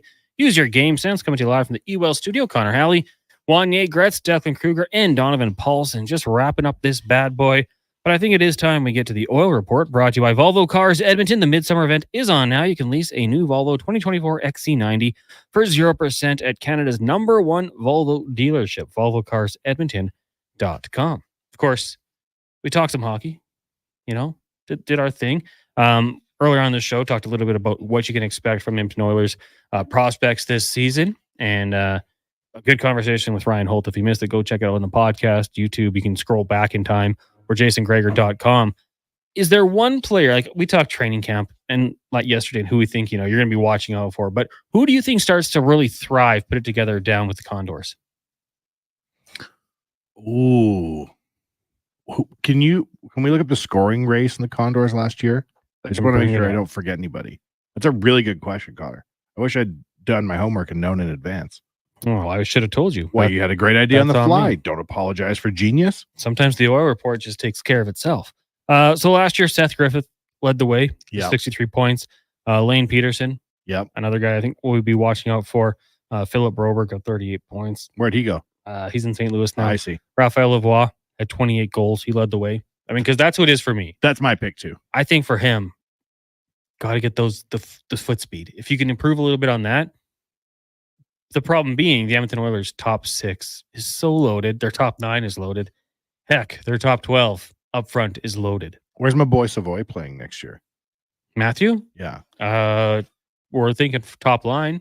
He'll be in Bakersfield. In Baco? That's my guy then. Yeah. That's who I think thrives. My new dog. Between the pipes. Are the Oilers set for the foreseeable future? Olivier Rodrigue has been someone who has been improving throughout the last couple of years, but he's 23 years old. At one point or another, you kind of have to make a decision on a guy like that. Are you going to give him a chance in the NHL, or do you set him free and give him the chance to go compete for an NHL job elsewhere?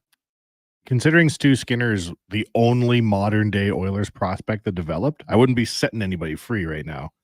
Our pal Cal played great in the playoffs. What game was that he came into, Connor? Against the Canucks, he was the first action he got. Yeah, and he came through huge. And you know me, when an unheralded goalie can perform in the playoffs, aka UC Markin in game 3 of SCF 06. Wasn't it game 2? No, it wasn't. Didn't Conklin go in game 2? I thought Conklin went in after the injury. And then he played the second game that Did he? lost, Okay. and then the juice came in. But anyways. That was too many juices of my own during that time, if you know what I mean. Our pal Cal is looking good. I don't know. Why do you have to let Rodriguez go? Why can't you just let him play? Well, I just wonder. I mean, players want to play. You see Askarov, I mean, obviously he's way more highly touted, but wants to get out there and goes to an organization where he can get a shot. I don't see it happening in Edmonton this year. Maybe even for 2 years. Maybe he wants to go elsewhere. I don't know. I'm throwing it out there. At a certain point, a guy's going to want a chance. He just wants that opportunity. Now, you never know what's going to happen, right? We saw Jack Campbell struggle and be sent down there. I don't think that's going to happen to Stuart Skinner. I don't think it's going to happen to your pal Cal. But I just think as a competitor, you want to go to the best of the best, and that's the next step for Rodriguez. 23 years old. He's not getting any younger. I wonder if, they come to him for the contract, and he's like, I think I'll go somewhere else. Fresh start. Can't blame a guy for putting himself first. Not in this day and age. No, absolutely. We talked about that quite a bit here. Just going to scroll down and confirm here with his contract. Yeah, Cal got the 2-year extension, so it's another 2 years before you would think he'd even get a look up here. Stuart Skinner also going to need that extension at some point. 2 more years. He'll be a UFA. Thank goodness the Oilers finally developed a goalie. Oh, what a burden. What's the expectations for Stu this year? Great in the regular season. Had a couple tough performances. Obviously, the start of the year wasn't too grand either. I think the maturity level of him, he'll continue to progress. He's still, in the grand scheme of things, quite young. I think last year so much crazy stuff happened with them being terrible and him being the worst modern playoff goalie, whatever. What was it? Worst modern playoff save percentage? But then to pull it all together and be one period away from winning the cup, I bet you'll have a good year next year. I think so. I believe in Stuart Skinner. Like, I honestly know that he catches a lot of flack, but I legitimately think that he's a number 1 goalie in the NHL. Yeah. I'm with you. I think for sure. He's the starting goalie in the NHL. He's a true number 1. Yep. Depth is always great. A lot of teams going to almost a 2 goalie system where you don't have too much of a drop off. That's fantastic. If the Oilers get that, then they're set. Another thing LT said in his usual gold mine of information was talking about trying to build with terrible goaltending during the decade of darkness, right? If you go back and look at everybody in the NHL is good, don't get me wrong, but boy, we had some years of shady goaltending. Coach Al says best shot, Ovi. Best hands, Bobby Orr. Best passer is Gretzky. K. Jan said, LT, 9 mil. Good luck if Nurse is getting that. No way Bush for less than 11 to 12 million. Oh, I don't know, man. Can they afford Bush at 11 to 12? They got to find a way to make it work, I suppose. We're going to get 8 offer sheets written against us by the Blues next summer. We're back. That's what they're going to say. Okay, that's going to do it for us here on the Jason Gregor Show. Big thank you to everyone who tuned in the last couple of weeks. I'm not Jason Gregor, but I had a lot of fun. Wanye, thank you for coming in. Thank you for having me, boys. I appreciate it a lot. It was a lot of fun. Big thank you to all our guests today. Ryan Holt, Cam Tate, Brian Diardo, Dave Jameson, Speck, and Lowtide. Check out our podcast, wherever you get your podcast from, if you missed it. And hit that download, auto-download, subscribe, all that jazz. We'll be back on Monday, Jason's return. Right now, though, we're going to get to a Sports 1440 update. Brought to you by Rhoda Exclusive, an exclusive membership with luxury assets such as magnificent holiday properties, a Lamborghini, Ferrari, boats, and more. Travel, drive, and relax in style. Join now at RhodaExclusive.com. Limited openings for Wanya Gretz, Declan Kruger, and Donovan Paulson. I'm Connor Halley. Have a great weekend, everyone. Here's Declan with an update. The Sports 1440 update. And one last time from me, your Sports 1440 update. Yaroslav Askarov is now a San Jose Shark. The Nashville Predators have traded the goaltender, center Nolan Burke, and a third-round pick in 2025 to the Sharks in exchange for a 2025 first-round pick, David Edstrom, and goaltender Magnus Krona. CFL Week 12 action gets going tonight at 6:30 as the Ticats take on the Blue Bombers, and Drew Brown set to return for the Red Blacks as they take on the Lions tomorrow. Boston Red Sox catcher Danny Jansen is set to become the first player in MLB history to play for two teams in the same game when he faces his former club, the Toronto Blue Jays, at Fenway Park on Monday. Jansen was in the Blue Jays starting lineup against the Sox on June 26 and was at the plate when the game was suspended due to inclement weather. After a delay, the contest was postponed until August 26 to be played as part of a doubleheader. On July 27th, the 29-year-old catcher was dealt to Boston in exchange for minor leaguers Cutter Coffey, Edison Polino, and Gilberto Batista. Red Sox manager Alex Cora announced that Jansen will be in the lineup when the suspended game resumes, making Major League history as the first player to play for both teams in a single game. In the MLB, we do have games on tap right now. Reds leading the Pirates 5-0. Rockies and Yankees tied 0-0 at the end of the third. Astros up 4-2 on the Orioles in the bottom of the third. Angels up big on the Blue Jays 4-0. That one's in the middle of the third. Diamondbacks up on the Red Sox 2-1. Bottom of the third in that one. Cubs up on the Marlins 3-1. Rangers up on the Guardians 4-1. And the Braves lead the Nats 1-0.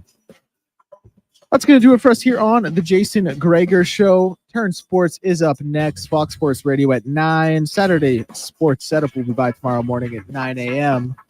Basketball Show at 10. And Kevin Carius, Brandon Douglas tomorrow morning at 7 a.m. Monday morning at 7 a.m. Excuse me. I'm Declan Kruger, and this has been a Sports 1440 update. Sports 1440, a Stingray Radio.